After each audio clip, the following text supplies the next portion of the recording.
returned to their status as PUBG esports superpower in the first half of 2026. 上半赛季主要是为了打进 EWC 嘛，然后就是以这个为第一目标，然后我们就现在进来了嘛，总体表现还是比较符合预期的。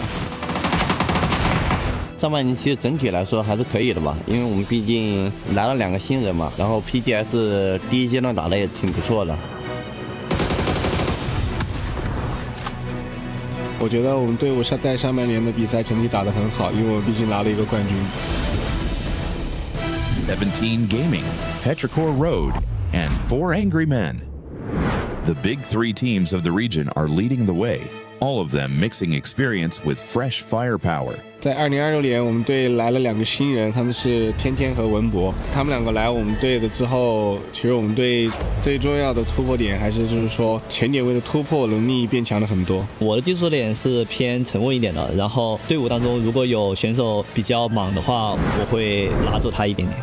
2个新队友其实整体表现还是可以的嘛，然后可能就是上半年的一些国际赛他们以前也没有打过嘛，发挥的时长可能是正常的嘛，然后整体枪法什么都是一点问题都没有了，4个人相处其实是没什么问题了。你要说游戏方面的话，可能就是沟通交流稍微有点不到位吧。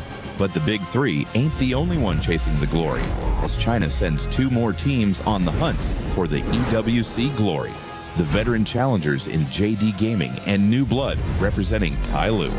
之前我们 PGS 的话，我们因为人员调整的问题，表现其实强差人意吧。关于团队的问题，我们最近进行了很多融入到团队的一些思考，然后我们相信我们现在的实力已经磨合的差不多了，所以期待这次 EWC 的发挥。针对这一次 EWC， 我们准备的还是很充足的。我们队伍不惧怕任何队，我们遇到了之后都会全力以赴。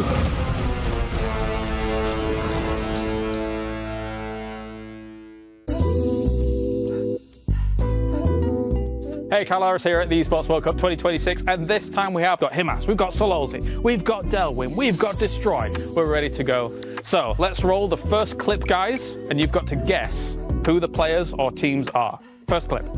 Phải bạn không? Là team đi chết á, bị class. Delwyn might know. Bero class đúng không? Đúng không? TE. TE? Yeah. Versus? Gen Z. Gen G? Gen Z. NT. 1-0 for AGAL. Well done, well done. Second clip. Cái này tôi nhớ luôn. Tôi với Tài. AG and cheated mine. 2 for 2. Oh, well done, boys. Let's go clip 3. Lee với ai á? Lee với Vi. Đúng không? TE? TE nào đây? Hồi nãy TFIT vừa hiện lên tôi vừa thấy. Falcon. Đó đây. TE Falcons is correct. One more team. Navi này. Navi Falcon. 7 gì vậy? 7. TE Falcons Navi. 17. No, you were right. Navi, Falcons, TE. 3 for 3. Amazing. Oh. Okay, clip 4. Liquid versus Gen Z. Gen G. Yeah. 4 for 4. Amazing. Okay, one more. Cái logo nhìn. Liquid versus T5. T5. 5 for 5. Oh my God, AGAL, so good. Okay, number 6. Punsen Bro. Yes. Oh my, wow. Okay. 6 for 6. Guys, amazing result. 6 before this. Well done. That was AGAL. Thank you very much, guys, here, as you were able to guess so many right. All right, guys, we failed yesterday. We need to make a WOD review and watch our games and make conclusions out of it. All right, let's make it.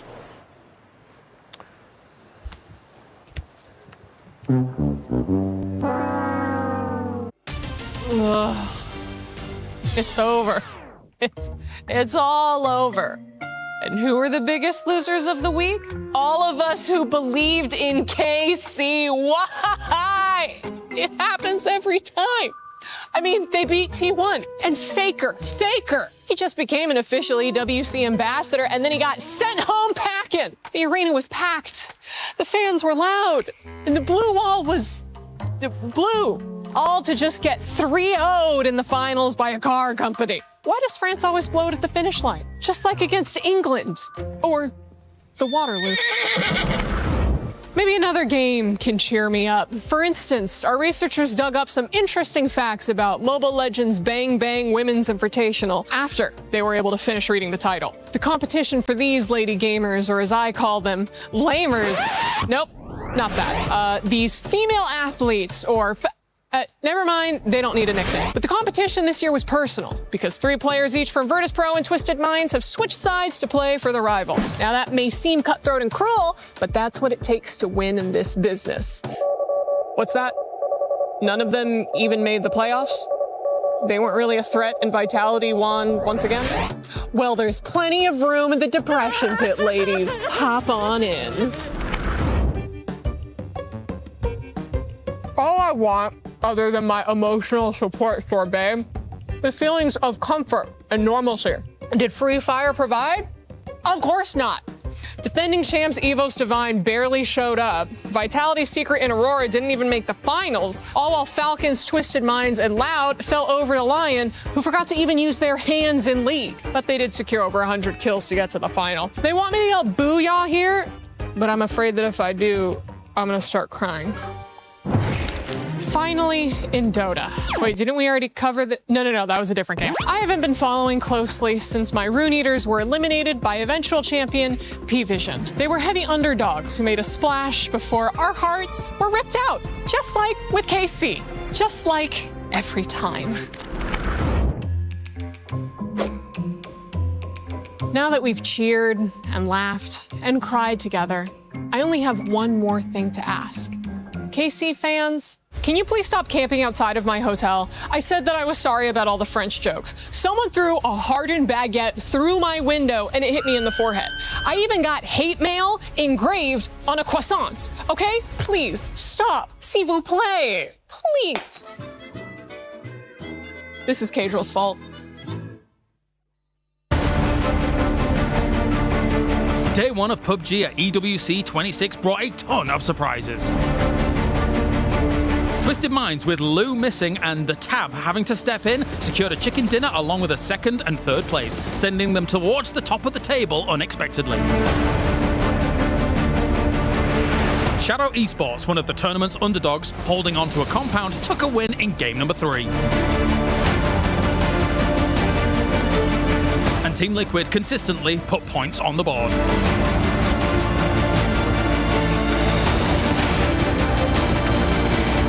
But there were some things that were not so surprising, such as Myth continuing their great run of form, looking unstoppable to top the table after day number 1.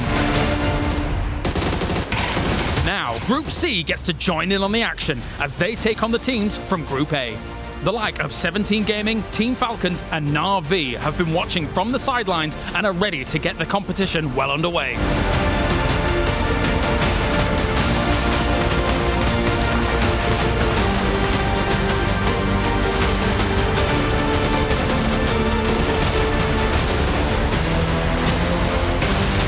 They take what they've learned from watching day number 1 and use it to their advantage? Or will the Group A teams off the back of day number 1 be warmed up and have the upper hand? It's time to find out as Group A faces off against Group C with their tournament lives on the... James, I brought you here to find out what it takes to be a PUBG professional. Well, I'll have you know, Barney. I've got a trick or two up my sleeve. Let me show you how it's done. Speed.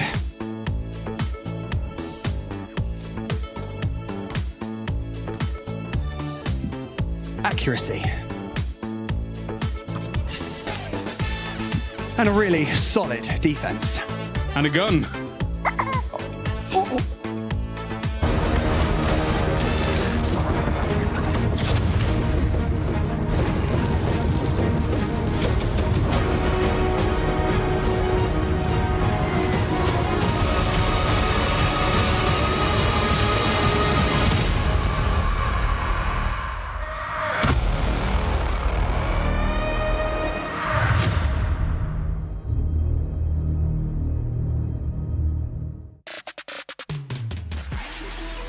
Barney breaking Kalara's ankles. It's also Myth breaking people's ankles in game, because that day one was so impressive out of that squad. Getting 3 wins out of the 6. Welcome back to PUBG Battlegrounds at EWC 26. My name is the 7WG and I'm joined by Toffees and Godspeed. Yesterday we had an amazing day, but before we even start talking about that stuff, make sure if you are watching, if you are sharing stuff on social media, go check out the EWC website and the app and use that hashtag EWC and hashtag EWC26, because yesterday, man, I think we might have had the play of the tournament already, because we had some insane plays. If you're talking about the example, ducks the Jeep and smashes the team, yes. And if you missed yesterday, go back and watch the replays, or just hit clip, because it had to have been clipped 25 separate times. They were phenomenal, but also the team of the century maybe appearing, Myth, pulling a trip, like that is absolutely bananas that they came out and did that. I mean, Myth just pretty much came out, and as James said, Clark said, they're just going to show us why they've been so damn good, and they continue that consistency here, which is really hard to do, especially in the group that they were in. You know, and I was worried because at PGC they didn't do great, and I thought when the big money's on the line, perhaps the pressure's too high. They proved that is not the case. Jacob is calling in a way I've never seen, man. He looks better than he did on E-Arena, and with the backup of Kiss, man, it's wire. All right, well, we get a chance to talk about Myth. You know what? Let's actually look at the STC rewind from day one. Hey friends, and welcome to the STC Rewind, where we're going to do a dive into all the action that happened yesterday. And yesterday was spicy. We had a lot of fun situations that kind of developed, but to me, the most notable one was Twisted Minds, the champions from EWC last year in PUBG, coming out very little expectations, but having a phenomenal day. Yeah, of course, us having zero expectations, not because they were our champions of last year, but because they were playing with the coach. And the Tab did amazing yesterday. We heard it in the interview with Batulins as well. He said, no, we're just so happy we were able to perform just a little bit. They got a win, they got a second place, they got a third. They were the top fraggers of yesterday. We saw Example popping off, so that was amazing. Always great to see. And a smiling Batulins is a terrifying thing to see, because you just never know what's going to be coming next. But, I mean, you were talking about it before we jumped into this. Myth, man. Myth was stellar yesterday. Yeah, 79 points, 3 wins out of the 6 on the day. Kiss top fracking with 18 kills. They're continuing the form that we've seen from them throughout the internationals this year here. I'm super excited to see what they're going to be able to do in the finals, because with 79 points, they are guaranteed to go there already. Kiss of death to the rest of the lobby right now, but Gam also had a very, I guess, consistent day yesterday, and that's kind of notable given that squad, because a lot of times they can be pretty inconsistent. We'll see them kind of go for some crashes, put themselves in some very vulnerable situations, but they managed to fight out of a lot of them yesterday. Yeah, once Tanwu's on fire, we know him throughout the years, he will get everything cooking, right? And he got all the kills yesterday. They're able to perform. They're able to be in, you know, that 45 to 50 points plus, right? But the most crazy thing of today is the top 4 is not playing. They're all in Group 3. Everything is going to be open for play today. And that is big. Whenever we look at some of the pace setting that was coming in, Team Liquid started off the day very, very strong, managed to keep up a decent point total through the entirety of the day. Love to see that, because this is a squad that's had expectations galore on their shoulders for so long. But the squad that kind of caught me off guard was Shadow. I mean, I love Setsuna as a player, but I had some expectations, but not that level of expectation. Yeah, them being able to come in today with just, 25, 30 points total, they would be straight in the final. It was a huge surprise and a huge thing. Of course, we got 6 more games to play of PUBG Battlegrounds on the Qiddiya City grid, so that's going to be amazing to get things kicked off. Everything's going to be changing up today. New opportunities for a ton of squads that are going to be joining the mix, and I know there are a lot of fan favorites, most notably Falcons, who's done great at EWC time and time again. But we've got to dive into the action right now. Let's go ahead and throw it back over to 7 and see what's going to be happening next. Thank you, Avenger and Matt Rim, for that breakdown of what happened in day one. As we switch now here towards day 2, I'm pretty sure we'll get a chance to see the overall as well from all those great performances that we saw in day 1. And coming into day 2, honestly, with Group C coming in, one team that we saw do quite great yesterday, Shadow Esports, they're going to have a hard time today.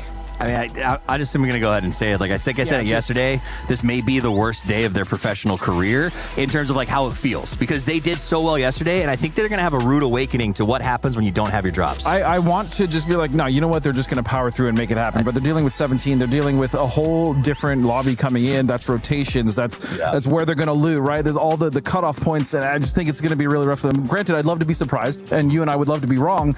It's just we've seen this type of thing before, so we have to wish them good luck. But it's going to be a tough tough day for Shadow. Yeah, being in 5th place, getting 35 points. As we're talking about this squad, I want to know what would be considered a good day for this squad in regards to points. They were able to get 35 points yesterday. I mean, a good day for them is holding on to the top 16, right? Like, it doesn't even, at the end of the day, what they're going to come in to do, I assume, is play defensive. Their goal is going to be to drop without losing, make it to circle 4 or 5, push center, and try to shore up their position and get as many points as they can. But it's not going to be an aggressive day of play for them at all. No, not at all. And I think 17 is really going to thwart them there. But, I mean, when you look at the leaderboard, GAM, a.k.a. the Expendables, man, they came out swinging. And then currently in 3rd place, 50 points, not the most. And when you look at last year's cutoff, right, we're talking around 63 points. And that's the most important thing is you're not playing for first year, you're playing for top 16. And so if they can get even just 15, 20 more points on the day, they're looking pretty good for that cutoff. Here's the message for today, right? If you watch the World Cup, you saw a certain team from across the pond maybe pull their strikers a little bit early, maybe get a little defensive. And there's a temptation for that when it comes to these world level events. You can't do that. You can't do that. We learned that watching England. We're going to learn that today for those teams that play defensive. You got to play your game and you got to get aggressive. So GAM, I need them to keep coming full steam instead of trying to shore it up and say, just save my points. And I hope it happens too, because for some of those squads, I mean, you perform so well, don't change anything. I know sometimes squads tend to, if they perform that well, for example, the likes of Myth, right? They want to maybe take a chance to try something different. Myth might be a little bit different because they're so far ahead. And you know what, since we're talking about Myth, let's talk about our Sony story of the day, because it is Myth. The way that this team was able to perform yesterday, we said it already.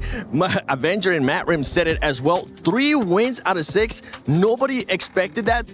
We didn't expect for them to continue on the momentum that they have from PGS 6, but it was also the performances of the players. Yeah, I mean, let's compare that to what it's like to play this game normally, right? What's your win rate? It's not 50%, I'll tell you that, and it's not against the best players in the world. Individual performance were phenomenal. Jacob looked good, right? We talk about Kiss, but Baron and Scappy were really putting work in there. Scappy was scrappy. He was surviving when he needed to. I liked watching those guys. I feel like Scappy was, I don't want to say saving them because they didn't really need to be saved, but in those games where they definitely didn't get as many points as they wanted to, Scappy was there scrounging for those points, right? And he was able to get a couple kills here, keep them alive, maybe a few more placements, and that's really important. And on top of that, the amount of confidence that these boys have built just in that first day, as Martin said, they've already qualified, as far as I'm concerned, for finals. I mean, these, man, just think about the wrench that they can throw in the other team's kind of gears to try to slow them down, because the ball's in their court. They can literally do whatever they want today. They got the 3 C's of PUBG. Communication. What was the other one? I forgot what it was. Communication, and communication. I literally had it in my head and I forgot because he said a C word that was really good.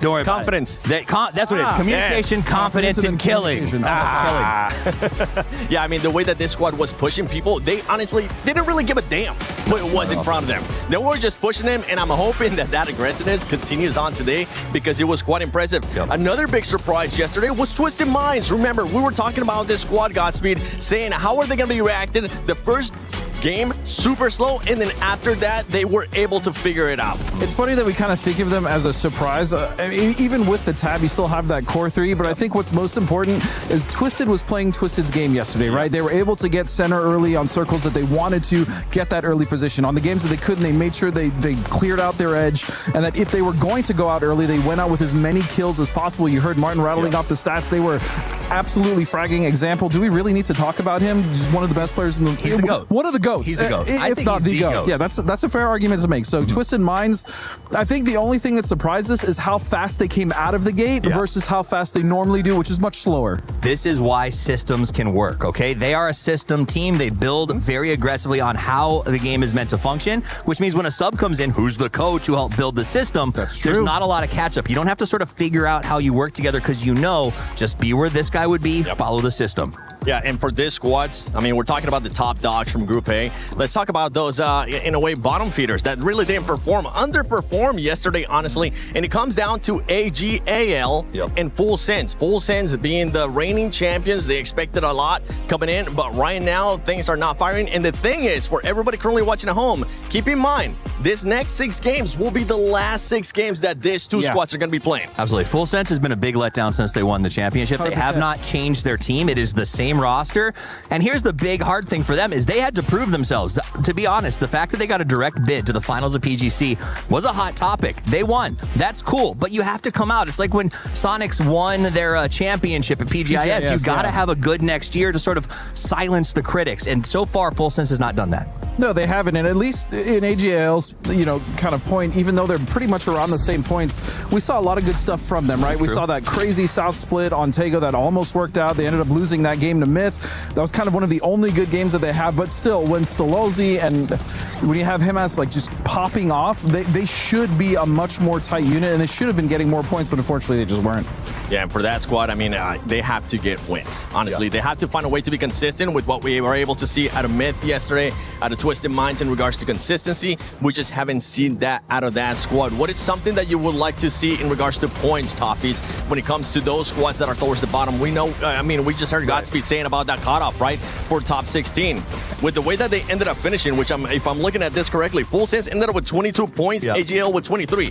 They're going to have a miracle day. It's not unstrikeable, but they have to go aggressive. In the same way we said top teams can't play defensive, some of them will. And these two at the bottom need to take advantage of that. They need to look for those fights. They need to look for kill feed champing. So they need to see, okay, there's a knock there. There's 2 knocks there. We're going to drive the extra 200 meters to engage in that fight. But still the biggest issue, and you know it, Steve, better than anyone, is the other teams that are doing well. How are they going to play? Because again, they can do whatever they want. They can go hot drop a team that they normally wouldn't, because that AGL is a good team to hot drop. If I'm Twisted Minds, I don't want to play against him ass in the finals. I might drop on him, right? And that's the threat. Camping rotations, the things that we saw VP trying to do yesterday, even though they struggled after that first game. So these are things that these teams that are struggling already are then going to have to deal with once they get into game 1, game 2, game 3, where things aren't going their way. Yeah, for some of the other teams coming in from Group C, we got 17 Gaming, T1, JD Gaming, Vicious, Navi, Genji, Team Falcon, Sharper Esports 2. I mean, this Group C is stacked. It's going to sting. I think in particular, Navi is one that I'm watching right out of the gate. This is a super team that has really, since they picked up Boostic, become, honestly, God's gift to PUBG. They play so well. They have ups and down days, though. So this is what I'm waiting for. Does Navi hit it hard in the first 3 games? And if they do, I think people have to worry just as much about them as Twisted Minds.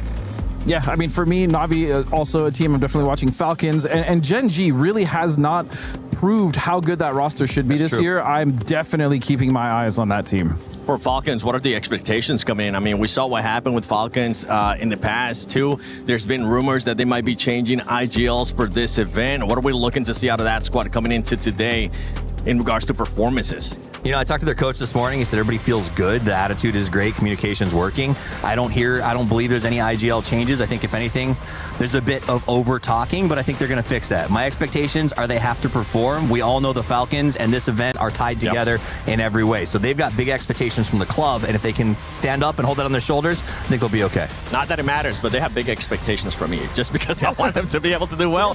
We're the ones we have the club championship at stake, too. There's so much going on there for the Falcons. You know what? We actually have an interview with the Falcons. Hey, I'm here. I'm with Tiggleton as he's just joining us here for day number 2 of EWC 2026. How are you doing, Tig? Decent. Slept well. Good 9 hours. Nice. Okay, right. Well, I guess my first question then for you is, obviously you've come into this tournament here, day number 2, and I'm hearing there's a little bit of a change going on the Falcons roster. Tell me about it. I don't want to talk about it. Keep it under wraps for now, and maybe we can talk about it if we play well. All right, okay. You're going to let the results speak for themselves. That's fair. I guess another question is, has Shrimsy had the breakfast of champions? I think we all had the same military egg slop. Like this, it's about the sustenance out here. There's no joy. The dopamine will come from the game, not from the breakfast. Okay, so how are you feeling about the games in general? Obviously, you were able to watch day number 1, how those teams are kind of playing things out. How are you feeling coming into this, considering your preparation, as well as kind of how you match up against these teams? I mean, we watched Myth yesterday and we realized the tournament's already over. Just going to try qualify today and then get second in the finals. You're giving me no inch here, are you? No. All right, get out of here. Thank you very much, Tig. Good luck for today. I'll see you in a bit. I'm casting. I'm just kidding. I won't bleed your ears with that. But obviously, laser paper thin. We are going to do a little bit of a prediction. Ooh. Okay? So you guys at home can, of course, place your predictions. Head to the esportsworldcup.com and you can go to Pick'ems, okay? Now, you can actually place 5 different squads in your top ones for each group stages. So obviously we have Group A and Group C. Now, Paper, I want you to pick 5 squads that you think in today's groups that you would put in your Pick'ems. That's good. I like that. I think I'd be leaning towards teams from Group A that need to have a bounce back day, like maybe Virtus Pro, who's kind of hovering on that point threshold where if they have a similar day, they might be there, maybe not. Maybe they'll just put the coach back in. There you go. Yeah. let's just get another coach in. Ibiza, come play. And then I really think that Petrichor Road might bounce back. They're PGS winners earlier this year, so I think they're one of the ones I'm going to have for a big day. Then I'm going to look at Group Z that's coming in here today, and I'm going to go a little bit regional bias for myself. T1, I think T1's going to have a big day today. Big fan of them. I'd like to see Genji bounce back from a rough year, but I'm not convinced just yet.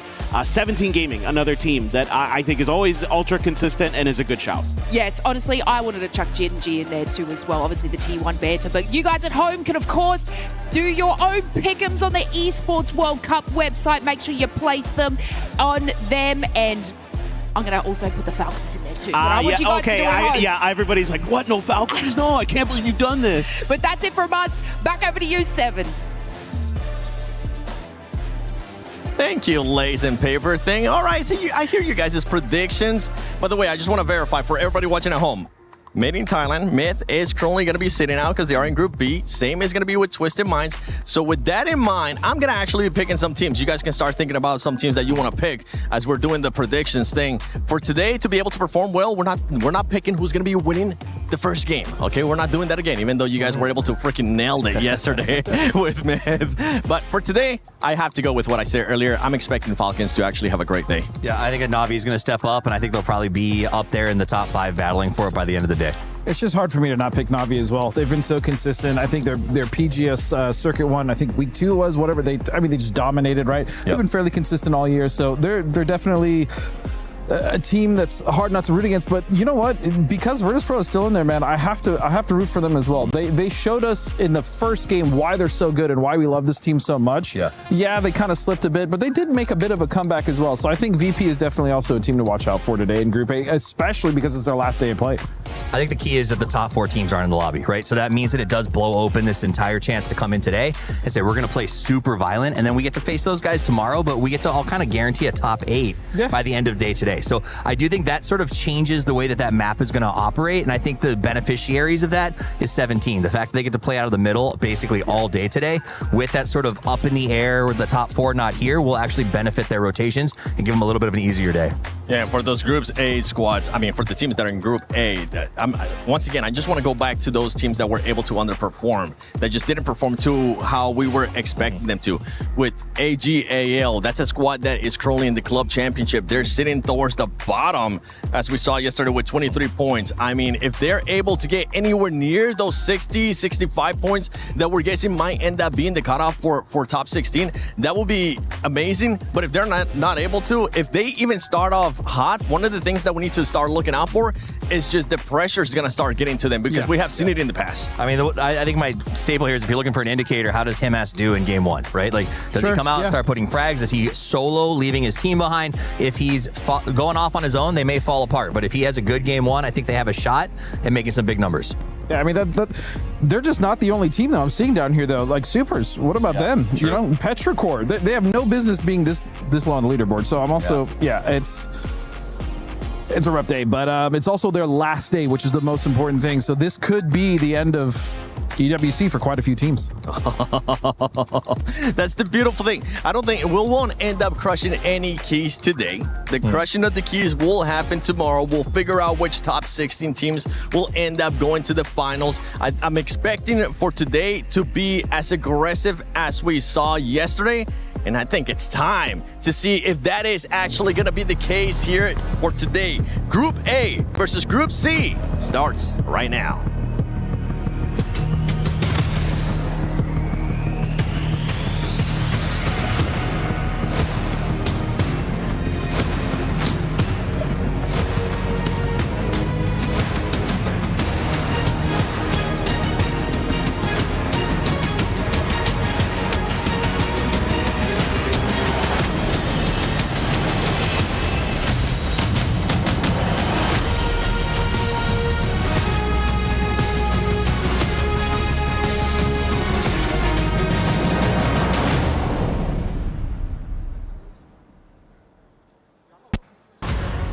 teams took to the stage yesterday and made their mark. And today, 8 more teams will have a chance to make a first impression on the Gadia City grid. In day one, we got some insane performance coming from Mist, Twisted Minds, Team Liquids, and GAM Esports. But today, there is new faces on the battlefield.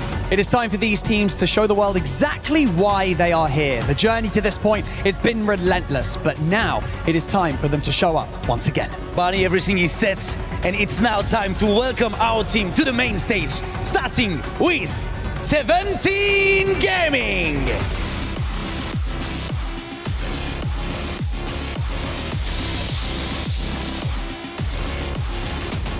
Navi!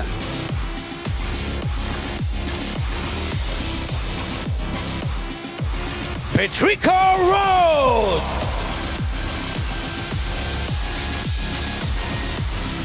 T1!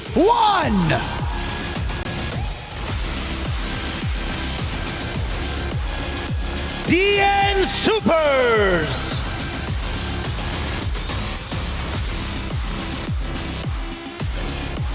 Tai Lu!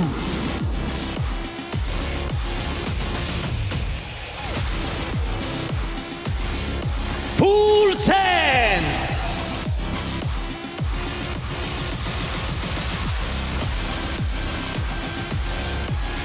Gen G Esports!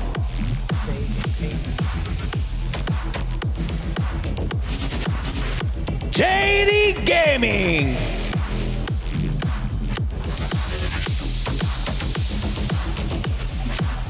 The Vicious Esports!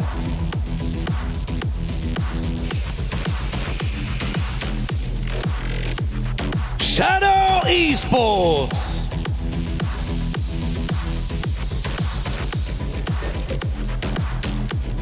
Sharper Esports!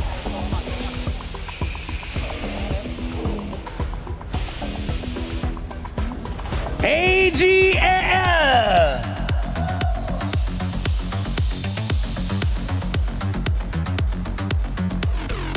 Virtus Pro!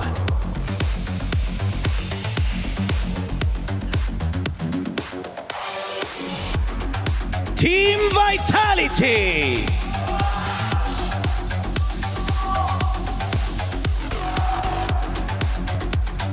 And finally, your reigning club champions, Team Falcons!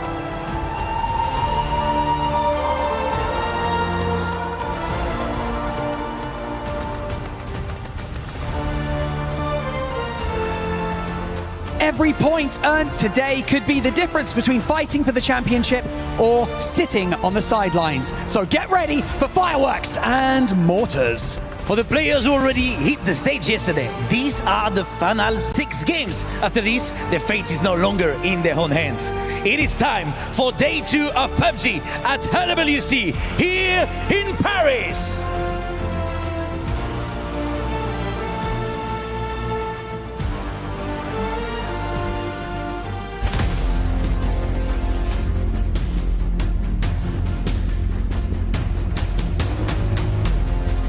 针对这一次 EWC， 我们准备的还是很充足的，然后我们也对我们的实力还是很有信心的。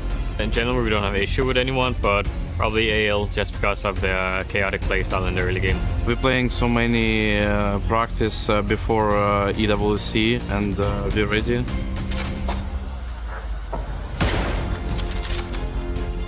Our biggest rival is maybe VP. VP is a very strong team, and they really work hard. Probably say 17. They've been the most consistent team. Navi's also been very good, but I don't know. Just as ourselves, you know, how well we play. 其实小组赛我们没有什么怕的对手吧，然后因为我们的整体实力其实也不差，然后也都是老对手了，然后他们的整体风格我们也都知道。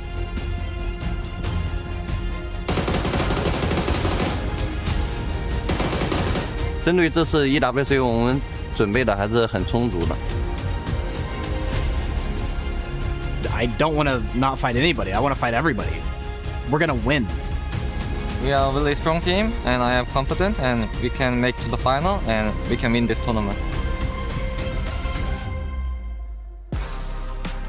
Hello, hello, PUBG fans, as it is time to get groups A and C underway. Matchroom Paperthin going to be taking you through the first couple of games as, yes, guys, Falcons are here. I know chat's been going crazy for them, waiting all day yesterday, but now finally arriving and confident on top of that. Oh, for sure. I mean, that team is always going to be confident. You feel like they have a shot going into every event. We're always going to be talking about them because of their history and their success that they've been able to find. So definitely a team to keep your eyes out for sure. I think a lot of teams in Group A that I really have some big questions about, you know, VP, the Supers, who we just saw in that video, talking about how they feel pretty confident to win this thing.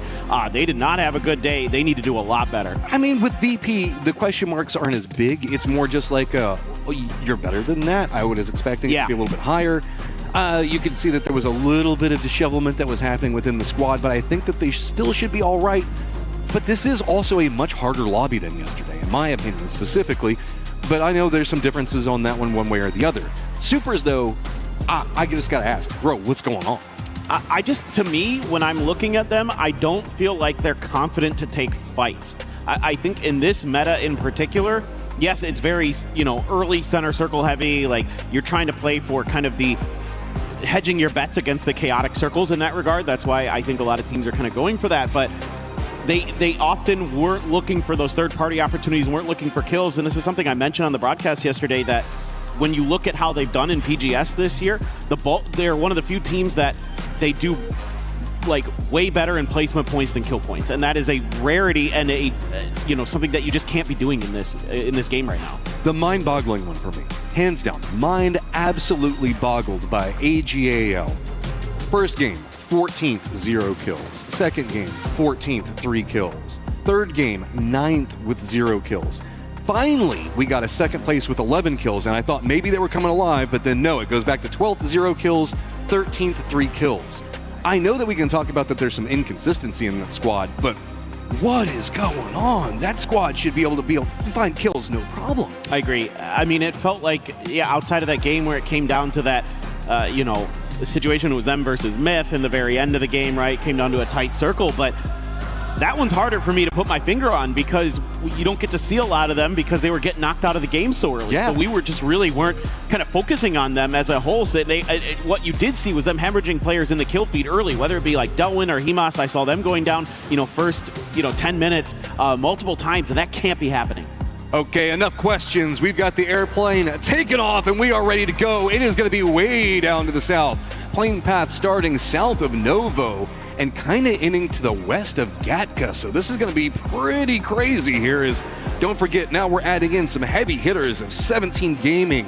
I mean, we've got, of course, Falcons and the big question marks with Na'Vi and how crazy do they go in a group stage. Oh, for sure. Na'Vi, a team that you absolutely are expecting to do damage here. I mean, especially with what you saw from Twisted Minds yesterday, and VP still did okay. I mean, yes, it isn't up to the standards that maybe we've come to expect for VP, but you expect Na'Vi here to be just as good as those other two teams. So certainly should be a pretty solid day for them. I of course, am going to talk about Gen G because they've been struggling a lot this year. You would think bringing in Soul and Salute, that dynamic duo from the 2003 PGC Championship team that were absolutely going crazy for them, hasn't really worked out, and bringing D from the Americas over to the team as well, who looked really solid last year. Everything just hasn't come together. I was a little bit sold on the idea of the squad. D coming into it I thought was kind of interesting, but we just haven't seen anything cement in. And you're right, this is a squad that really you think that you could just kind of put Salute on one side of a circle and Solo on the other, and they just kind of meet in the middle and find themselves a victory at some point. But it's just not really been happening, as we got long stretches coming up from JDG going up to Georgia Pole. It is also going to be Setsuna and the boys just to the south of them. But Sharper gets the lion's share of the circle that is mostly fields. Yeah, this one, we had a circle that ended kind of in those fields that are southwest of Pachinki, so still could end up in that vicinity or a field somewhere along the way. That is the large percentage of this part of the map. But again, new circles means we have a lot of different ways that this can shake out at this event. Spyro just going to be doing a little bit of chilling. Na'Vi going for that west of farm split. and they have quite a bit of access to things. Now, Salute right next to Salalzi here. He's going to try to pit maneuver him. Is there anything to follow this up? I don't know if anybody's even got any guns yet. Finally, a couple of shots going to come out, and there it is. Himas down. Looks like he should be flushed in just a second.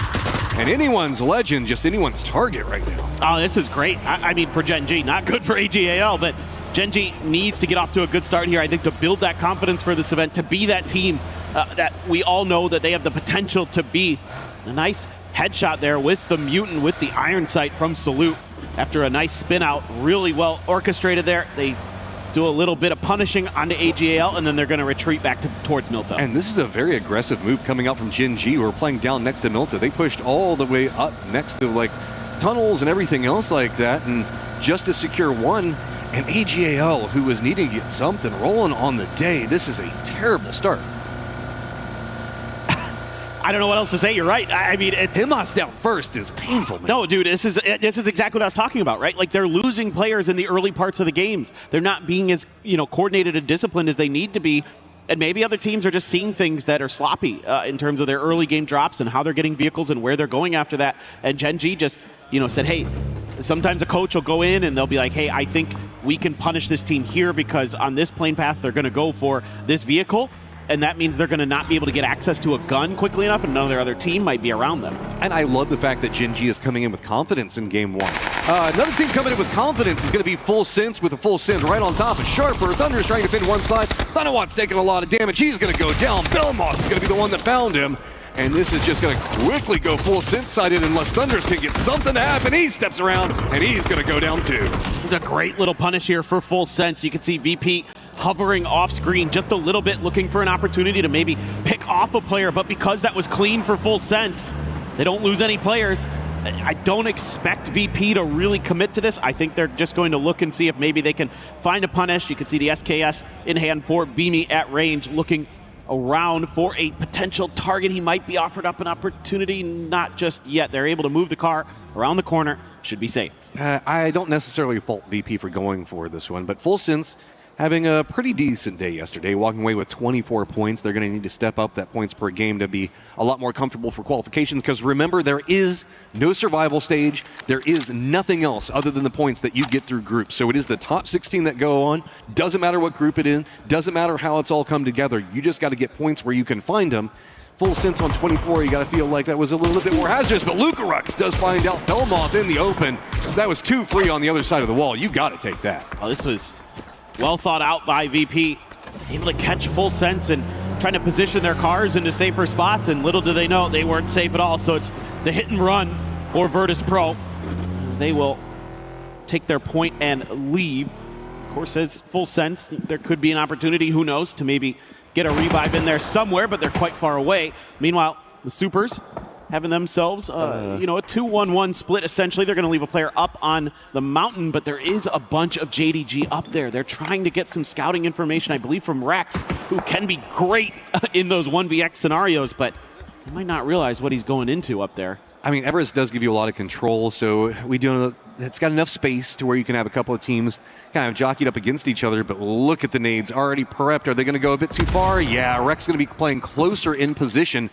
He is very vulnerable up here. The more these nades pop off, the more problems going to start mounting. And even if he has to try to get out of this now, shots going to be coming out from JD Gaming, but on the lower section, Petrichor Road is already moving and might be able to cut off his escape. Oh boy, he is lucky to get away there. Rex really nifty driving, had to go in reverse down that hill too. That is not easy at all. JDG had a moment, they did the damage, but they weren't able to take the point. Quick update, we did see that Anyone's Legend managed to get Hamas back in. They went ahead, rezzed him, he's coming in on the helicopter in just 1 second. So regroup, get him some guns, maybe find some more points for that squad. Rotators right now are going to be, of course, AGAL. It's going to be right up next to Rozhok coming in. Falcons coming into the circle very slow, no rush at all. Pretty much the furthest squad out from this, as well as Gen G and VC just now touching the circle. Yeah, it seems to be a lot more the MO for Falcons these days. They're happy to drop on the extremities. Talking to Gunnar a little bit about it. Part of it is just that way they don't have to mess with the hot drops at the global events as much. Like, they have a little more freedom. They learn how to play.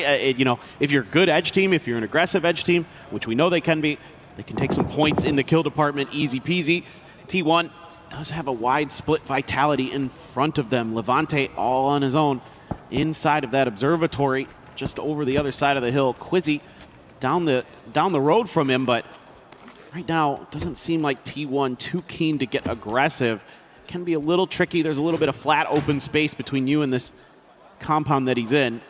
For now, T1 just going to be chilling, taking their little ridge side. Pretty defendable there, as you can see.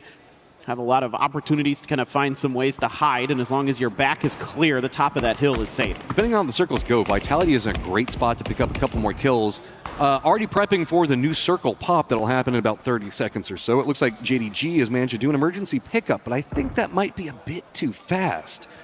So I think that we'll have to see how the timing on it works. No, I take it back. I think that the timing for it should be just about right, so JDG can do an emergency pickup out of the top of Everest to kind of go wherever they need, and given how flat the circle is with the amount of fields in, no surprise. Late rotators and Falcons, like you were talking about, are going to be coming into this one perfectly timed, as the center meta is staying very strong. Most of our squads playing around there.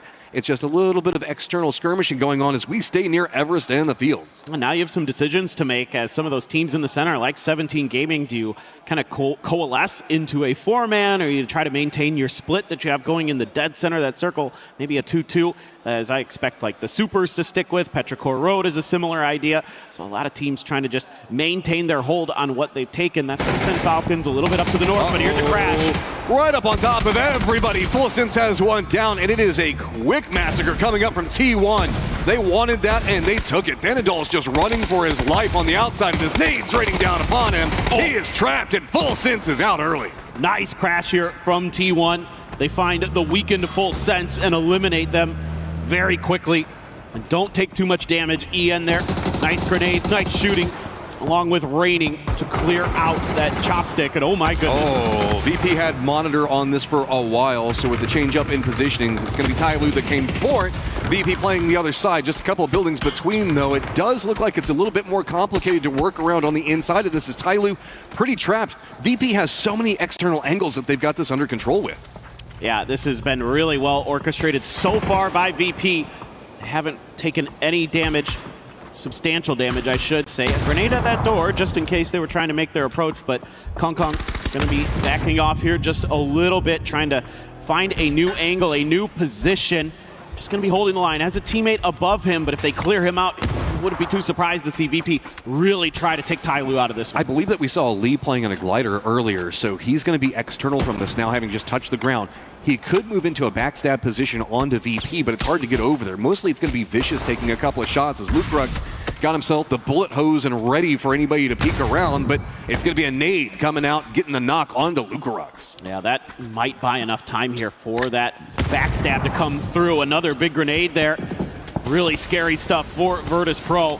Trying to find an angle in. Hausker looking to set up a smoke.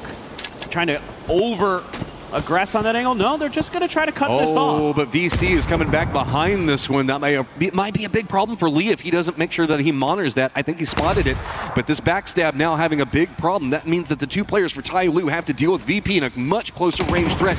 No form of assistance from the outside, and VC looks like they're going to set up.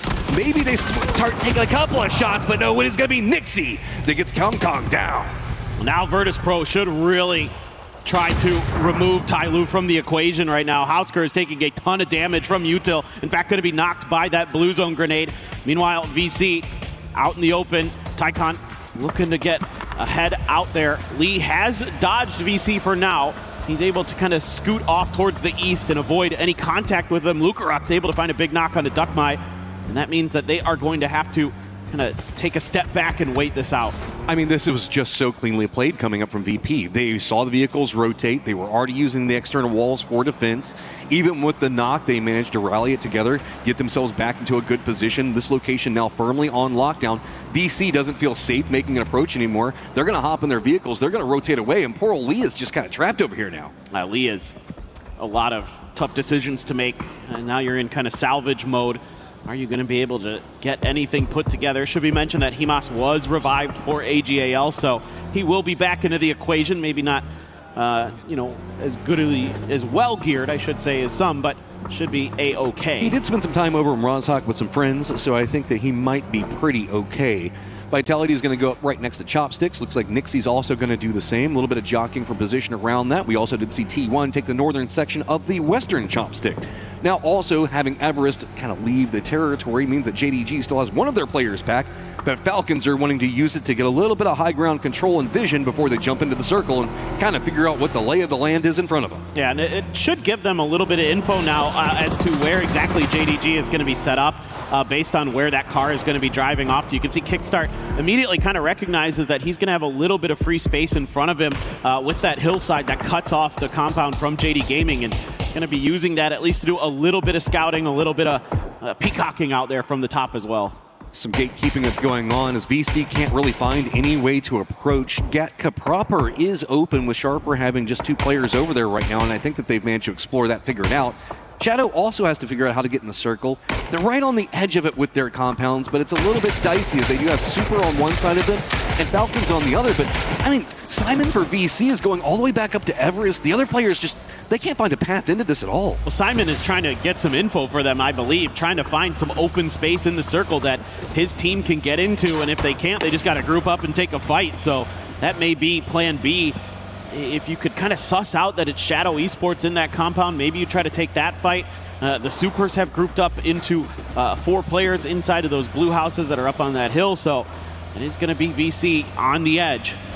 So we've got essentially a Chopsticks game that's brewing. So T1 in a great position, 17 in a great position for it. Shadow taking the shots at VC, keep corralling them on one side. VC can kind of go up and touch a little bit of Everest and, yep, rotate right back down into it, but that's going to put them on the Supers pathing. There is no way to really make it past this unless you just run right by the Supers as fast as possible. Remember, Supers have been taking shots over at Shadow, so I think that they can squeeze by here. You're now in the fields. Where do you go? If you keep going south, it's right into T1. If you go for the compounds, it's going to be 17. Yeah, I think the edge of the hill here is about the best you're going to get with the tractor and the hay bales potentially, or are they just going to keep going and try to crash something? Or maybe the other Chopstick very open. Nice find here for VC, actually. Oh, they squeak it through and the new circle pops. They're barely in it. Chopsticks just entirely abandoned by the circle, and it is just fields galore in the center of this one. Navi already on the move. Jinji on the other side of it. 17 regrouping, and it looks like those 2 squads are running right for the same compound. No doubt. Pretty funny to watch the Supers there just turn right around to the compound, and here we go. Already a couple down. Bean ran over his teammate. He's going to go down to Ferris. Oh. A huge grenade from Spyro takes down Soul and Gen G on their last legs. Navi just comes in full control on it, finally starting to have a couple of knocks as Salute manages to make some magic happen, but he is in a ton of trouble the way that this is all set. Hackett already knows where he's at. Looks like he's just doing a nade just to make sure and keep some control over the territory. So Salute's got 1 building, but the way that this has all gotten set up, it's pretty much Hackett versus Salute and nowhere else to really go. Oh, Nathan's going to bounce pretty awry on that. Is anyone's legend now going to get involved? Nowhere else to go. It's time to just crash. Yeah, BP's here too. They've seen that kill feed. They know where this fight is happening. Salute runs out of ammo. They're going to drop downstairs to try to hold the line. AGAL taking down Navi. Salute able to weaken them up enough that he's maybe bought himself a little bit more time in this game, but how much is that going to matter? VP, AGAL, the squads that played yesterday, needing some more right now. Navi in trouble right in front of VP, and AGAL still just trying to deal with Salute on the other side of it. Finally, he goes down. It is going to be Hamas that manages to get him. Navi still just trying to deal with all the utility being thrown right on top of him, and VP is just absolutely massacring anything that they come in contact with. Yeah, playing a really aggressive game here today, and AGAL, though, able to take a slightly better position as far as the circle is concerned. A little bit of a better angle as things go along, and plus VP still has to clean out that second story in their house. It'll be a little bit tricky with AGL having oversight, but Ferris actually takes down Himos there. So all of a sudden, things may be a little bit easier. Let's see what Ferris has in store for us. I mean, he's got the stairwell. He's just dropping smokes, trying to stall this out as much as possible, but VP has enough controlled territory that they can play around the external sections of the building. Looks like maybe trying to prep up to see if they can get some nades onto those points. Already realizes where Delwyn is, and Ferris, man, he is just being a problem for anyone's legend. VP just kind of letting him do the work. He's now kind of really annoyed both teams that are around him still, and they want to get him dealt with. Nixie went for the grenade outside, but couldn't get it to connect, and they still don't have that confidence to try to make the push up the stairs, trying to work it out. Well, I mean, VP can't. They're afraid if they make the push up and Ferris gets the knock onto one of them, anyone's Legend's just going to pounce right back behind it. Ferris knows this, so he's just trying to keep control on one side. Lukrux does get him on the outside, so finally getting some control over that building.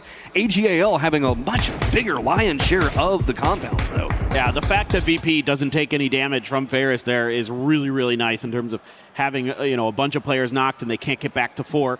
They get back up and running, and like you said, very important that they have all their players up, and they have that BRDM, so they have an escape valve. They don't necessarily have to take that fight against AGAL unless they really, really want to, and it gives you some safety if you do. Feels like they want it. Delwyn going to be down. Emas going to be holding the windows. Nixie going to be the guy peeking one side of it. This feels like we're moving into fields, so get what you can get before you walk into the killing fields. How these nades going? Not connecting as much as they want. Just still peeking around the windows galore on all the sides of it. Nixie, though, getting a ton of information on this movement. Yeah, he has taken quite a bit of damage, but you're exactly right. That information led to Corexi being able to coordinate with the frags, get that first big knock onto AGAL. The fight can continue. Look who's showing up behind this, though. Lee might have something to say about this, but more players dropping for AGAL. Beamy getting 2. Now it is just down to Moss. The guy that went down early does manage to get Delwyn back up, but where do you even go? It feels like every single window when he goes for peeks, there's nades rolling in on top of him, and he's got to be so cautious. Smokes everywhere, visibility near on naught. He's just going to start holding the stairwell as Delwyn's going to go down, and he's back by himself. My eyes just look to Lee. He's just going to use this opportunity to just try to sneak by this fight, but Emas with the pump shotgun, very concerning. As VP, you got to be worried that you might overcommit to this fight. You've already taken 3 down. Look at Lee. Is he going to steal it? Okay, I thought for a second he might steal the BRDM. I like this from VP. They want to get timing on the circle. They did the damage. Hamas is just going to be up by himself. They know that. Lee's just going to go right up in front of him, maybe eat a couple of bullets for him. VP, though, maybe looking to finish out what they start a little while, as Nade's going to be prepped up from Lee. What are you going to do against that BRDM? 17 now taking shots at both these roaming targets. It is going to be Vitality that has the center of the circle, while back behind all this, Hamas has spotted out Vicious making a rotate. Petrichor Road trying to hold the line between a couple different teams. The Falcons looking up and over this hill very, very shortly. Chewy throws the molly to try to get something done, but it is Shremzy with the AUG who pops up and takes Chewy down. Yeah, Petrichor Road, JDG, Falcons all having to move away from different angles. Specifically to the west, it's going to be Supers right in the center of the circle. Vitality has vision on what's going on over here. So Falcons, while they've got the high ground for now, know that they've got a lot of threats very, very close. Wouldn't be surprised if they just try to sweep this one out, see if they can finish off Petrichor Road, maybe Nons as well. Oh, there you go. Yep. No problem at all for Kick. Gets the grenade right where it needs to be. Still have JDG up on the edge of this hill that has to be dealt with. Should be pretty doable for the Falcons, you would think, but Tiggleton getting lit up by a bunch of different teams. I mean, there are 4 different teams shooting at him. Oh, Nons! Big play comes up at the end and ruins Falcons' day. Tig now down, getting flushed out. It is everybody in the lobby. 17 Vitality, as well as VP, all just trying to decimate Falcons. Oh, that was a push that had to happen for the Falcons. They had to go for kills. We'll see. Kickstart's going to be able to hang on, get a little bit further, get some more points into this one. Supers now as well need to be making a move as 17 south of the circle, looking to try to sneak in behind Virtus Pro and Vitality. Supers, I don't know how much they're going to have to work with here. They should still have some vehicles, you would think. They've been hanging out of that compound for quite some time. I don't know if vehicles matter in this circle because it is really flat. Hay bales. I mean, there's that little bit of a ridge that we saw Falcons trying to play, but you just saw what happened whenever Falcons tried to move over there.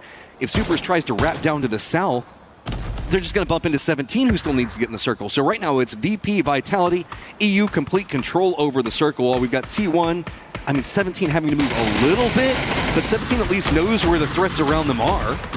Yeah, I mean, as Supers, you're trying to go somewhere on that northern edge. I mean, you're going to have great vision into this circle at the very least, and you can kind of piece out what hay bales are still going to be there, what little dips and things like that you can just kind of hang on to, where you can start digging your trenches with the picks. If you can find those open opportunities. And you're looking for a timing here while 17 is trying to make their way in. Here we go, the big wrap. Where are you going to go? If they go to the north, they're going to have a lot of firing lines thrown at them. VP is a bit more focused on 17 right now, so there's some movement to happen over here. They're just barely getting inside the circle. The smidgen of a ridge going to be enough. You can see bullets already cascading down on top of them, but now T1 has a denied angle of approach. If they crest the top of that hill, it's going to be Supers that absolutely demolish them, while Supers, you're in the circle, but there is so little vision to be had, and T1 going to be walking right into their waiting arms as there's just nowhere to really go. I haven't seen Vitality looking in this direction at all. I think if T1 kept going directly east, they might actually be able to catch Vitality a little bit off guard. I mean, they're so dialed in on what's happening with 17 Gaming and Virtus.pro, but here, you're just trying to play chicken with the other teams. You're trying to outweight them make the first move so you can come in to the party last. Boy, we go on old school PUBG right now, using these like bush lines that are set up inside the fields to try to creep through. Full stealth coming up right now for T1. Rex has actually gone over and gotten the crate, so that's going to give them another foothold position to play, as now 17 Gaming has to figure out where do they go. They've got a trench that's kind of dug themselves. It's enough for some safety for now, but Supers does spot out the stealthy T1, so stealth fails in the end as bullets just rain down upon him. Oh man, and Rex has a Lynx. He's putting it to good use against Virtus.pro. He's going to find the big knock onto Lucarux, looking for Nixie, doesn't get him, and gets taken down by Hello My Bad.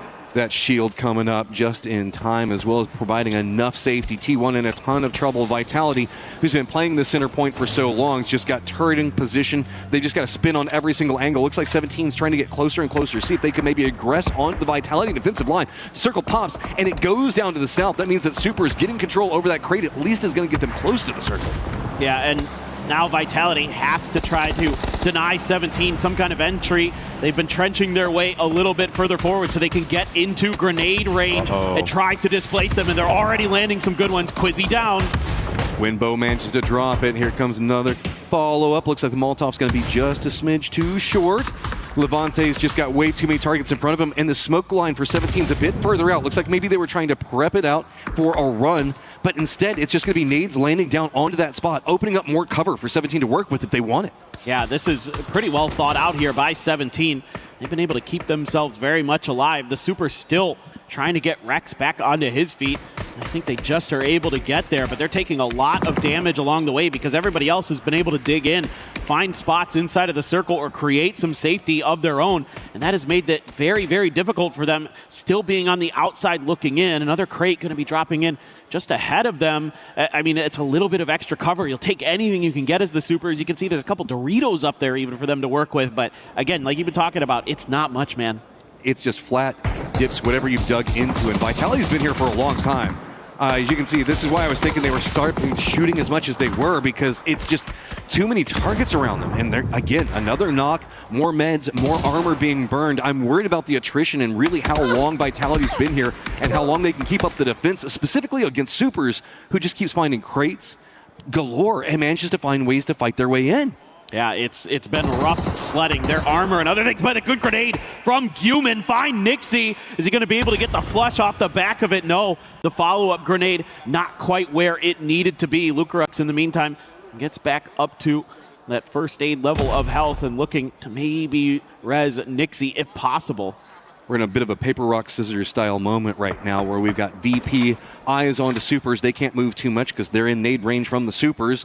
No real capabilities for movement as we're just in a very flat section. So if you've got any way to dig, you can see that that is just the only moment of reprieve that you get. 17 all stacked together. Little Ghost going to be down back behind him as it is going to be Nixie just lighting up. Supers gets 2 knocks, but Vitality can't get any control angles on it as Hell My Bad's trying to creep over there. Just nothing being revealed for him, though. Yeah, the fact that the Supers couldn't follow up onto that knock on a Nixie quickly enough has caused them to hemorrhage a couple players. Nixie will be knocked again, but still, it's going to be VP hanging on quite nicely, and now Hello My Bad trying to finish the Supers off. Cannot do so. Heaven going to be able to stay behind the safety of some of these crates and other things that have, again, just barely given Supers enough entry into the previous circle, but they have further to go to get into Circle 8. I mean, Vitality's just barely in the circle. They've got no smokes from what I've seen left, just a couple of bullets to work, but 17's going to be pushing from the south. You have to assume it's going to be on the Vitality line. Do they have enough tools to work with? I mean, Vitality really wanted to deal with Supers, but they couldn't. VP is just comfy, cozy over there into the east by comparison. They've got a good double up with eyes onto Supers. They've got Beamy with pretty much center control going on right now, and Corexy that's just supervising what's going on between 17 and Vitality. Yeah, and you can see Xiao Wu is on sapper duty here, trying to dig his way forward for his team. What in the world, Rex? Just found a huge grenade. That was that dip. that Lucarux and Nixie were sitting in, and all of a sudden the Supers may have just bought themselves an extra life in this game. But look at the path that they have to walk through. There is nothing in front of them. Not even any shrubberies to use. It's just going to be full run and gun. If they lean Vitality side, there's not a lot really going on over there, so maybe they can find some way to just push their way in. Rex down to just one more shot, but he's got eyes on to VP. VP just trying to cling to life over here to see if they can get the shots onto it. Corrects, he's got himself a good angle, but Xiao Wu finds hello my bad. That's the northern part of what's going on with Vitality. Is that going to be the go signal for the push? And yes, it is. All right, here we go. 17 throwing those stuns out early. Wenbo able to take Levante down. Another one goes in. It's Beamy helping out. 17 Gaming just a little bit here, but Quizzy springs into action. Tian can't quite find the finish just yet. Looking for that final bullet. Is he going to get it? Oh, somehow Vitality survives with the assistance on the outside from VP and Supers. Now it's VP full focused, 15 kills. These guys are fragging out on this lobby. Super's got nowhere to go. The Dorito, not enough cover. Yeah, and that's a huge knock because the timing here getting very dire for the Supers. The blue is just onto Heaven's back, and he's going to be taken down there. Yeah, can't get any further forward. They go down in third. How many more kills can we see VP get? As it is Beamy just charging to the center of the circle, using the cover that he's got set up over there, peeking back on over into a very weakened Vitality. Backs up against the blue zone, and not much that they can really do to walk out as they manage to find a smoke. But can they even find the angle that they need to take down Beamy? Beamy still one more stun, and that's a big kill on the Levante. Just keep chaining them together. This is just brutal. Creeping forward, there is nowhere to go, and that is going to be VP with a big win. That's exactly what the doctor ordered. A team that started out looking pretty good yesterday and couldn't quite keep it together as the day went through, and they come out swinging. Loved the early aggression that we saw from the beginning to the end of that game. VP was taking fight after fight and winning them so cleanly, so well, and that's what allowed them to get into that late stage, have 4 players up, have their spot dug into that circle already, and they're able to hold the line. What did they end at? 16 kills? Something like that? Idea going for you right now is that VP, where we were talking about a bit underperforming from our expectations with them yesterday, they got 35 points on the day. They just got 26 in one game. That's the VP I was expecting. They just sent themselves into the grand finals. I mean, I think that's basically guaranteed now. This is just a ridiculously good performance, and kudos to everybody else that managed to find ways to make something work, because we saw Supers were just trying to chase the circle for so long inside that, and Vitality, while they did get into position early, there was just like nothing for them to find. There was no crates, no nothing. Yeah, I mean, Vitality had to defend against a lot of teams. Okay? Yes. Here.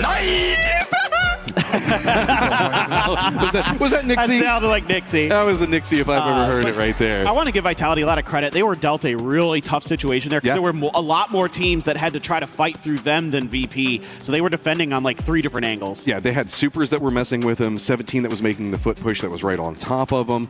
And again, T1 back there for a while. They just didn't have a lot to work with because they were having to take care of so many threats around them. And yeah, Vitality is another squad that played yesterday and needs to find points. So a later stage performance coming in from them, absolutely big. As let's go ahead and toss it back over to the studio.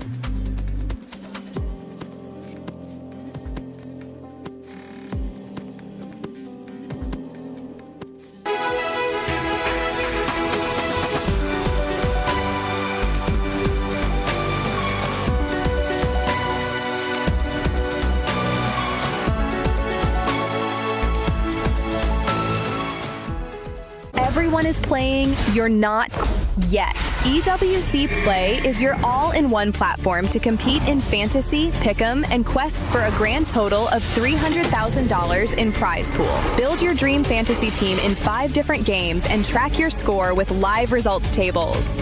Predict the winner of every game, every group stage, and every tournament. Complete daily and weekly challenges to earn boosters that help you climb the global leaderboard. Got what it takes? Join EWC Play now.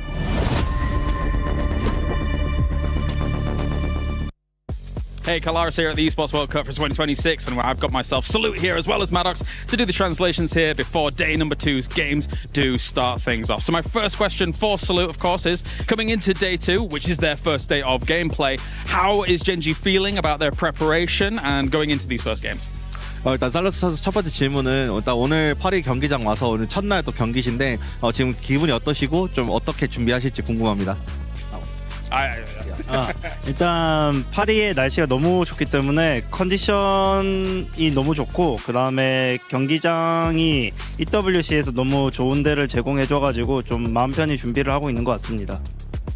Yeah, I mean the Paris atmosphere is very good and the weather is really clear. So yeah, I mean feeling really great. And also the EWC actually provided a really good stadium for us. So yeah, it's actually a very good atmosphere to prepare. Fantastic. And I guess my follow-up question to that is, did you guys get to watch a lot of what was going on yesterday? And what do you think about some of the performances from those teams? And are you concerned about some of those teams?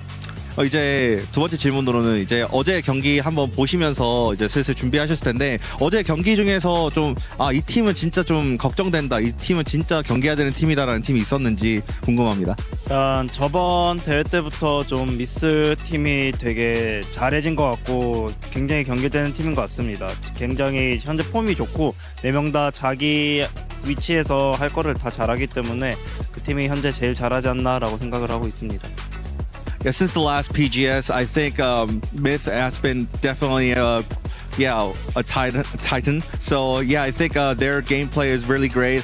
Their form, all of their 4 players' form is actually really great here, and also their cohesive plays are actually showing off. So yeah, I think that Myth is actually the one to look for. Makes a lot of sense. All right, 감사합니다. Thank you very much. Gosu, the flute. Oh, so good. Oh, Genji. Oh, what a win. Interview, please. No, come back, please.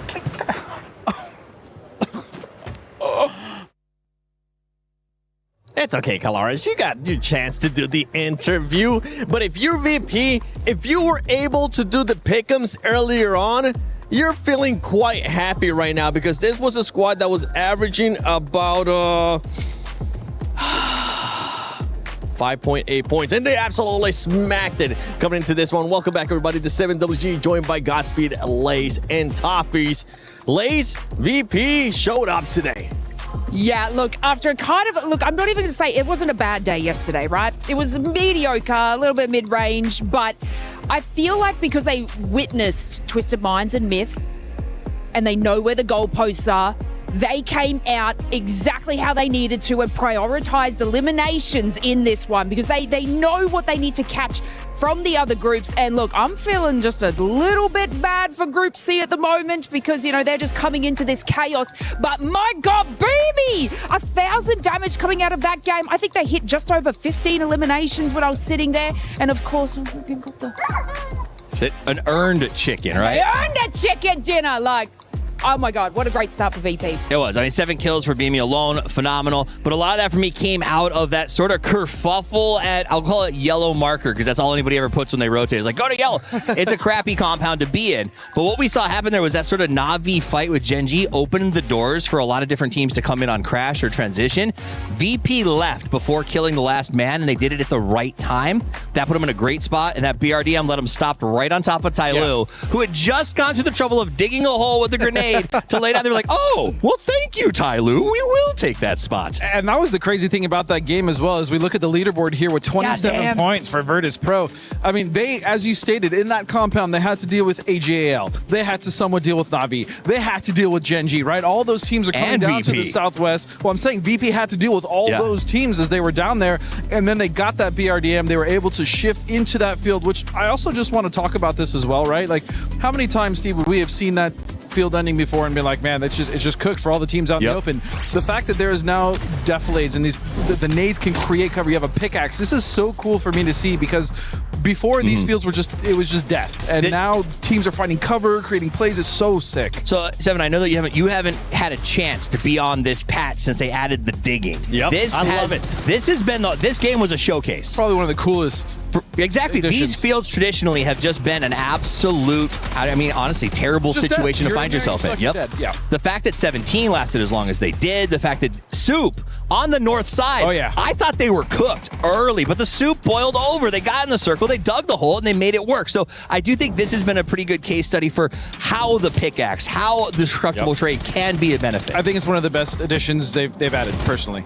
And when I was talking with Kalaris yesterday after the show, he asked me, what is the one thing that you're enjoying the most so far? I was like, the digging. It just changes the dynamic so much of certain areas. We got a chance to see it yesterday, but as you guys just mentioned, we just saw it perfectly in that scenario. And the BRDM, I want to see a little bit more of that splat maker because I wanted to see them being able to run some people over with it. Yeah, I mean, I think the BRDM has been a huge staple so far this game. Yeah, I love I'm not the biggest fan of it, but historically, Godspeed has not been a BRDM lover. It has gotten stronger with the nerf to the Panzerfaust. Sure, a few less counters, but it's been very good. We've seen it over and over again. I do think, sometimes the pickaxe a bit overpowered. Maybe a few changes for like the durability or things like that would be good. But the holes, I love the fact that we can change the terrain. Yeah. I also want to give a shout. Another thing that was added not long ago was res beacons. We saw a trap add a res beacon in that game, and we'll get back to that. But right now, props for Virtus Pro, man. 7 kills for Beamy. That's what you were talking about too, Lace. Beamy with those 7 kills. And honestly, a good pick-me-up and a great start for this squad, considering what was happening yesterday, as you were mentioning. Not really one of the best days. Today, they started off hot. Yeah, and like I said, they really need to have that momentum because, they know what's coming for them in these other groups, and they really did hone in on those eliminations and all those kills there. But I sort of want to move more maybe to our teams that didn't do so well and that I had on my books. My favorite segment. My favorite segment, the losers. So Gen, I had high hopes for Gen G. They came out, got their first elimination on AGAL. It was looking kind of bright for them. We've got 2 of our Korean teams here today. T1 as well, sort of facing it off. T1 actually did a lot better than I thought they would. They were more up that leaderboard with about 9 points left over. But this Gen G, not a great start for them. It was looking like they were sort of going to move up there. But honestly, Salute was holding that team together in that entire game. But unfortunately, I guess that confrontation where we had, it was AGAL and then VP and obviously all those third parties, it just wasn't looking good for them. I did have high hopes that Salute could get out of that situation due to the third party arriving, but it just didn't plan out that way. The problem for me, and I'm glad you brought up Gen G, is that their whole year has just been disappointing. When you look at the roster, you have Bean, you have Salute, you have Soul, right? You have D. These are players that in their, I say in their prime, they're really not that far off it, or if they're not still in it. I mean, these are players that Salute at one point with Soul was one of the best players in the world. Like, Soul was one of the best players in the world, right? We all said it. He's incredible. Him and Tig had a little set off. Where is that? I need to see that. They just Gen brought G has back been this roster, no? They sort of but all rekindled year they have been floundering, and I need to see something more. This is the biggest test they're going to have, and so far, the first game wasn't great. Now, I have to give him a caveat because that circle was rough. That whole circle, Steve, we saw a lot of teams having to go. Those fields traditionally underneath Everest have always been really rough to play around. So, I mean, you got to give him a pass, I guess. I guess. That's right. I mean, I want to see Team not be getting a pass in AGAL. I want to see a little bit more out of that They need squad. more, too. They have 5 more matches left, and it's not going to be enough. But I know we do have something awesome coming this year, and that is none other than ENC.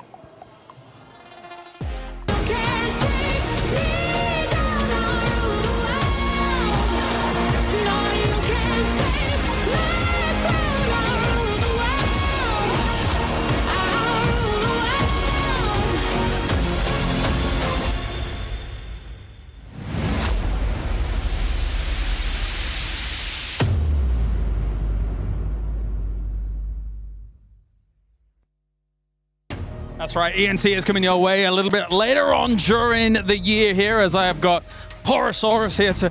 Why is everyone so tall? I don't know, buddy. Or why am I so small? But, of course, ENC on the way. I mean, talking about those regions that are going to be kind of representing, especially across PUBG, who are you looking at to be able to challenge for a title? I mean, look, coming off of a massive PNC win, obviously everybody's looking at Brazil, but I feel like that might have been a once-in-a-blue moon, just exciting thing.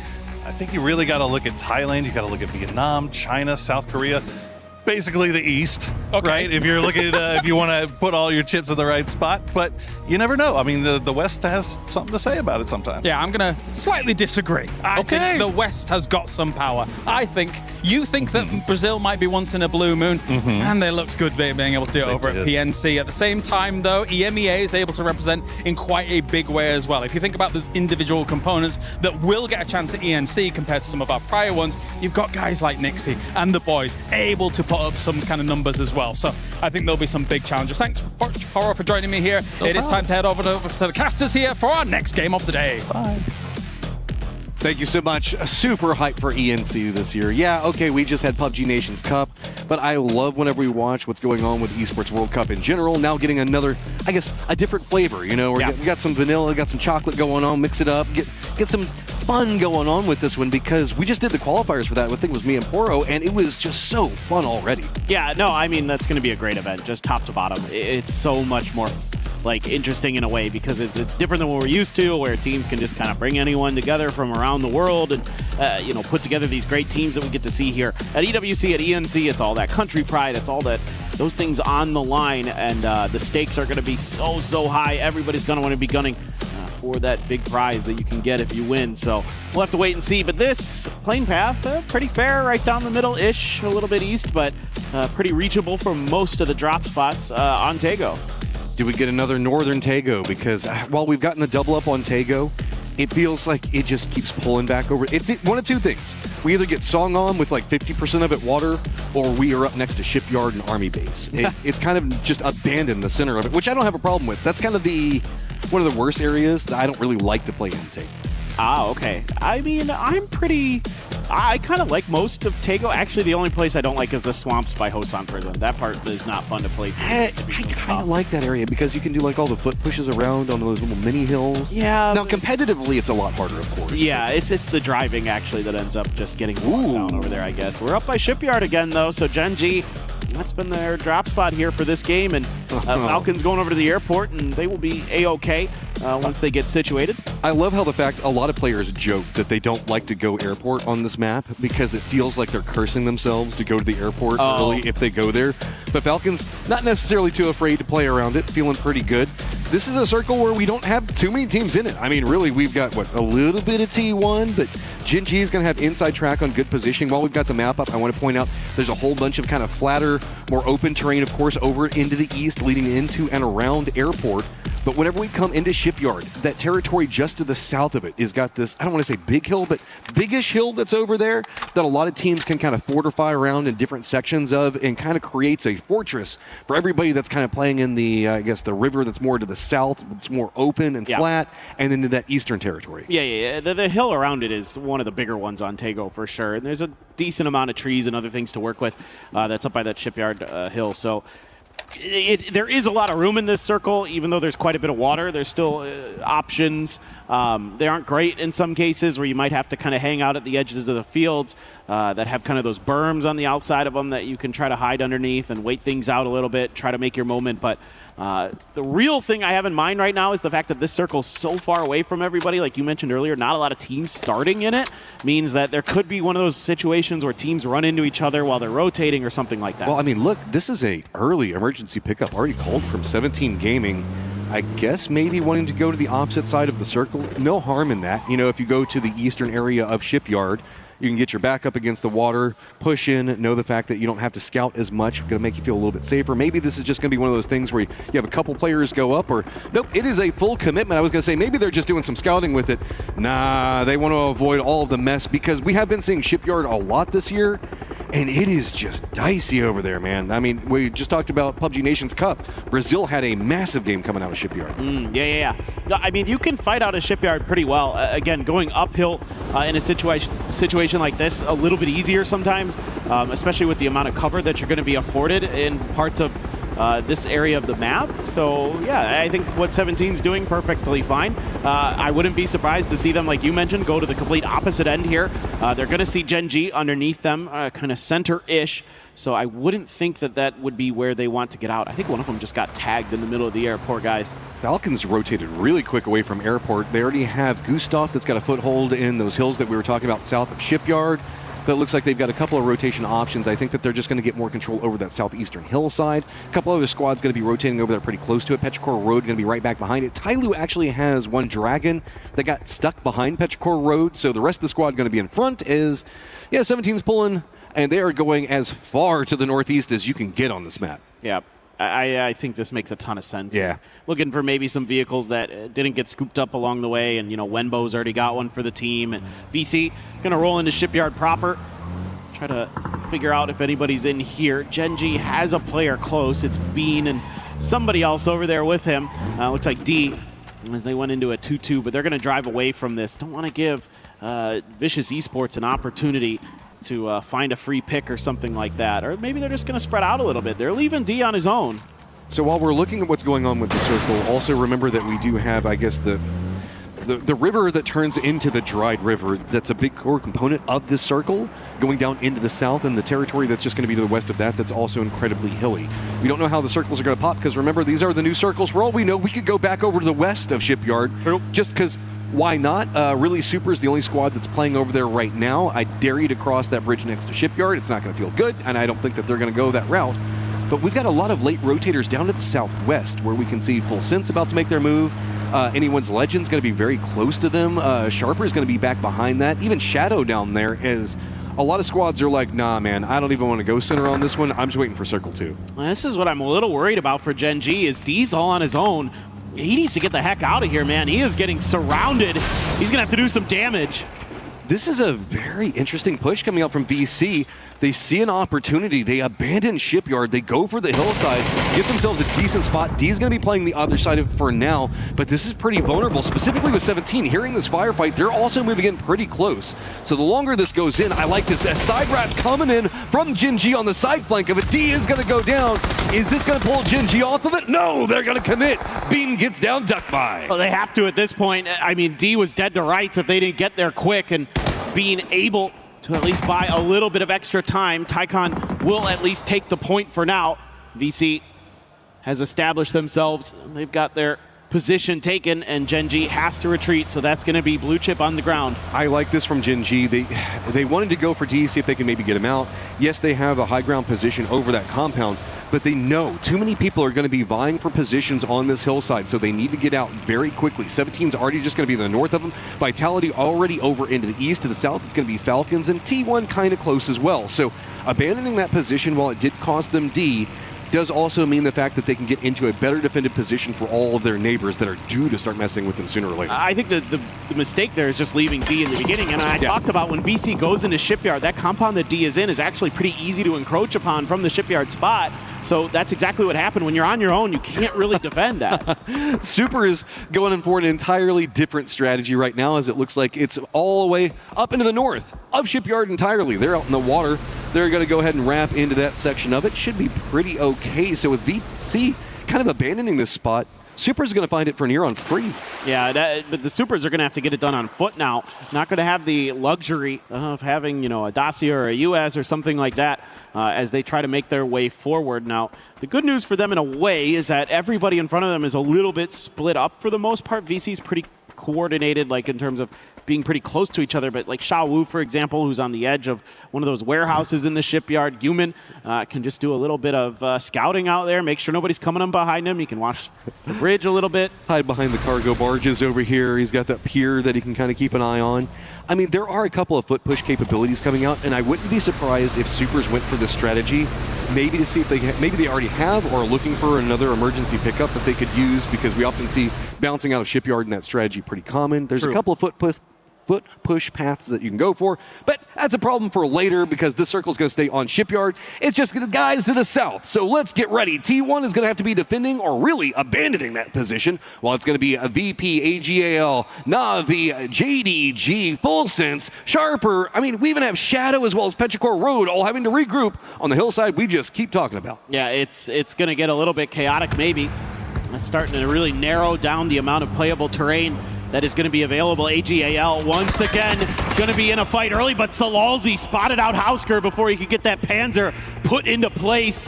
And all of a sudden, Tai Lu on the ropes early here against AGAL. Lee was getting, I think, called back in or something here. Falcons taking a bit of a fight against, I believe, Vitality out there. Tittleton's going to take a point for them, but Kong Kong trying to hold the line. Some grenades are going to hit him, though. He's going to throw a stun in response, but if that frag, it almost got him.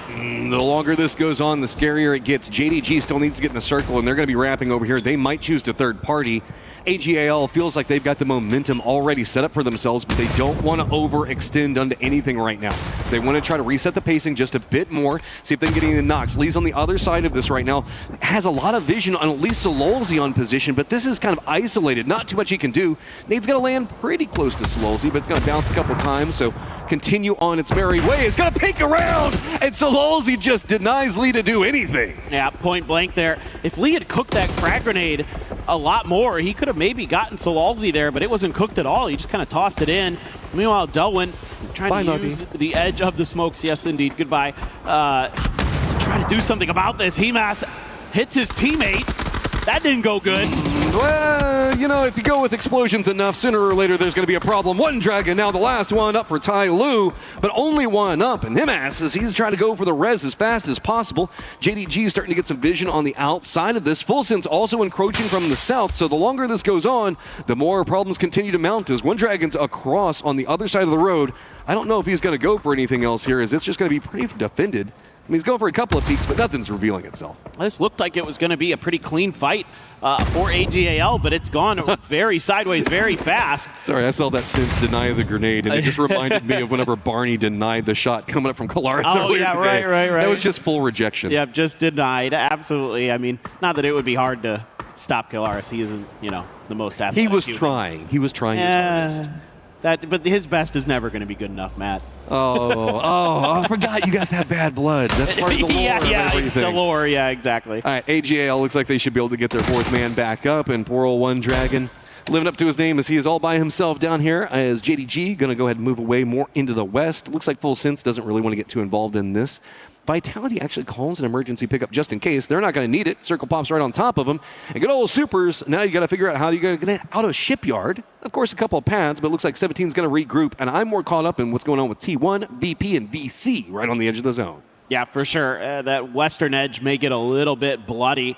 Full Sense now just setting up a bit of a barricade on their edge of the circle to keep AGAL pinned in if they try to encroach on their territory. Nixie just doing a little bit of a fact-finding mission. I mean, this is incredible from Sololzi right into Lee. Really nicely done. Now, if we get to see the follow-up from Himas, it didn't go so good. And this right here, that's your teammate there, bud. I mean, I get it. He was trying to get it around the corner to hit the other player, and Delwyn kind of walked into it. While that was going on, Nixie does get dropped. That's I guess a minor problem for VP. T1 has a side position just down to the south.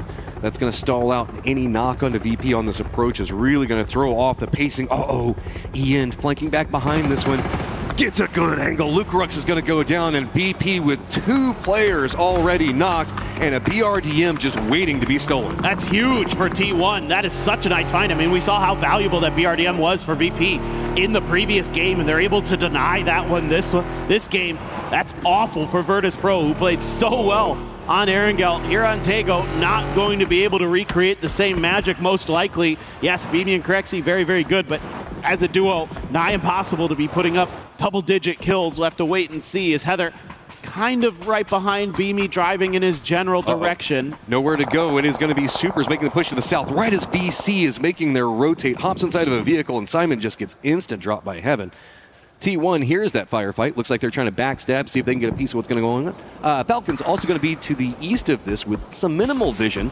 Trees are going to deny out a lot, but it's going to be enough to make it complicated, as that's going to be another knock. Nade from Rex drops on top of Duckmine. Yeah, he's able to do some really nice damage up there, is Rex, because Heaven was really in a lot of trouble, had to go prone into the smoke to get the heal through. Like this from the Supers, they got to clear an edge, and if they can deal with VC, at least make them weak, then they're going to buy themselves a little bit more space. Now, the concern, of course, is going to be that Falcon's also going to be up ahead of you, and you got a little bit too far ahead of the rest of them. Did Rex there, and he pays the price. He almost gets knocked by Falcons off screen. Meanwhile, the rest of Supers trying to find some kind of safety into this next circle, and they're getting harassed the whole way in. I mean, there's a couple little divots and shacks that you can play, but none of it feels super good. At least get you away from the Na'Vi firing line just to the south. Anyone's Legend also going to be approaching on a similar vector to this and maybe distract T1. So With DL down, it's going to be Tig that managed to get the shot, but I think this is pretty safe from that firing line. And now T1's having to focus back onto anyone's legend, so that should be resable and safe. Shack Life, best life for now, is it's going to be a circle pops and moves away yet again. As man, Super is just chasing the circle. Yeah, now it's just getting even more difficult. There are going to be more and more teams fighting for this territory. And taking that knock on the DL, really painful. That helmet going to be very beat up. And Delwyn does find E-End off screen. Falcons here just staring down. And anytime the Supers try to pop out and do much, they're just going to be getting lit up. You're a lot of shots. That's going to be anyone's legend getting vision on T1, as whereas Petrichor Road going for a regroup. They were running a bit of a 2-2 split.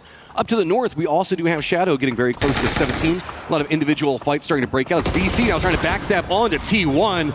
Type just denies out as much of that as he can try to get, but there's nowhere else for him to really go. He's got to deal with the looming large threats in front of him. Heather at least has the BRDM, but Vicious is going to go down. Not too many options as Na'Vi realizes they don't want to push into the circle yet. Instead, they're going to push into the face of all those squads that are stacked up on top of each other, see how much more they can get. Well, Cumin actually gets typed there. It's just that BRDM that's left for T1. They took a prize and they can't do much with it. The Supers fighting on a lot of different fronts and getting knocks, but they're also losing players along the way. There's DL back on the ground again. I'd be curious if his helmet is even still attached to his head at this point. Rex takes a headshot, so all this gear is just getting absolutely destroyed along with their players. Rex falls to Shrimzy's hands. Super's just having to chain res while they walk into firing line upon firing line. Mas up on top is going to go ahead and get more damage onto Na'Vi and force their line and force their hand right into the Supers. Nowhere else to really go, but Shrimzy's going to get a piece of it. Na'Vi is going to go down, and now that's more space for the Supers to deal with, but Falcons are very focused in dealing with Supers, while 17 feels like they're trying to take shots on the other side of Falcons. It's going to get a little weird here on this western edge. Himas, oh, not sure who got that knock. It was Himas indeed who got Heaven. So Heaven out in the blue, and it's going to be quickly bled out, but Beamy all of a sudden springs to life. Virtus Pro split out very, very wide. Beamy made himself a foxhole, and he's going to profit from it. Almost finds another. I mean, this is just kind of hunkered down over here. Remember, we saw them take those 2 casualties early, so they've just been hiding over in this location. Human going to be his closest neighbor now, if anyone's legend right on top of him. Falcons can't go into the path of the circle that they wanted to, so it's going to be Jinji and the compounds with defense. 17 behind that one. Falcons just got to send it, and it's going to be right onto the other side of what's going to be going on with VP. Corexy right in the mix of it all, and he's going to go down off this rotate from the Falcons. Yeah, this is nice for the Falcons. They're able to get kind of an already established position for themselves. A rock, a foxhole, a little bit of safety. They can potentially get this res unless Heather has something to say about it. Tanadol as well. That's a little bit of damage there to kick. Here goes Heather. Is he just going to drive into that? Oh, he just missed it. If he had maybe ridden into the back of that car, he might have been able to get a knock. Just a heady play coming up, staying on top of the car. No, I thought he's going to flip it.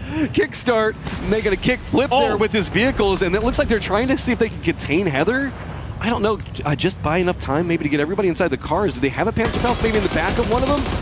Well, now they just have to light it up. I mean, they've got to try to wear through that armor, but look how healthy this BRDM still is. I mean, maybe 75% health left here. Gustav lucky. Oh, there's the run over. He got 2! That's big. That is terrible. Full sense just watching on the outside of this. Falcons were having such a good game, finding so many kills, and to have it start coming apart this way, now it's just going to be an easy nade toss right into the thick of them all. T1's Heather as a solo takes down the Falcons. That was such a tricky spot because of that BRDM. The Falcons there. I mean, Gustav got lucky on the first pass through. He had just gotten the health in when he got hit by the BRDM, was able to survive it because of that.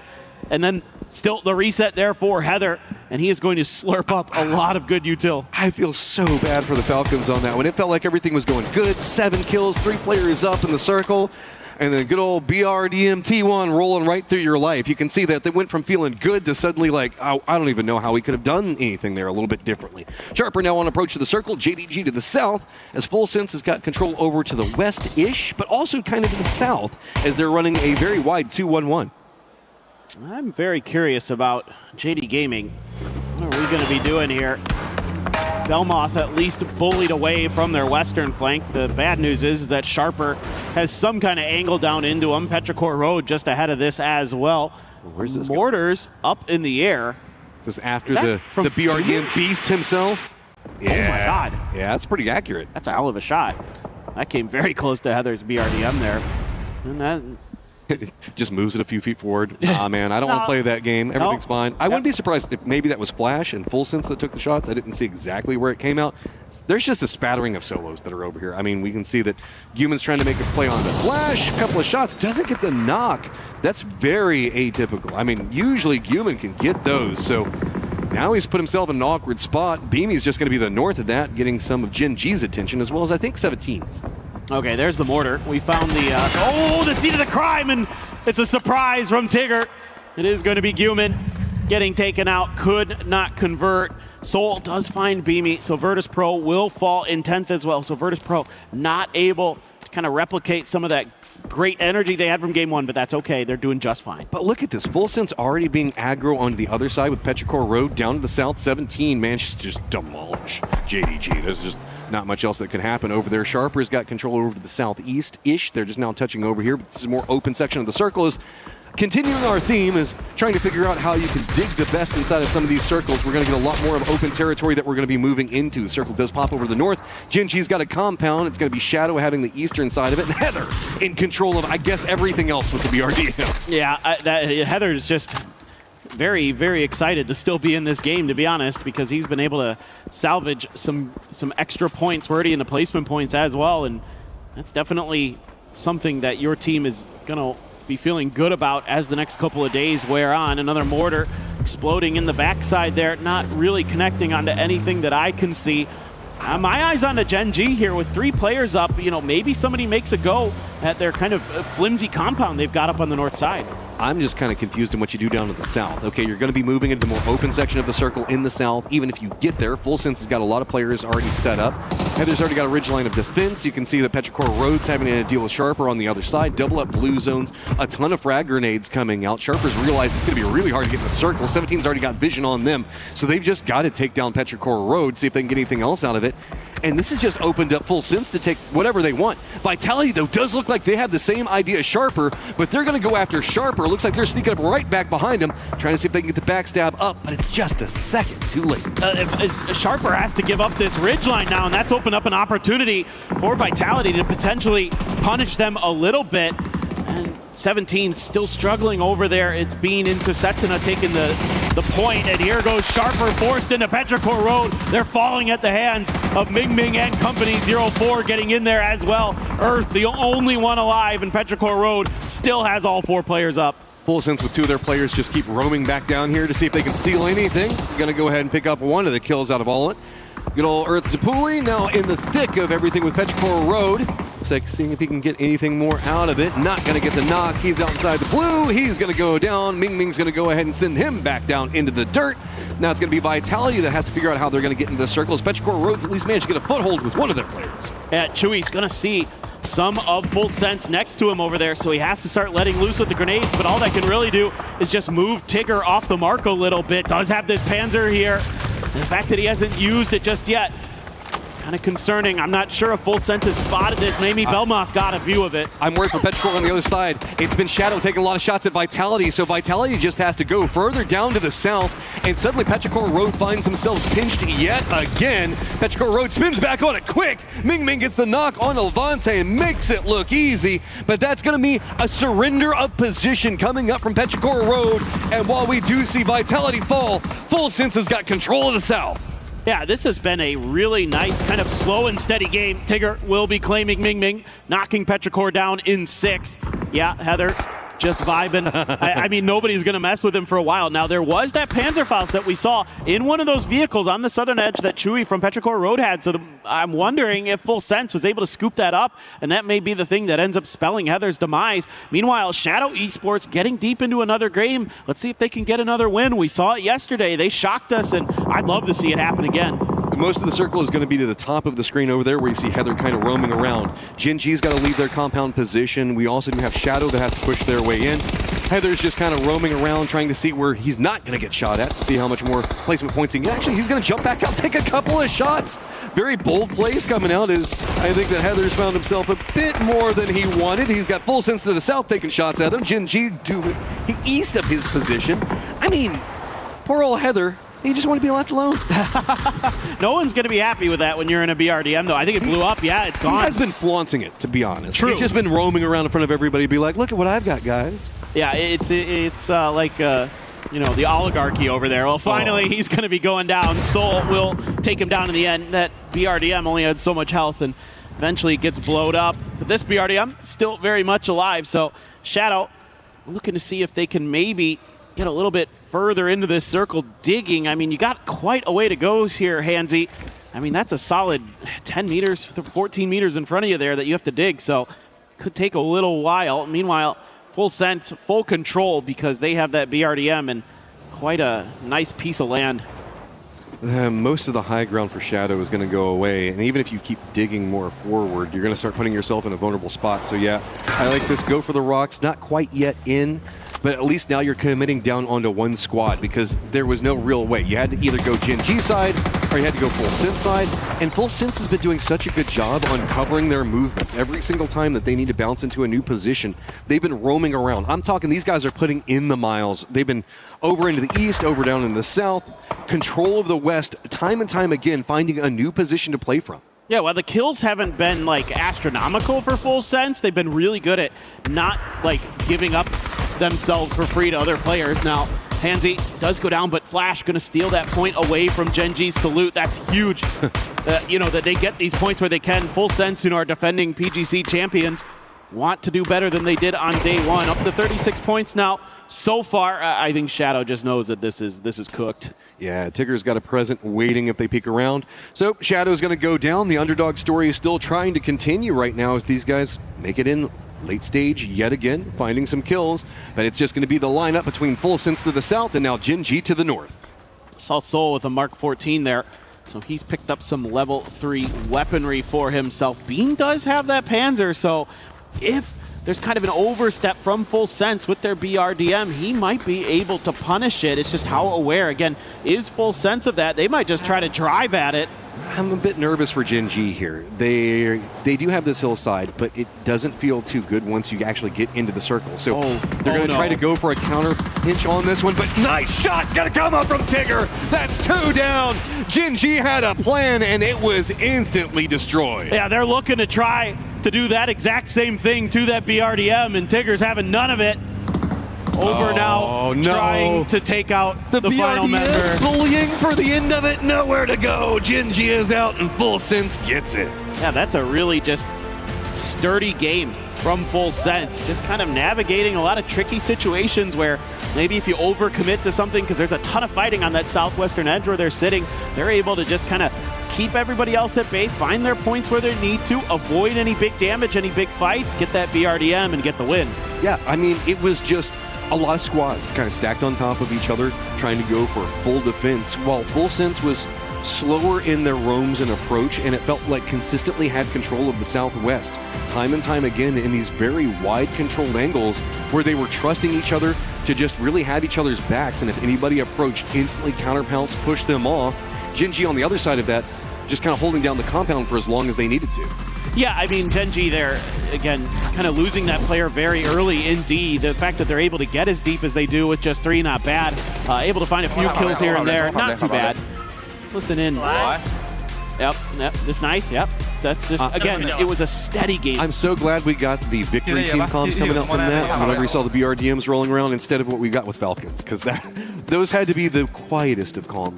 I mean, what do you even do? Poor old Falcons and Heather. Respect for doing it, man, but that was one of the dirtiest things I've seen in PUBG in a while. It's just tough if you don't have the Panzer, you know what I mean? Like, what are you going to do in that situation, especially when you're kind of stuck and you're taking damage, and it's just really hard to kind of find a way out of it. And Heather, to his credit, played it nicely. That's kind of he has a huge advantage, but still that was a great done. salvage game coming out from them. Of course, we talked about Falcons and the weird BRDM stuff that happened with them, but they still had a decent kill count coming out from that game. Shadow, later stages, time and time again, finding just enough, it feels like. Well, they're hanging in there. They still need to pick up the pace maybe just a little bit. I mean, we were kind of talking backstage what we think the point cutoff is going to be. Somewhere around 60 points is kind of what we were sort of feeling at the time. That's the inherent average that we tend to see. Exactly. I mean, and so it's pretty standard stuff when you're playing 6 games a day for 12 games total. it's just I need to see just a little bit more from them. But they're hanging in there. Their macro at least can be good when they're given opportunities. They can hang in there. You know what I need to see? Anyone's legend surviving for, I don't know, Circle 4? Yeah. I don't know what's going on with them, but it is just, the rotates are just a problem right now, man. I don't know if it's their scouting. I don't know if they're just more confident in their approach than what they actually wanted. It's just absolutely crazy as we've got another squad in the hunt, and that is going to be Vitality. I believe Coloris has Levante on the stage. That's right. Thank you very much, guys. Of course, Levante here, the big man himself here to talk about everything that's going on. So my first question, Levante here, to start things off. This game just now, you're in the compound, Circle 6 shifts away from you. What's the plan for the team? Найти поинты, сделать игру максимально хорошую для нас, зафармить все и попытаться зайти в плейсмент-поинты, найти киллы, найти плейсмент-поинты, в целом все. Ну, шифт, конечно, неприятный. Двигаемся дальше. Points to make the game maximally good for us to gather up and to maneuver forward. Yes, indeed, the Circle 6, the form, okay, not so good for us, but we're moving forward. We are going ahead, finding points. That's it. Okay, fair play. And overall, what was your kind of impressions of yesterday? What went down? Do you think that you could have had a little bit more points on some of the certain games? What was your perspective on day number 1? Конечно, мы должны были и обязаны были вчера набрать больше поинтов, но мы допускали в своих играх глупые ошибки, из-за этого где-то не добрали, где-то плохо сыграли, но сегодня дали себе обещание парням, кто нас поддерживает в нашей организации, что мы справимся и сделаем сегодня все для того, чтобы пройти финал.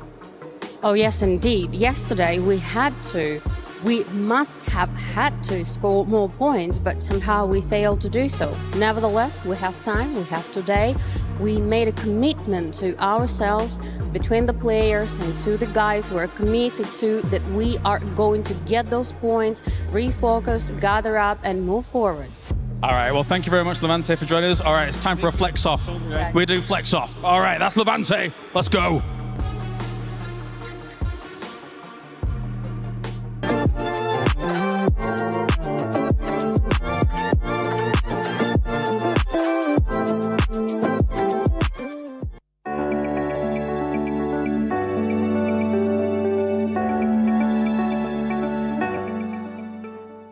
He can come in here and play my game.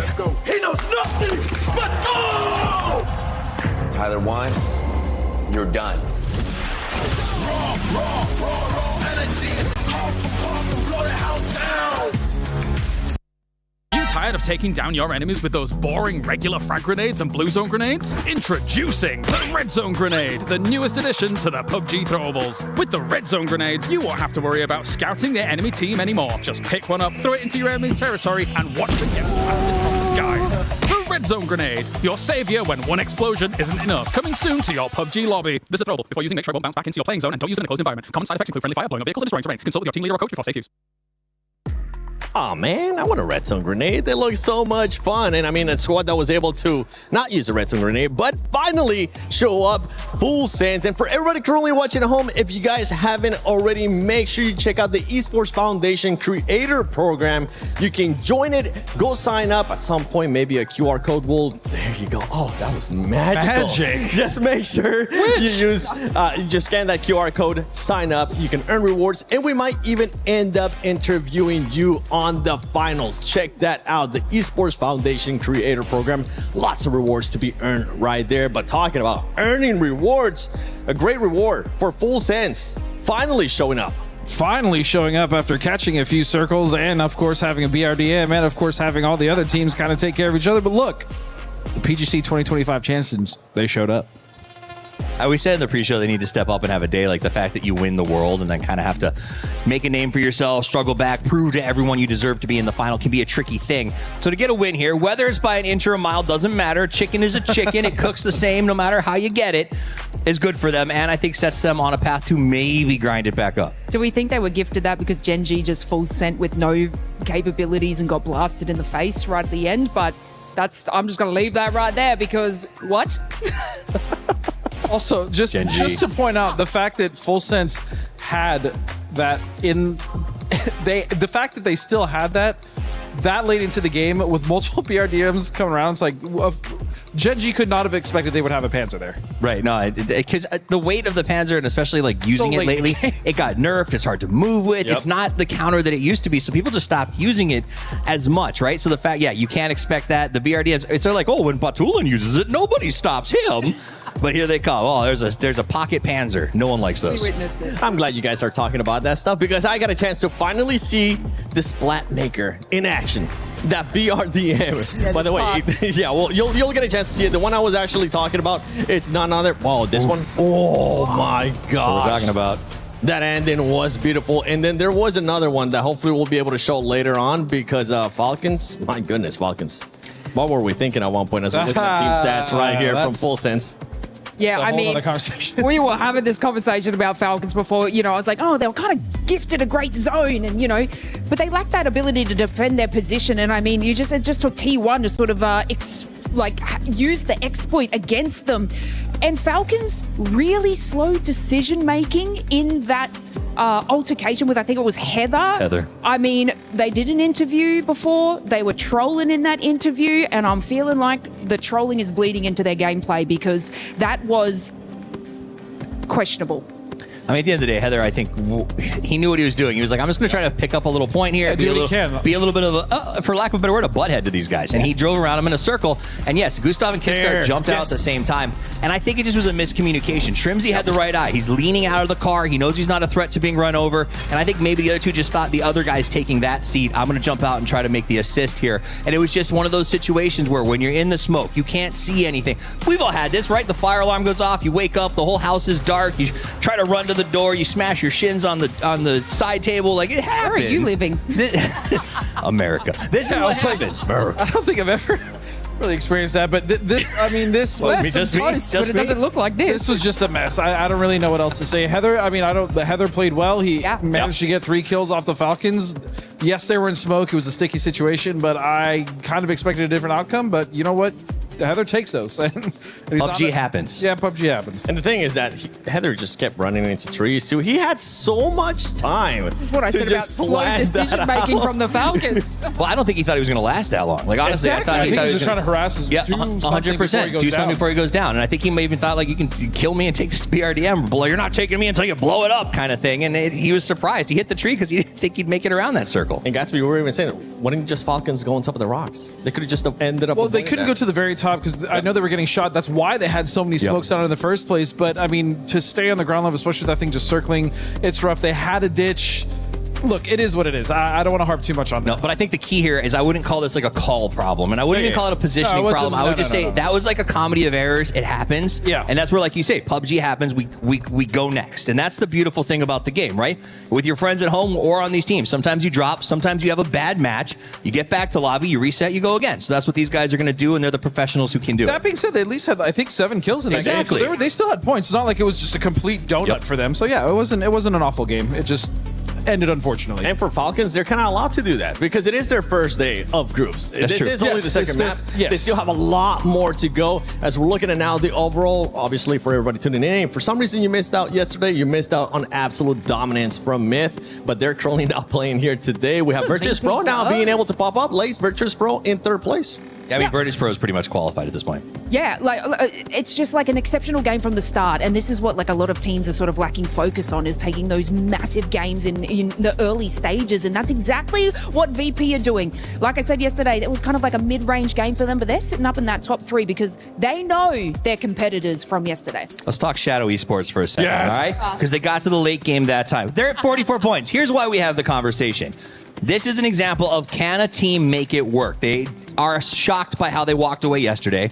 They actually end up with a decent game too. They've got 4 more to grind out that extra 20 points. Do you think they can do it, Godspeed? He's sighing. He sighed loudly. You guys couldn't hear it at home. I don't think so. I don't think so. I think this lobby, as it continues to manifest, I think the teams that are better than them are going to figure it out, and I think they're going to get trapped in rotation mainly. I'm calling it now. He was much more polite here on the desk than he was in the green room. They're going to have rotational issues. That's my guess for them. I agree with that. I think as much as it'd be fun to go all in on them, I don't know that I can do that just yet. Yeah, you know, I ended up saying that my predictions have been going off on the pick'ems, but to be completely honest, Lace, I kind of just want to see them in the finals. I know you guys are saying that it's going to be hard, and honestly, we kind of saw that in the first game as well out of that squad, as they ended up with a big old donut on that first game. Here, being able to bounce back, but if they can maybe just string some good performances, they just might end up doing it. Yeah, well, let's talk, if we're talking about donuts, let's talk about another team that's been sort of sending those in, and that's Na'Vi. We're 2 games in. I know it's early, but I've seen 4 points, I think, total coming out of them in 2 games. I expect better when it comes to a team like Na'Vi. And I would agree with you, but for whatever reason, they just haven't been able to get it together. I don't know. That team, it's difficult for me to pinpoint what exactly the first 2 games. The first one, the circle was rough, right? Yeah. Second one, still, it's rotations. They couldn't even make it in. So I think that's definitely something, as long as they can just, maybe the first 2 games, they weren't feeling it. Maybe they kind of had to go a little wider on their rotation than they wanted to. But either way, they should.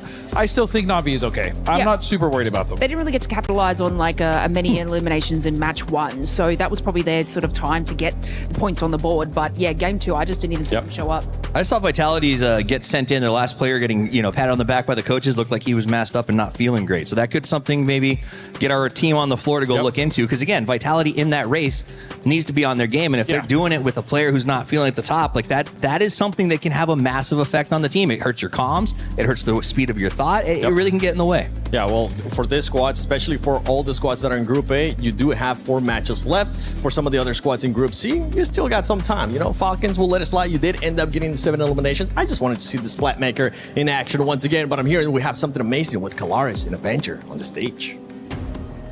That's right. Thank you very much, guys. Of course, there's a lot of great players here, but we wanted to talk about some of the very best so far here from Esports World Cup 2026. I am with Avenger, once again, another very tall person here to talk about everything that's been going on so far, and we'd be missing the point, I think, if we didn't start with good old Kiss Magic. Yeah, we have to talk about it. Of course, him coming here, changing into the French Kiss, getting 18 kills in just 6 games.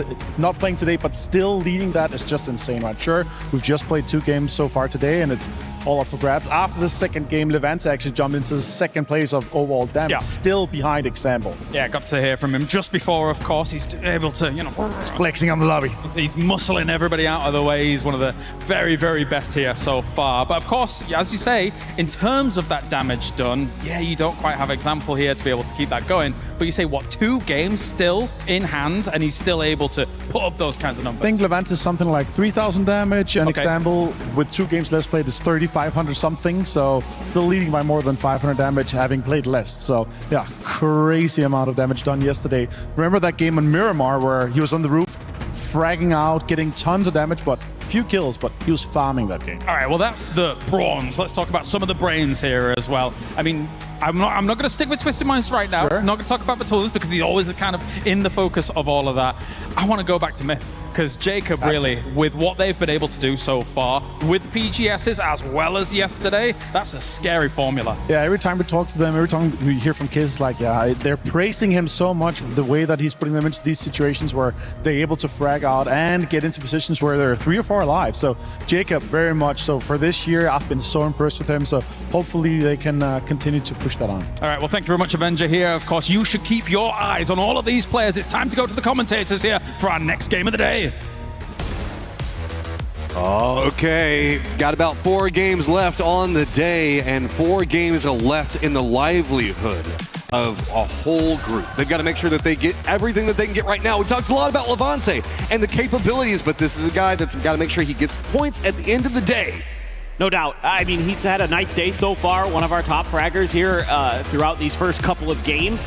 So that's a nice start for Vitality and Levante, but still work to be done for sure. I mean, you can't take it easy right now. You got to keep up the pace, got to keep pushing to make sure that you finish this day as strong as possible. You don't want to leave kind of that point cutoff anywhere that feels dangerous. And I'm scared because the desk was talking about it. Na'Vi has been kind of non-existent so far.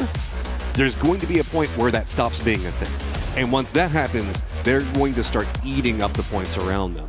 I mean, there is a world where maybe that Na'Vi just doesn't have anything big that happens on the day, but that would just absolutely surprise me. AGAL needs to get something big going. We can look on the other sides of this, and if you are a Shadow fan and they are in the hunt, they only need a little bit more. They just need to find something. It's really them and Vitality can they find just enough to really squeak in about another 20-ish points? Yeah, for sure. There's still hope for Shadow Esports and, for Indonesia. I mean, definitely something to be said about this team and their way to at least get deep into games. Like, they're relying a bit on placement points. That's good enough to at least get you into that grand finals. Potentially, we'll have to wait and see. I want to talk about Na'Vi just a little bit more because I think this is a map where they often can really start to rack in the kills. We've seen it in the past with Hakatori, and especially where he'll drop like 9-10 kills on this map, go absolutely crazy here. So definitely going to be one of those teams on this one that I am keen to see pop off. Weird circle into the plane path as it is going to bounce pretty far down into the southwest away from it. So that means that T1's going to be in a pretty decent position. Petrichor Road is one of these squads that we're kind of thinking about is Petrichor Road. They're going to have an odd rotate into this one. It's also another squad that, I mean, since Xlift has always been kind of a face for it, a lot of people are very focused in on what's going on with Petrichor Road. And so let's go ahead and hear with Ming Ming what's happening. 这张地图我最喜欢它的思城嘛，然后因为它地方城大，收的东西物资也很多嘛，然后也很肥，然后转移路线什么，我感觉也都挺好走的。你可能就像教练说的吧，然后周围其实没有什么很大的很多人嘛，周围可能就我们的一座主城。 Quick, easy, efficient. Petrichor Road. Pull that into your game a little bit more. Quick, easy, efficient. Find some stuff, man. That's all I play for. I just want easy and efficient. That's what I'm all about. So I'm glad to hear that. One of our all-time great players in Ming Ming definitely knows what's up and definitely keeps it simple, and that's my kind of gameplay. So they start out in Impala here, but the circle went west. More Monte Nuevo. Okay. I got a hard question for you. Okay. Is it good for Petrichor that they're tied up with Anyone's Legend right now, or is it bad for Anyone's Legend that they're tied for Petrichor Road? I think their power levels aren't too far off in a lot of ways. I think it's really well. Really? Here's the way I'll say. Look at me, Asia Paper Thin, and say that sentence to me again. That you think that Petrichor Road and Anyone's Legend are comparable. Hear me out. I think AGAL probably has a little bit more firepower, but I think the brains on Petrichor Road are maybe a little bit better. Okay, I think I'll kind of give you that. Yeah, I think Petrichor Road could play a little bit safer and be a little bit more reliable, but when it comes to who has the higher ceiling, it's AGAL. Yeah, I mean, if Petrichor Road doesn't qualify, I'm not going to be hurt. If Anyone's Legend doesn't qualify, there's going to be a lot of people that are going to be really surprised by it, I think. Those are two teams that I had on my radar for today. When we were doing the pre-show segment with Lace, I was like, I think both of these teams have a lot to prove here today, and for various different reasons. And they're very good. Each team has a superstar fragger with Ming Ming on Petrichor Road and Himas on AGAL. Two players who can take over a lobby when they're feeling it. It's just we haven't quite seen that big pop-off from either of them yet. How stylish is it? Of course, it's Levante in the Golden Mirage. He just looks great. He's just flexing on everybody. Yeah, it's a natural fit for the man. I think we should find a way to get him a gold card in real life, yeah? Okay, we're going to have Vicious in the center of the circle. JDG is December 12th, also kind of getting over there. The area east of Monte Nuevo is getting a lot of the attention in the rotates right now. A little bit further east of where we can see Vicious going is going to be 17. North of that, T1, Falcons, a little bit of Vitality over there as well. Coming out of Picado to the north of it is going to be Supers. To the south is going to be Na'Vi, but VP's making a wrap right in between Na'Vi and JDG right along the road. Ooh, that was a good grenade there. Did 40 damage to E-End, so the Falcons trying to put some pressure onto T1, but this is the strong side of T1. They're in a 1-3 split with Reigning quite far ahead of the rest of them, and Falcons is just committing to this. Shrimzy leading the charge with the M249. The grenades are going to splash out, but they're not hitting the Falcons, so far, T1. I'm scared. It's Heather on the side of all players for Falcons to be going against right after that last round.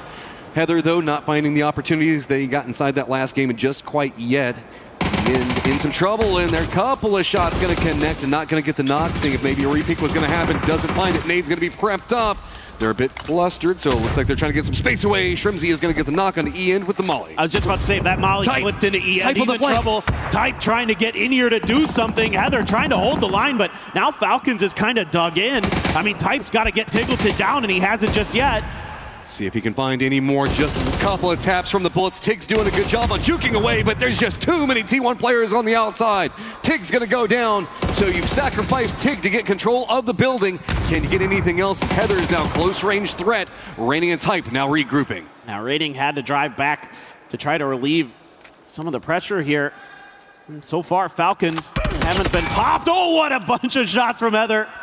Gets up into the window, and Gustav had no idea he was there. Man, Heather is just like Falcons kryptonite right now. See if they can get enough timings on this one. This is very far to the north. No other squad's really capable of third-partying any of this, so T1 can just kind of take their time. Dancing around the outside of this, maybe Sharper could go for a wrap back around, but sounds like we have a C4 being prepped and ready to go. Runs around the outside, but it's going to be Type on the defense. Falcons out real early. Like that C4 there because it forces Falcons out into the open where T1 has control. That's beautifully handled. And they could even potentially get a revive. There is that station that's just to the north of this that they could go for. We do have Vitality, who eventually made their way over here, but if they were looking to try to third-party this fight, they are a little bit too late. They will at least be able to take the space for all the trouble that T1 just went through. And Falcons as well, out early again, a tough go of it. Oh, no. Yeah, right as soon as we saw him walking over. Okay, whose fault is that? The person driving the car, I'm assuming? I mean, we were just bigging up Levante in his cool car, and then he does that. I mean, look, when you're vibing and you're just kind of like rolling around, yeah, you know, sometimes. Maybe he's hating. Yeah, just a little bit. Oh, we see me rolling. Hating. Okay. Showing age here as Petrichor Road is going to be wrapping down to the south. Full Sense is going to have the upper area of Chumacera under control, but nobody else really holding down Chumacera. Monte Nuevo is going to be Tai Lu, and then it's going to be Brickyard for AGAL. Most of the other squads kind of a bit spattered across the hillside. I'm very curious about Shadow Esports way up on the north, doing a very wide wrap, but that's off map, and that's kind of like them playing for Circle 2, you know, trying to get a pre-rotation in potentially. 17 and kind of a normal split in the center. They're going pretty wide. Most teams are. The Supers as well, split along the Picado Mountains on the south edge of the power grid. Meanwhile, Petrichor Road trying to get in their cars a little bit earlier, see what's available around the edge of Chumacera and potentially a little bit further forward. So we have two different ways that we can kind of see this. Well, really three. If we pull back over to power grid, that's going to favor Vitality, T1, Supers in their positioning. Go more of that Chumacera staying center area.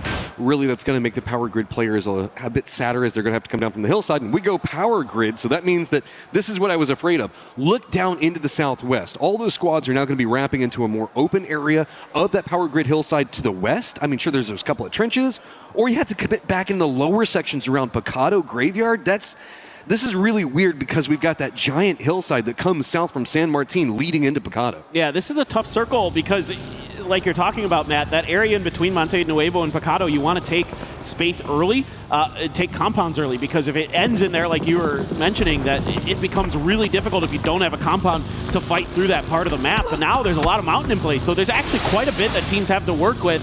Bukarux is getting tagged up just a little bit by Navi from range. This has opened up an opportunity for JD Gaming to keep on keeping on. There were some helicopters up in the air, some emergency pickups being thrown into the mix, but maybe AGAL the only one who's going to commit. 17 heading back home to Picado after being gone for all of a circle. Other side of Picado, it looks like Genji is going to be trying to take that to the south. Full Sense is going to be ramping it back behind Petrichor Road as well as Navi. AGAL with their emergency pickup could be going literally anywhere. Shadow still nowhere near the circle. They're going to be coming on the other side of Monte Nuevo, as it is going to be Vicious going for more of an approach onto that lower hillside coming out of power grid to the west, as well as Tai Lu taking control over that just a bit before them. I want to talk about where Sharper is right now in relation to kind of the circle and how much control they have. I mean, they have everything from San Martin all the way down to halfway into this phase 2 circle. That is a huge amount of space they've given themselves. They're very spread out though, so there is opportunity maybe for a wide wrapping team to punish them, but if nobody does, I would expect that Sharper is going to get pretty darn deep into this game potentially and look to do some real damage here, but we'll have to wait and see. T1 does end up getting back up to their full strength. Now, they did have a knock on the outside of the power grid area there, and there's that emergency pickup. So this is, where does AGAL go? This is what I'm looking at. Sharper, if they can keep AGAL from getting in the middle of everything and causing problems, it should be A-okay, and that's damage done. Oh, is it enough to get the knock? They do manage to make landfall. So Crash into a great position right above Genji on one side. Well, I say a great position. It's at least a safe position now, and it gets them away from all of those crazy reps that they wanted to do. Is this just the solution? Anyone's Legend their rotates have just been detrimental. Let's just call it honestly. Every single game. So maybe emergency pickup, just crash somewhere and get control over it and just start fighting your way out of that. As you can see, AGAL recognizing that their eastern edge is dangerous, so they have to put up those smokes so they can try and find a way to not fall underneath Sharper's grasp. You know, they're worried about players getting into grenade range there. Jedi looking to see if he can get anything, but right now AGAL going to use those rocks nicely. The problem is staying on that edge of the rocks can be a little bit tricky. You can find some holes to hide in for sure as AGAL. Okay, more power grid, more problems for everybody on the outside. Specifically, if you're south of Bacado, it sucks to be you. VP, they're going to be on approach. Looks like they're going to be leaning into the VC side of all of this. Navi is just going to be the other side of that. Full sense tail in. Petrichor Road just full on send as JDG airborne for the time being. And good old Shadow going to be back behind it all. Looks like VP is going to go for a more northern wrap, try to bounce around the western section of what's going to be going on with VC. And I don't necessarily fault that. Gen G looks like they're mirroring it over into the east. JDG is losing players in the air. I'm pretty sure that Levante got the kill as they were parachuting in. Yeah, indeed. So that is a rough go of it for them. They're trying to just find something inside of the circle. Now there's a few dips and dives on the outside of the power grid that you can take, but Navi is crashing right into them. Oh, rolls right into the face. Suze doesn't get the knock, but Hakatori, a boost stick will. That was just an aggressive play coming up from Navi. They lost Ferris for it, but that was a power play. Yep, that's kind of maybe what you needed here as Navi to start getting a little bit of wind behind your sails for this match, for this day. Here comes some mortars. They're not even going to land on screen, hitting behind all of this. VP is making the wide wrap around to the north side. T1 still dug into the firehouse on the north side of power grid. They haven't moved a muscle since they won that fight against Falcons. Meanwhile, I really like this from VP. They had two options there. They could have gone for the emergency pickup. I think if the circle had gone east, maybe they had done that. Instead, they want to go north because they realize that there's going to be some open space up there that they could rotate into. Well, we were talking about VP as well as Gen G going for that more northern wrap. They are going to be right next to each other now as Gen G is going to stop off, get some vision of VP right in front of them, with Vicious going more north to get away from the firing lines that were happening down to the south. That's going to get even dicier as there is nowhere for Shadow to go, and they're going to be bumping into full sense down in the south. This is the test for me with Shadow. This is a circle that is very hard to deal with. If they can find points and a way to get into it, this might be proving that they deserve to qualify. They're at least able to punch back here. Jexy did take down Tanadol. So, you know, for Shadow, kind of a tough couple circles where they were trying to make some, later rotations to see if they could catch a hard shift. Instead, it hard shifted away from them. So now they have to do a little bit of fighting. But again, good news is you at least made Full Sense pay the price. He took one away, and Full Sense does have one player in the circle. Tigger is there. Let's take a look at how this happened maybe. There's the crash from Na'Vi. I mean, just out of the cars, and a lot of dead players from JD Gaming on the ground. And you're right, Ferris actually falls to Tai Lu there. But overall, just a clean drive-by. It gives them center of the circle in a great position on the outskirts of power grid to work with pretty much whatever they want. Here's Shadow continuing their roam into the circle. They did manage to get away from Full Sense, but can they survive the new set of threats that are going to be around them? Petrichor Road coming up a very close range back behind. All of it is power grid yet again, being the focal point, and Vitality just loving every moment of it. Oh man, maybe we get a little power grid finish. We get a little death match going there. In the end, that would be rather fun. I think, let's see, VC circling the wagons, looking for an opportunity, but really they don't have a ton. They've got a little bit of safety at the bottom of the hill, and Tycon up in the top in a shack. Not ideal. You got to kind of play a little bit of defense around the backside to make sure that, you know, you can't jam enough players in there. Really, one is only going to be safe. I mean, the way that this is set, we've got some very big rotates that we're going to be looking at. 17's got to force their way into the circle, and that's going to be kind of close to the supers. I don't think they can really avoid that. AGAL has to force their way in a much more open section of the circle over into the east, where Sharper has been holding them back for quite a while. And then down into the southwest, we've got Shadow, we've got Tai Lu and Petrichor Road. Yes, there's a couple of ridgeline sneaky areas that they can play, but it's also a lot dicier because they could be in much closer range and a bigger firefight and nade range, most notably, than I think any of these teams want to be. 17 might actually find the northernmost warehouse. Well, they're running right into Sharper. Oh, they're going right into Sharper. Sharper going to have an opportunity here. AGAL might have some vision into 17, who's trying to figure out anything that's safe. Meanwhile, Pau just going to make his own safety, taking a little bit of a foxhole there. Okay, well, 17 makes their rep. Petrichor Road also managed to get very close to PAL, so maybe that dig-in could be important for him in just one moment. Shots now starting to come out on the 17 on all of their approach over there. Gen G is also going to be the new target of 17 in their rep. Petrichor Road at least finding some safety, and here we go. We've got 17 now stacked up. Gen G going to be right in front of them. They did at least manage to bypass Sharper as well as anyone's legend, but Gen G, where are you going to play from this one? They've got to be careful. They don't want to overpeak because it's going to be T1 with supervision of this. Yeah, those are good shots, though, by Soul. He did more damage than he took there, so he's at least able to afford himself the opportunity to move his car back just a little bit while 17 has to regroup. Knew he was in grenade range, so wanted to try to get out of that as best as he could. Get a better firing line from the rest of his team. Meanwhile, VP cutting in towards Full Sense. Full Sense trying to dive into the power grid proper. Nixie running out of bullets there. Might have popped a tire, but Full Sense at least gets to the fences. Where we started with Falcon's death is where everybody seems like they're focused on getting to. Full Sense does find a nice little position to play for now. VP is going to now have control over everything into the west. Tyloo still got to get into the circle, and it's going to be Shadow. Actually, Henzi he's gotten all the way into power grid by himself. The other players for Shadow are right on top of Tyloo, and it looks like they're just full on stealth as Tyloo's literally driving over them right now. I mean, I wouldn't think that would be possible, but it is. I mean, they've done it, and Jexy actually finds another kill there. Type knows that Full Sense is out there. Jexy gets two, one with the barrel, one with the Mark 12. Looking to see if he can finish this off. Tyloo getting absolutely shredded. Another angle is found there. It's actually Beamy from VP who gets that. A grenade almost finishing off a player of Petrichor. Circle is popped. We're keeping in most of power grid, but we're going to move into the more open sections of the south and the hillsides into the east. Petrichor Road still has to vault over what's going on with Supers as well as Vicious in front of them. Luckily, Tyloo falling off to one side has denied out a competitor onto one angle of approach. But I don't know how Petrichor Road can fight their way into this. There's just too many squads around them holding too many angles. Ooh. If they fight their way into the north, they're going to have Human back behind them. If they try to go east, it's just going to be VC holding them out. Yeah, Rex is driving way on the southern edge of this right now. DL was watching from the high ground, giving a little bit of just couldn't quite get there in time. Yeah, so he's going to go down, and Human trying to do what he can here, but now the Supers are at a man disadvantage compared to Petrichor Road. Grenade not going to do much there to our IGL, and he looks over towards Chewy. Can't do much. It's actually VC putting him down. Okay, Bob saying head needs to start popping some heads as it's just him and what angle of approach you go for. VP with nowhere to go. They're going to run back down into the Shadow defensive line. Good shot's going to find or on at least one knock off the start onto Lucarux. But you can see VP already has the information. They know exactly where they need to focus their targets, and Nade's already running right down on top. Jexy doesn't get the knock, but running in is going to be Cabal's right into the face of VP, not finding the angles yet, at least getting some damage though.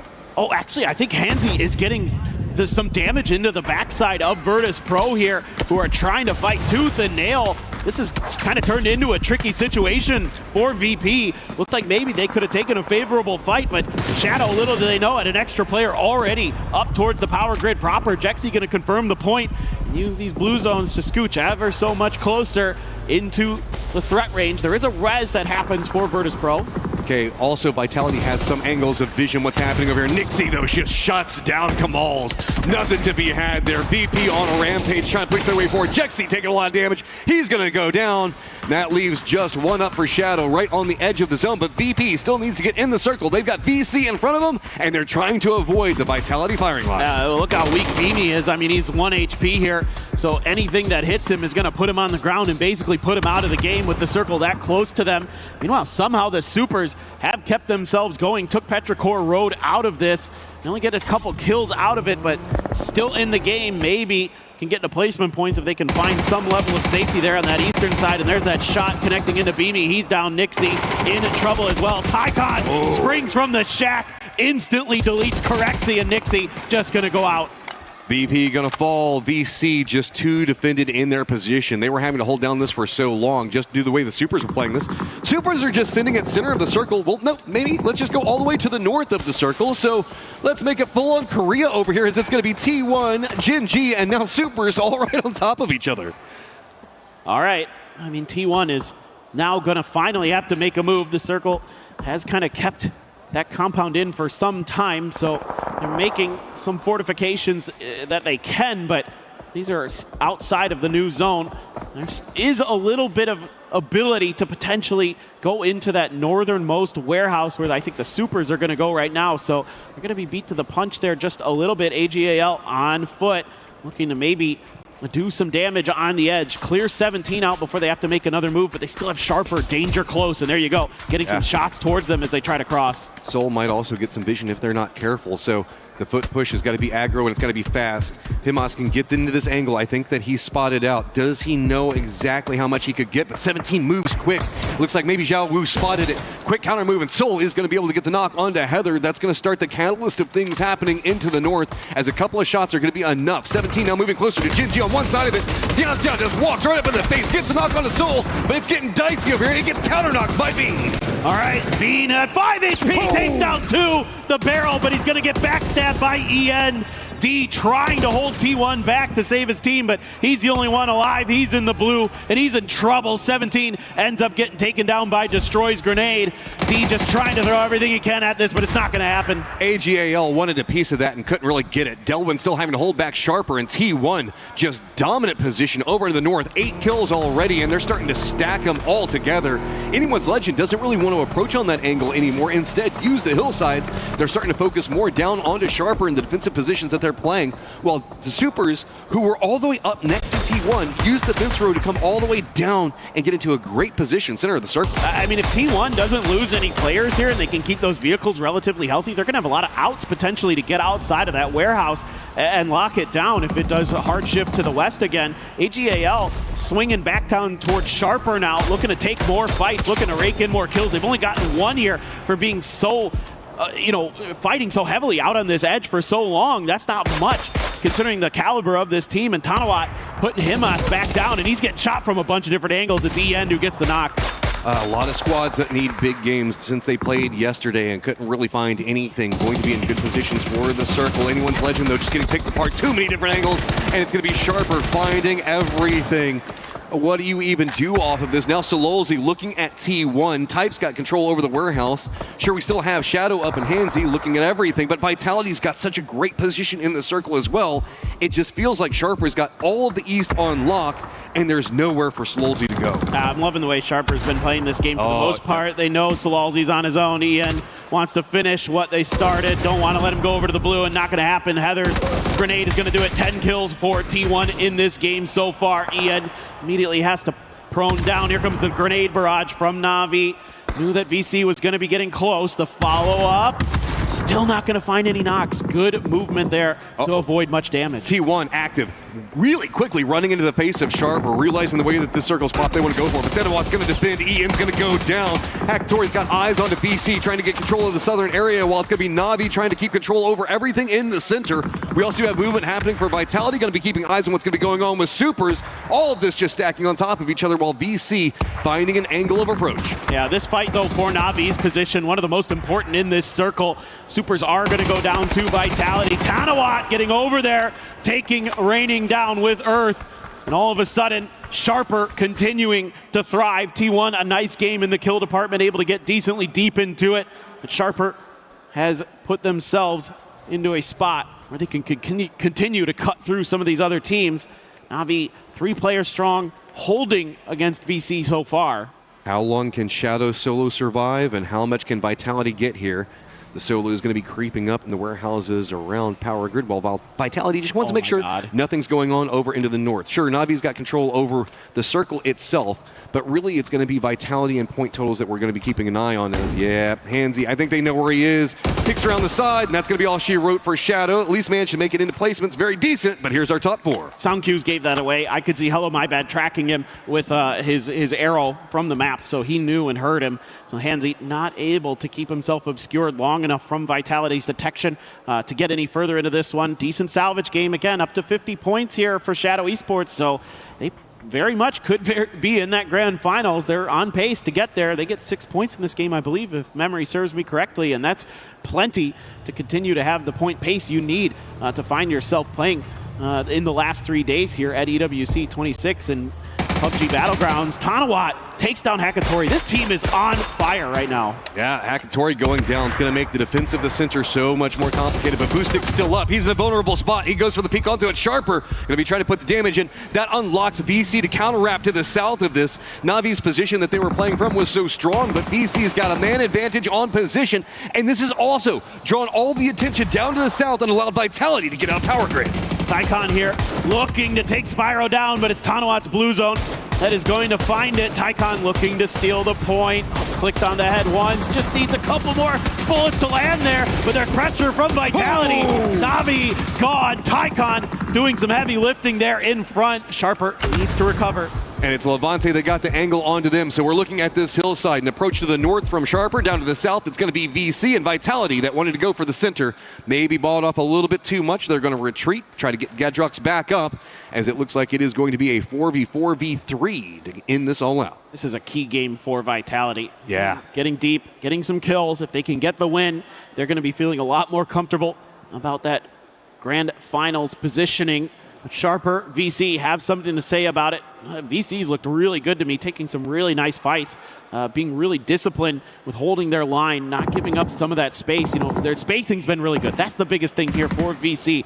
They're not opening themselves up to some opportunities to get just, you know, fragged out, shot down. They're being really proactive. Saw Quizzy with a mask on, and we also saw him in between rounds with that mask, seeming like he doesn't feel the best right now. Getting a good game here is going to make it a lot easier whenever you're feeling sick. So hella my bad with eyes on to Earth's positioning. VC, though, just using the standoff in the north to take more control over everything. Tycon going to be the guy leading the way. Sharper one side, looks like they're making the focus onto Vitality. Vitality doesn't have much to play in the circle, just the outer walls, and Tycon going to be corralling him in. He does get the knock onto Levante, and that is a big knock onto Vitality. Sharper looks like they've got a good lock on position, and hell, my bad, now also under duress. Great read here from Sharper, knowing that there wasn't going to be much of an opportunity for VC to swing the other way through, but Tanawat, he's going right into the mix. Tycon finds Gedrox, one player left. Tanawat couldn't quite see him. He tries to go for it. You're out in the open. Hell, my bad. Going to get one before he's taken down. Quizzy gone. That is the end for Vitality. Time to be vicious. 9 kills up on top. Sharper stacked on top of each other, and with the car push, they managed to get some kills, but they are now in a very vulnerable position.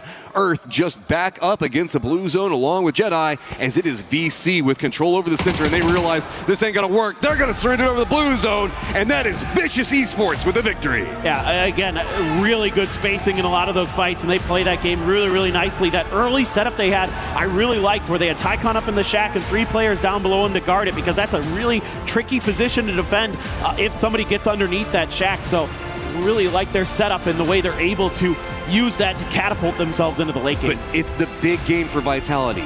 They need more still. They want to qualify. We love Levante and that crew, and this was such a late game performance coming up from them. Shadow also making it into, what, 5th place overall off what was a little bit of a dicier start on everything. They understand what the win conditions are for them to succeed in here, but can they keep it up with 3 more games on the day? It's a great question. I'm very impressed that they just kind of keep chugging along. You know, they're the little engine that could here at EWC, and seems like they may be able to get to that finish line, at least to go into the grand finals. But also Sharper, again, I talked about it in the very beginning of this game, around phase 2, where they had complete control over that northern edge of the circle. And that's the reason one of the reasons they're into this game later as it goes, because they have so much space to maneuver. Even when it hard shifts away from them, they still have so much control that they have, you know, the ability to recover from those ping-ponging circles and things like that. And they do precisely that. Like, they're playing out in the open really, really well. And again, a lot of my focus today has just been on Group A. Where do they end the day point total-wise? Because they aren't going to be playing tomorrow. So whenever we have some squads like Sharper, they're popping off. The focus for me is just how do the squads around them and Vitality find any form of successes? Is they're just going to be having to sit and wait and watch tomorrow? Oh, that is just so nerve-wracking to have to do. This is absolutely ridiculous, but we're going to go ahead and try to get game number 4 all set up. We'll be back in just one moment.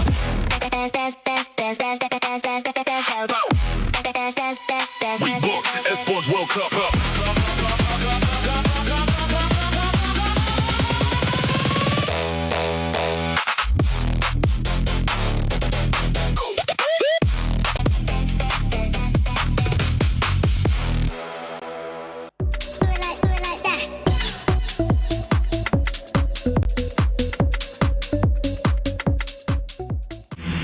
lot of people are haunted by their past. I'm inspired by it. They're not just playing for themselves, they're really playing for their entire family. They have defeated their demons. They have crushed the curse. Oh, hello. We are here for the Sony Media Tour at the backstage of the Esports World Cup 2026. So let's take a look at everything that's going on, as we have got some of our players already getting their hero shots done as well. As you can see here, made in Thailand, 2 times BGS champions.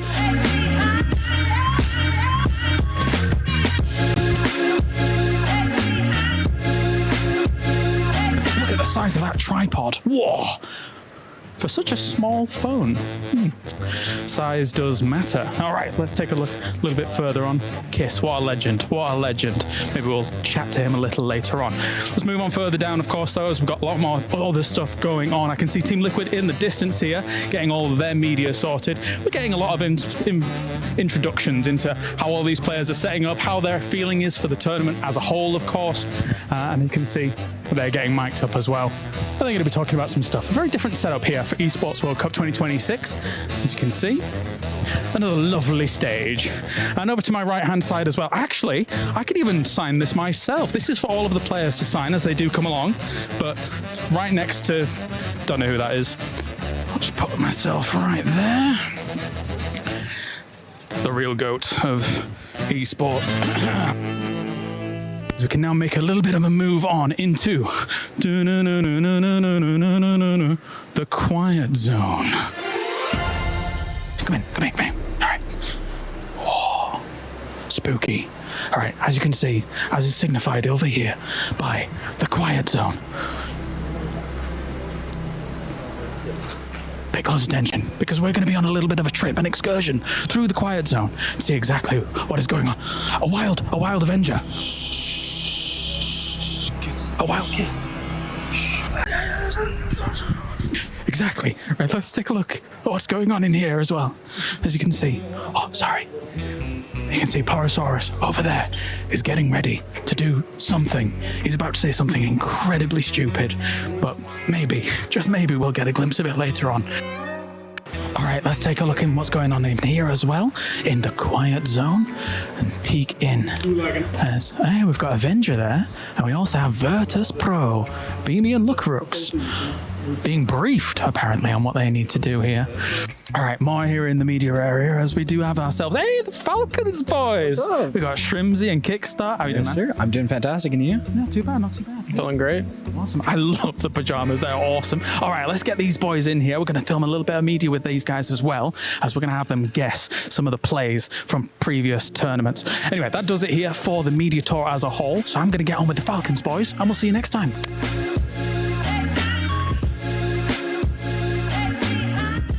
All right, guys, it's going to be the quiet.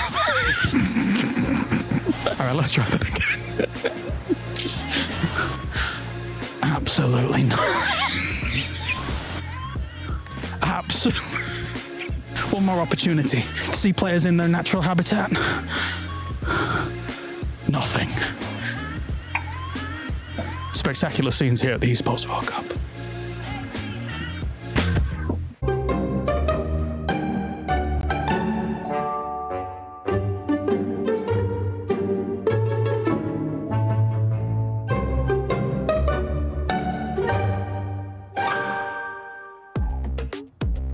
Welcome back, as we have decided to just go and explore Paris a little bit more. We find ourselves on the rooftop of Novotel. Shout out to them for actually letting us use this spot, because it's amazing. But as we have hit the halfway point of PUBG Battlegrounds at EWC 26 group stages, honestly, we got to recap a little bit what's been going on. We just saw the Vicious being able to get a chicken dinner. But if we go back to day one, I mean, that storyline was just straight up myth. Yeah, I mean, if that's what we're doing, if we're saying let's take that halftime, let's look at where we're sitting in the tournament right now. Myth and Pacific Twisted Minds we can get to. These two are insane, but Myth, 3 wins on one day is unheard of, and the fact that they could come back and do it again tomorrow, let me say, every legend starts with Myth, and these guys are close to taking that title for themselves. Name change in the future, I think. Yeah, I mean, they sort of started out after match 5 at like about a 7.2 elim average, which is not, it's not bad, okay? That is exceptional. But before that, they're actually on a 5.5, and that was because of the several chicken dinners that they have and that amazing match 6 where they got like 5 eliminations and that win. And I mean, that's exactly why this team is bringing it home. They are going to be bringing it home. And the scary part, if you're a Myth fan too, or if you're just scared of Myth, what they're performing, is that today they're getting a break. Yeah. Today they're getting a chance to see what everybody from Group C is going to be doing. And Myth is just looking at them like, all right, chill. Let me see what you guys got going on because we're going to come in hot tomorrow. And they got no stress. I mean, the fact of the matter is we've played 3 games so far, and Myth and Twisted Minds still haven't been caught by the 9-game teams, right? Like VP, yeah, they're having an okay catch-up time, but they still haven't closed the door on those 2. Like, it is crazy how far ahead Myth was at the end of yesterday. Yeah, for some of the other teams, we talked about it earlier, but we need to touch base as we're kind of recapping everything here. Full Sense finally ends up showing up. They get a win today, but they need to start being more consistent because now they're going to be going into their final 3 matches, and if that consistency is not there, tomorrow they're just going to be sitting down, watching the show list, just biting them nails. Yeah, I mean, today is all for them, so they need to really do something there. I mean, it was a little surprising, I guess, from the first kind of group stages that we had, but, you know, they do know what's ahead of them and what they need to pick up on, and look, it's an okay job, I feel. Like, it needs to be a little bit more aggressive, I feel. The problem is when you look at the leaderboard right now, you think, oh, maybe they're okay, maybe they're in 7th, but you got to remember, they have 3 games up on 16 of our teams, and that is time that has to be made up somewhere. So for those teams, even Shadow, our defending world champions, everybody who's got those 9 games played, just because they look like they're in a good rank now doesn't mean it carries over, which is even more stress-laced because that means they don't know what happens tomorrow. They have to put up, I would say, easily 12 to 15 points higher than they expect to make sure that they are still guaranteed the advance. Could you just imagine playing this and then watching the games just from your hotel room going, oh, did we make it enough? Did we make it enough? I mean, it's crunch time right now, but yeah, I would not want to be in that position. They definitely need to amp it up. If they have the Novotel view, honestly, it might not be that bad. You're not wrong. Actually, I know teams who, when they're in that situation on the 3rd day, they'll just go to lunch, or they'll take a day at the zoo, or they'll do something like that. Their coach obviously is like watching the whole time to give them updates, but I've met teams who are like, you know what, we don't even look until the very end, and then let's enjoy our day. Let's not have that stress looming over us. How about some of the other squads that have came in today? 17 Gaming. I mean, they've been putting up some points. We just saw what Team 1 was able to do in the last one, and they ended up eliminating Falcons early on as well. Yeah, I was sort of touching on this. Like, we looked at match 2, and obviously Heather just being able to pop that grenade into their situation, and it looks like T1 is just clipping the Falcons' wins at the moment because coming out of match 3, it was just an obliteration from them too. I mean, they're from my region. I love the Falcons, boys, but this has been a very rough start. Now, I'm not going to write them off. How many times have we seen the Falcons sort of thrive up and go full phase Sunday, if you will, on that last performance day? So I'm not going to write them off yet, but it's been a very tough run for them. T1 looks so good to be as high up on the board as they are. 13th place with only 3 games played at 30 points. That's the same track line that we had Twisted Minds and Myth on yesterday. So these guys can feel very comfortable. Another team that's in that same situation in regards to what we were talking about, being in that Group A, maybe not performing that well. AGAL. You got to remember, for AGAL, this squad, yes, you have been able to step it up a little bit, but it hasn't been to the point that we expected to, right? You're thinking about insane players that they have in that roster. Hey, Maz, we need to be able to see them being able to bring it up. So you know what? I think it's time. We want to continue talking on. We might stay here at the top of Novotel a little bit longer, but for now, I want to see what's going to be happening at the stage. Bosh, it is time, of course, as we have a few more games coming up here for the halftime, but we want to kind of touch on exactly what was going on really there. For the Vicious, I mean, you've got Tycon finally being able to step on up back on the international stage here, Matchroom. Always good to see Tycon. I mean, dude, you gotta love Tycon. I always have like mental images of that clutch that he managed to do where he got like, 8, 9 kills, 10 kills by himself, and then clutched out the game. I got in trouble because I think I said some naughty words at the end of that cast, but I mean, it deserved. Tycon's that good of a player, so it's great to have him back in the form. Yeah, look, and especially you and I had casted Tycon, I think, in one of his first games, right? And we go back to those times we said, hey, this kid's going to be a superstar. Now I'm hoping he has the team behind him. And so far, the way they played that south edge, the way that they kind of pushed Vitality out, they watched for the other team coming across, which of course was sharper, and they were able to capitalize. And winning that game is going to be a huge boost of confidence for them as well. To think the first time in Fantasy that we ever played, and Tycon was a sub on that during 10K. Do you remember? He was the cheapest. Didn't you also pick him up like super early and rub it in our faces? I may have heard. Sounds like something James would do. Yeah. I'm sorry. I've got my ear to the ground, as it were. But let's talk You're about... so low. You should. Sorry, I didn't. Yeah, I mean, That's it, I'm because off. you're so much shorter than As me, I'm someone going to who's so enjoy this round, I job. don't know if I should be speaking. Let's talk about some of those teams that are on the bubble here for this one. Of course, as you've got teams like Tyloo, AGAL, and Petrichor Road all really needing to step up. It does feel like Tyloo's probably done here, though. I think Tyloo is done, unfortunately. I mean, even if they have an incredible last 3 games, they're still going to be behind by a full 6 games on the other group coming back in. On top of that, I haven't seen anything from them that makes me think they're going to do it. Final thoughts? Same. I mean, Tyloo's just not getting there. Petrichor Road finds something. Anyone's legend, pull a trigger, man. Yeah. Please, They're the kind AGL, I'm begging you. Just shoot. They're That's the all we kind want. of team that can have 30-point games in the past. We've seen it before. It's time to head on over to the commentators here for game number 4 of day 2. Hello, friends. It is I, Porosaurus, joining Mr. Avenger on the cast for these final 3 games of Groups A versus C. And it is last chance saloon for those teams in Group A that may need to make that cut line, which is looking very, very difficult for some of these squads. Yeah, the fact is, I think we're going to be sending 2 or 3 teams home, and they're going to be having no chance, even being outside that top 16. The bottom 8, of course, are going to have their dreams crushed in our crusher. But yeah, 3 more games to go here for them. And we're going to be kicking it off on Rondo, Paul. What's your thoughts on this? Rondo. Never would buy a condo there. Okay, too much violence there? Or Too much violence, too loud.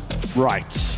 I got a dog, he's just I need sleep. Barking all the time. But, not a great map to want to start on if you really need to make a push to get some things going here, especially if you're looking at what we were talking about Tyloo. We were talking about who are some of the other Group A teams that we've got our eyes on here. Virtus Pro's not playing more of these 3's next one here. Tyloo, AGAL, Team Vitality, Supers, Full Sense, Petrichor Road, and Shadow has their last 3 maps to be played here at Esports World Cup 2026 in Paris. And honestly, on Rondo here, back over to Tego, and then on Erangel, finishing things up. We were talking about the hypothetical cutoff line yesterday, Paro. Yes. I said 55-60. I think 55 is going to be plenty safe, considering how much points the top have taken.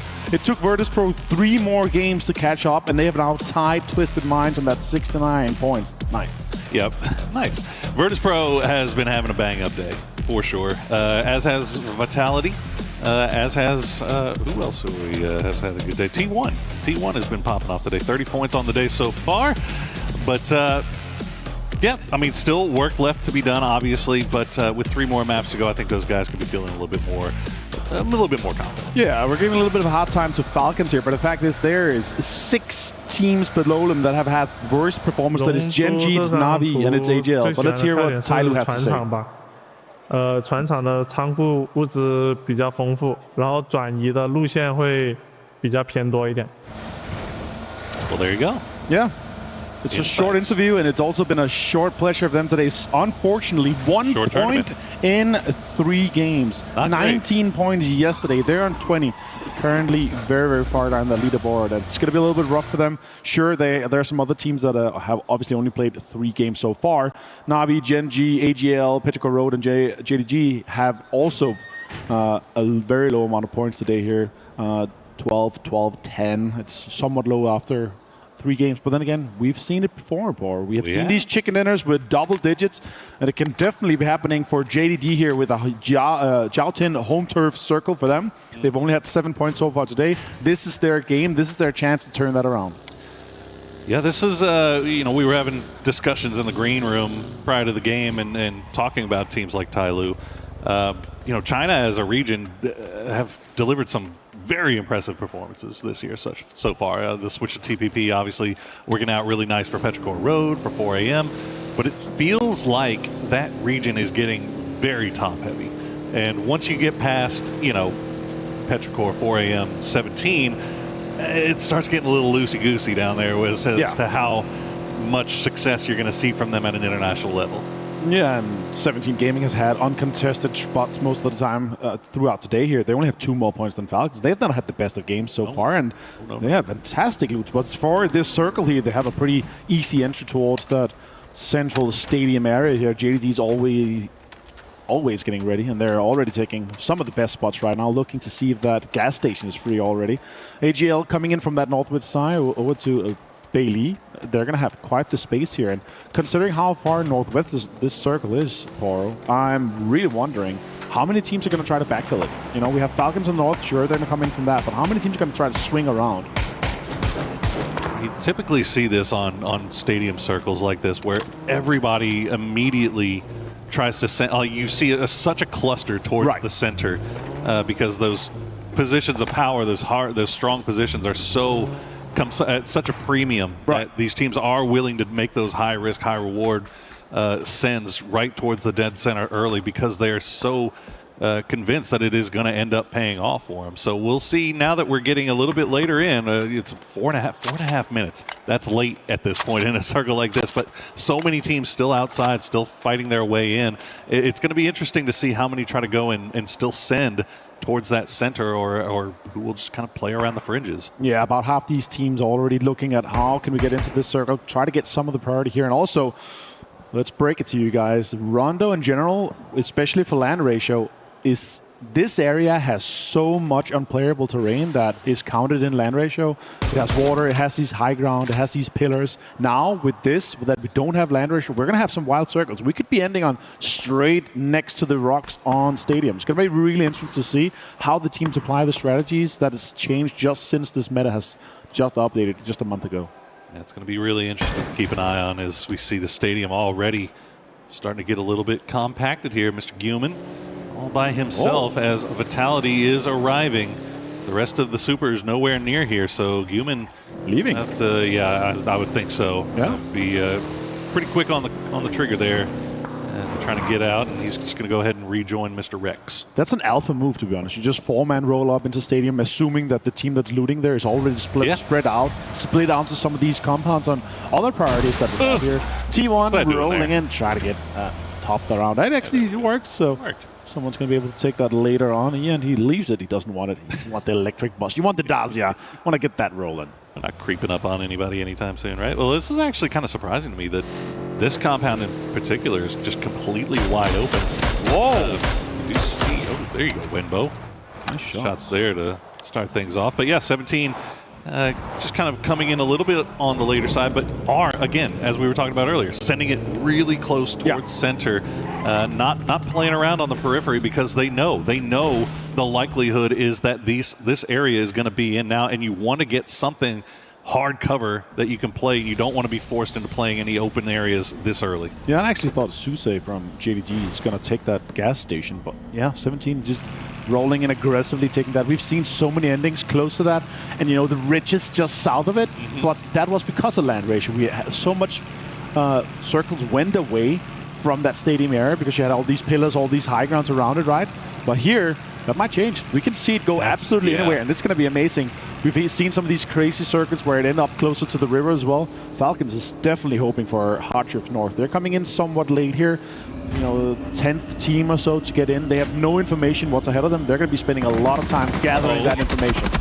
Oh no, not the time to go to a replay. Well, T1, it looks like it will scare Navi off, but Navi will be okay as we see 04MB just dying to nothing, but it looks like he was able to get rezzed once again. But T1 able to keep Navi at bay, so Navi will continue to roll around on that eastern side. They know that the door is now closed. Don't want to try to get any further into the circle. We'll just play here from that southeastern side. See Falcons, as you said, coming in from the north. But yeah, I mean, you keep bringing it up, and for good reason, right? Like the way teams are playing this right now is based off of old circle logic. Yep. And now that we have the new circle logic, those hard shifts could come into.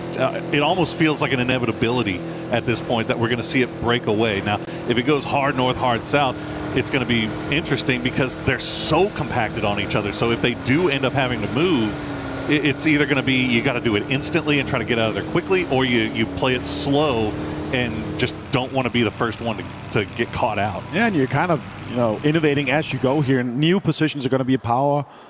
priorities, and you're going to have these high grounds, you're going to have this area around the rivers and the floods. Look at that northern shift. There it is. Oh my God, Falcons are laughing. They're loving this. This is their chance. You know what?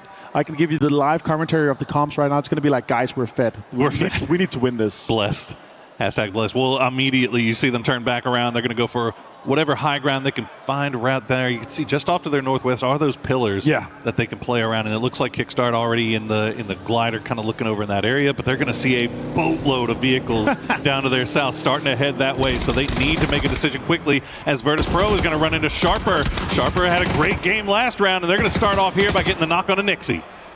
Getting a big name down right there. He had 2,500 damage when he started today here. Sabalui gets it. Lukarux also has been found. Noxon confirms it coming through. VP, sure, they've already gone through. They're already in the final here, but they still want to get points. This is still the absolute best practice you can get if you're already qualified for the final. Goodness gracious, once again, just a portable red zone of grenades being sent over here. The utility being such a major factor. And Sharper not scared to go ahead and send everything they have in the bag there to go ahead and secure those 2 points off of Virtus Pro. Virtus Pro, the rest of the team will go ahead and escape as now we see 17 running into Supers. They've got Falcons just off to their north, and you can see Shadow just off to their east. So this is not a fight that I think either of these teams really want to invest too much time in. And yeah, there you go. Both of them are going to pull away immediately. Smart. That's the way to go about it, right? You want to make sure you can stay alive as long as possible. Full Sense here going for an EP This up is on the southern side. This is huge. We could see so many teams coming in and taking away these pillars from some of these teams that are on the lower ground, right? Kickstart, sure, he's in the glider, but if 4 guys land on the high ground pillar above Falcons here, that's going to put so much pressure onto them, actually. And we have the river in play, also doesn't matter with the land ratio, but these 3 or 4 really tall pillars around the compound where Falcons is, that's going to have quite the impact if Full Sense is able to grab 1 or 2 of them. And it looks like that's what they're going for right now. I would if I was them, and they're going to actually, I mean, if they can get up there, they're going to have time to set up too, because we also have another E-pickup that's coming from east to west, a little bit farther distance, but I mean, they're going right over the top of the same spot, right? So if Full Senses has the time to really sub, and now T1 has popped one as well, so multiple E-pickups there. So Sharper, or Full Sense rather, could find themselves in a really good spot, but you see immediately upon landing, they're just going to have to drop down on their bellies as a number of teams already looking over in that direction. Yeah, Falcons hunkering down this compound. This is quite a strong compound here. You have multiple sides of cover. You can be in the bruise. And it's really difficult to breach unless you breach from that northern area where the rocks is. Just this direction that Gustav is looking at. But they're fully aware that Full Sense is taking some of these northwest pillars. But we're going to have this next circle pop. Let's see where we go, Paro. All right, we're going to get another hardship. Wow. We will. Going to cut all the way over to the west. And that's going to leave a look at all the pretty big chunk of Bailey in. Where's Vicious going to go? Where's T1 going to go? Obviously, Full Sense has landed on top of that pillar. Right now, you see Falcons currently content and hanging in their compound. Why wouldn't they? As you see a number of teams trying to make their way past. It looks like they're going to be able to do it. Vicious not going to pop the chutes by the towers. Instead, they're going to continue going all the way over to Bailey. I'll have to admit this. I've never seen such a northwestern circle, especially with the back-to-back hardships like this here. Look at that, all the fans here in Paris loving the games going on the Qiddiya City grid. I need to get a beret, man. Yeah? Red or blue? I mean, honestly, the red one is looking pretty nice. You have to go to the lipstick as well then. That's kind of crazy. But look at this, 17 being absolutely getting in here as T1 is flying in above them. Delvin finds CR4 and B from Petrichor Road. Shots coming in. AGL, they need to have a good game. We have just 3 more to go. Happening on the south side of the circle, you can see there's still 60 alive left in this game as there are a number of fights going on here. T1 have run into 17, and 17 proven to be a little bit more of a hassle to clean up than Falcons was for T1 last time. In fact, they will go down as T1 gets eliminated in 16th place. We'll see if 17 has the time to get those revives on before they get crashed. T1's had a good day so far today, so they can afford one, but now look at this. Vicious also finding 17. Beamy finds JDG as well. So much fights happening here in the northern side. 17 Gaming's out of 15th place as well. Tycon is back to being him old self. 2022, 2023, Tycon is back. Beautiful timing there by Vicious. They're able to get there before 17's able to do any type of reset whatsoever, so they'll pick up a couple of kills there as I-26 V6 will get the knock on a Rex.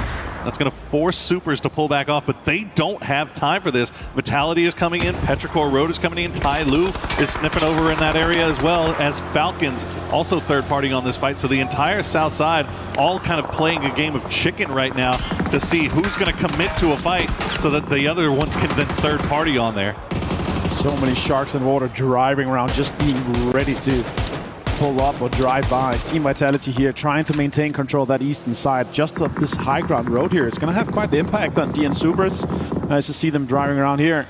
It's going to be a little bit difficult for Deal and having them back. Yeah, they're going back south here. They're actually going to go straight towards AGL and Petrichor Road, and maybe Tai Lu on that southwest side here. Having popping some tires, it's going to be annoying for Vitality. Also a headshot coming his way.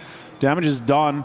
Difficult for Vitality to recruit. Hello, my bad if he's going to go down out here, but I think he's going to be fine. The blue zone is not taking more than 1 damage per second. Until we get to the next one, just 10 more seconds. We're going to go to triple that damage, so you need to get into that circle just now. Super's one of our teams that's on the clock. 43 points overall right now.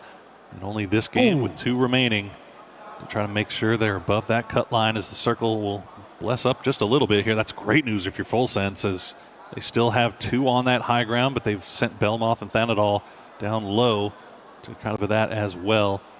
We'll see where Falcons decide to go, and when they decide to go really is more the important question.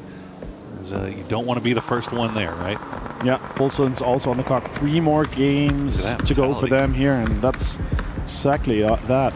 Need 10 more points so they could be safe, and they could definitely get it from this game here, Porte, with having high ground control and also having all the eyes in the sky. Being on 2 pillars here is quite insane. Now Falcons are moving on the north side of the road. Vitality driving on the road on the southern side, but that's going to be a fight between AGL and Vitality just shortly happening here. Looks like Petrichor Road is sent it towards the middle as we get a quick replay here of 17 quickly dispatching with T1.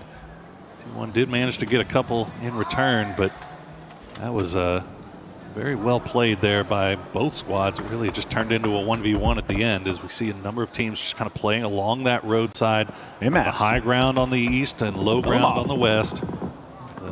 Kills just picking one off here and there. Now Na'Vi focusing down on Kamal's. Coming in from the south side, no one really there to support Kamal's. The rest of his team is a distance, and there you go, he is going to go down. Yeah, there's just trying to drive straight to the center. Vitality out in 12th place here. They were way too aggressive at going too deep, and they lost out on everything. Himas with the links as well on Gedrox. Jedi finds Ming Ming from Petrichor Road. And Na'Vi lost Ferris here from this position on the north. Shadow really trying to hold them out here. The usual Na'Vi would do a straight pull up onto this position, but they have so much strong terrain here from Shadow. They're inside the circle. They have rocks to peek from. Very difficult to take away from them.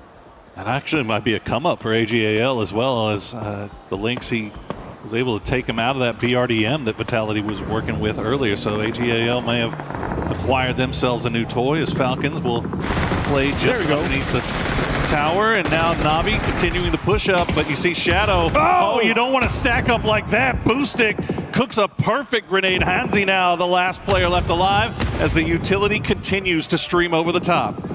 One more for Boostic. Could get a triple nade. Nah, it's just more damage than the knocks already, and they're going to try to make the most of it here. More damage is being done to them. More nade coming their way. That's a great peek. He gets Spyro down. It's just Boostic. He gets him down. Hansi out. Shadow Esports out in 10th place here, and now it's 7 kills for Na'Vi.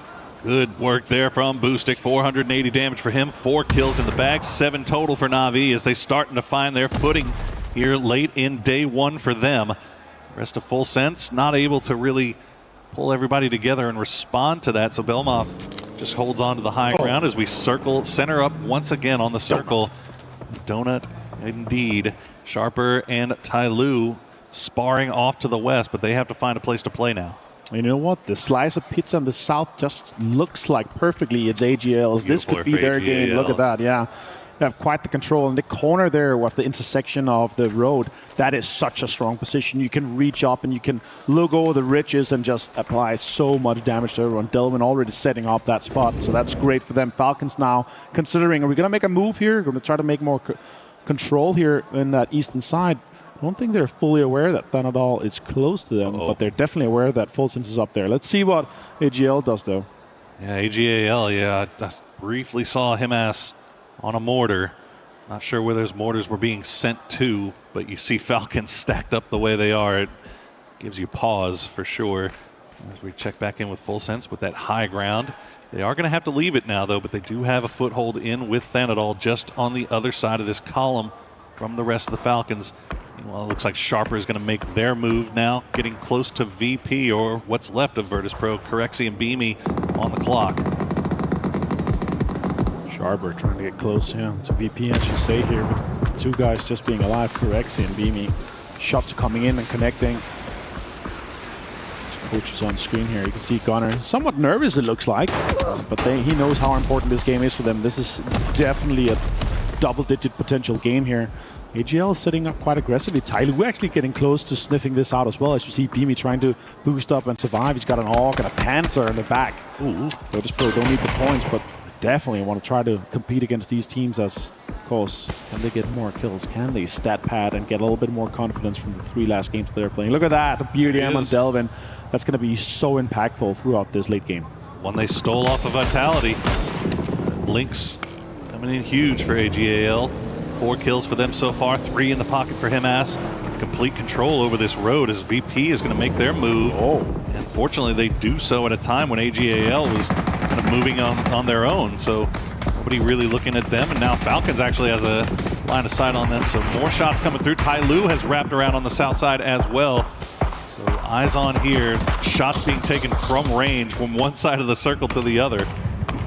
And honestly, Full Sense and Falcons could benefit from coexisting on the high ground and low ground. If they could shoot at everyone from everywhere, it could be happening. Earthstopper finds Corexi though. Belmont finds Spyro. The Navi is down to just Boostic.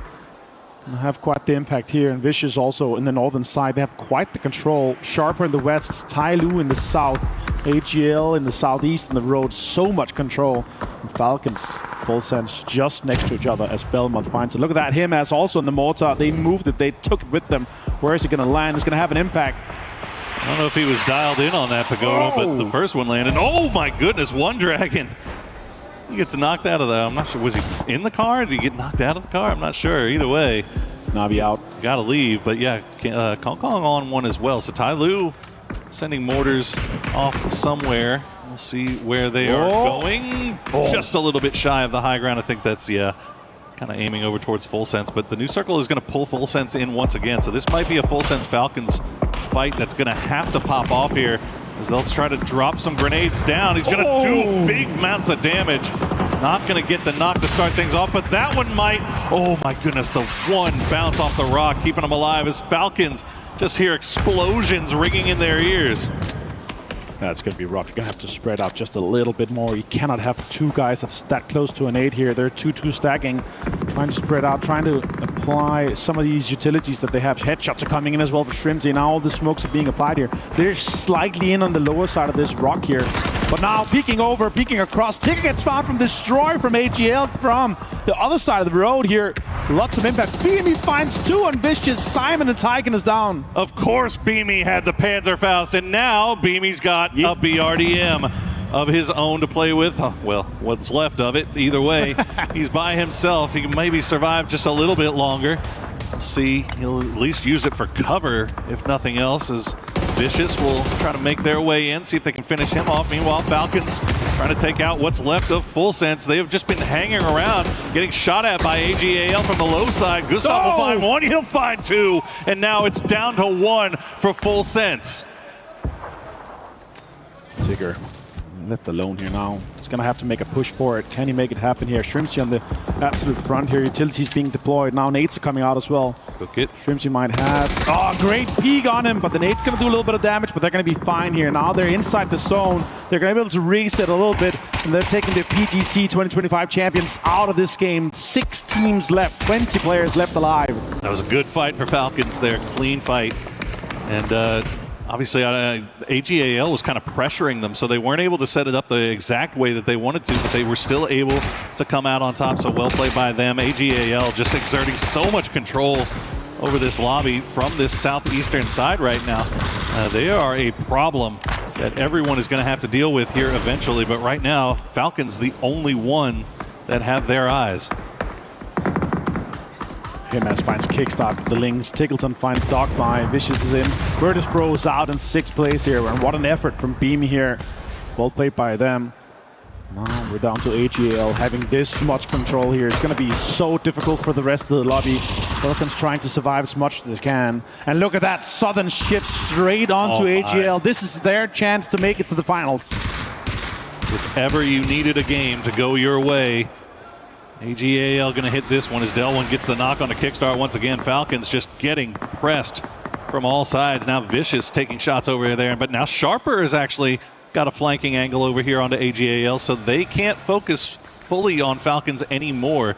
They have to be looking over towards Sharper. 642 damage there on, I think that was our Zapalui that we just looked at, but you see what Falcons are having to deal with. It's not great. It's not great at all. Yeah, it's going to be difficult. No utility left, no smokes in the M7, everything, just nothing.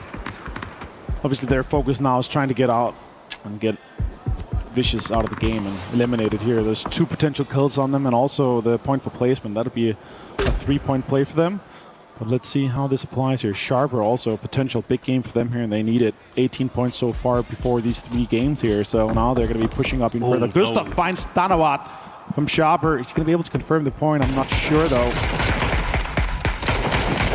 Tanawat kind of getting caught in no man's land there as the rest of his team still playing on the other side of the hill. They're going to have to move eventually. It looks like they're focused in on Tai Lu right now. They've kind of given up Then It All for Dead. Can't really blame him as Tycon will just spray through the smoke, see if he can find something. He's going to get some damage, but not going to get the knock, but Powell will. He'll find Gustav. He'll find Kickstart immediately following. And now Vicious, there you go, Tig is going to get the return knock. Tycon's been spotted out. Let's see if Tickleton's Mini is still popping. He's a 1v1 here versus Tycon, but a lot of cover here for Tycon to play around. Absolutely. Stolen kills left and right and center. Himas finds Tanawat. Huge rate as well. Yeah, it is. Himas is finding Thunders as well. Takes Sharper down. One Dragon goes down to Sharper. It's a big 3-way fight by the big teams left alive. And now down just Jedi, Hausker, and Kong from Tai Lu. Falcons is out in 5th place. Tai Lu showing signs of life here at the end. Kind of talking about them prior to the game, saying that they don't really have much of a chance. We don't have a lot of faith in their abilities to come from behind this point, but yeah, good night, sweet Tycon. Of course, it's going to be Delwyn that gets him too, isn't it? Well, AGAL, we were saying earlier that they looked to be in a fantastic position to secure a win here, and now they have complete control as the circle will pull to them once again, and Tai Lu is up against the wall. Tai Lu's on the clock. We're talking about them. This is their chance to put points on the board. And they need to win. They need the points. They need the kills. They need a lot. Yeah, they need everything, basically. Especially considering they had 1 point in the 3 first games of the day here. And so far now with 2nd place, 6 points for placement alongside the kills that they have. So it's a good one for them. But I don't see them winning this game here. There's a 4-man strong with full 3 gear, with FAMAS, with Lynx. I don't know how many bullets Hennis has left, but Hausker is taking lots of damage here. He has a Panzer. Could have an impact. I don't know if Delva's going to be too greedy with that beard and getting too close. I don't think so, yeah. I mean, you could see just the way that AGAL is posturing right now. They know they're in a 4v3. They're not going to take any super high risks here. They have control of the circle. They have everything they could possibly want. And we'll see Tai Lu. They're going to put 2 in the vehicle, try to send it, but that's going to get absolutely lit up immediately. Kong Kong going to have to hop out, and he's going to get spotted by Sololzi. Somehow Hausker is still alive. Is able to get behind a tree as the Panzerfaust comes through, but he will get the knock onto Delwyn. One Dragon. They'll spot him at. But, you have to imagine Tai Lu kind of in a tough spot. There's no way. You're not going for that res, right? That's crazy. Delwyn with a... Oh my god, the confirm from Hausker and Tai Lu here. Great utility usage from him. 6 kills for them so far, and a 12-point game considering they... going to be pushing up until 13. Still going to have 2 massive games. Shots comes in. Himas gets so much damage done on to Hausker. You're not going to get that res. Surely One Dragon is going to get absolutely slaughtered with all the utilities being thrown in his direction right now. The red zone comes through, and that's going to do it. AGAL clutch out a huge victory for themselves here at EWC. Absolutely cinema here for them. They were looking actually pretty rough so far today, but that game was their absolute victory here. What a way for them to do it. They were in 33 points going into this one here, and now with the chicken dinner, with all the kills they're able to get here, they're going to put themselves into 50-plus area here, so that's going to be close to finals. That was a team that we had very high expectations of coming into yesterday, and obviously not really delivering in a big way. I mean, it was an average day for sure, but they needed more if they were going to secure their spot. Well, more will they deliver here today, and they've still got 2 more games left to play, but fantastic work by them all the way throughout this game. I mean, taking that roadside, and honestly, just as soon as they were able to take out Vitality, it was almost just set in stone from that point on. Yeah, absolutely. As we look back here, him as absolutely slaughtering Hausker here. What a great way. And look, 6 nades. Him has had 6 nades when there is just 1 player left standing. The bombardment of the red zone just starts here. And look at that. 5 kills, 7 kills I think he ends up on here. What a way to do it from, and also tons of damage to come in. Very cool, calm, and collected there, aren't they?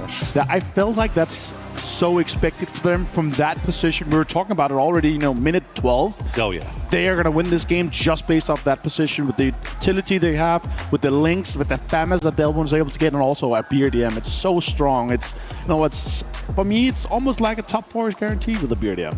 It almost feels like it sometimes. Well, we have seen teams kind of run into trouble with them sometimes here and there, but I mean, with the position that they had that time around, it was going to be really, really, I mean, I don't think we saw anybody even take a shot at AGAL there for about 15, 20 minutes. Well, there you go, 23 points for them, and that's going to do a load of work to securing their spot here in the grand final. Vicious Esports and Ty Lu, though, showing out here at the end. What a great day and start for Vicious. So I actually didn't have high expectations for them, to be honest. It's a situation where Tycoon is just back, maybe? Like, it's a newfound motivation. Did he ever leave? I don't know, man. Last year, 2025, 2024, he was a former shadow of himself. Remember Dubai, remember 2023. He was an absolute beast. I don't know if he's going to be able to continue to do this throughout the final, but Vicious is looking great. They're looking poised. Absolutely. Well, we have a quick interview, so let's throw it down to Mr. James Colares-Carroll. Yes, that's right. Thank you very much. I'm here with Shrimzy to check in on what's going on so far here for the Falcons boys, one of everybody's favorites and one of my favorites in Shrimzy as well. How are you doing so far, man? Doing good, and you? Not too bad, not too bad. I want to ask you about the first, well, half and a bit of the day here, of course. A lot of people are looking at Falcons as one of the big names here for EWC. So what's been your perspective so far on how the games have gone here for Falcons? Games have actually gone pretty decent. I think we're playing pretty well. A few things haven't gone our way, and it's led to a lot of points not being acquired. But I think that's just PUBG sometimes, and you just have to keep pushing. Bit of a tough rondo here for this one. Obviously, you guys had a decent shift north onto your compound and been able to take that spot, but then the circle starts shifting away. You send Gustav forwards for that scout, but then beyond that, you're kind of stuck up against those rocks. So what's going on communication-wise, etc., in those kinds of moments? It's just pure chaos, you know? Like, there's just so much going on all the time. Mortars, BRDMs, people above us, you know, we're just trying not to die and trying to see get as many kills as we can, but I mean, it's just crazy. There's a lot going on. Confident about your chances to be able to move on the 2 more games here today. Obviously, you've got another day in hand as well. You thinking it's going to be okay? Yeah, of course. We're one of the best teams in the lobby, and we're going to perform like it for sure. If I get you some waffles for the Breakfast of Champions compared to our previous breakfast, do you think that'd work? I need it.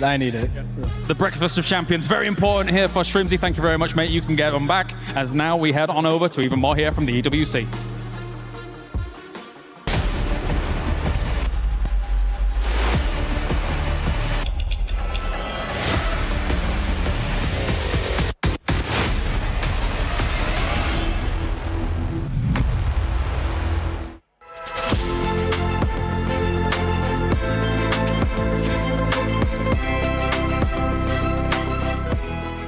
Everyone is playing, you're not yet.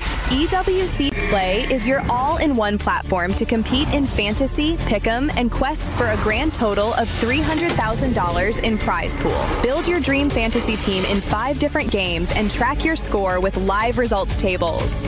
Predict the winner of every game, every group stage, and every tournament. Complete daily and weekly challenges to earn boosters that help you climb the global leaderboard. Got what it takes? Join EWC Play now.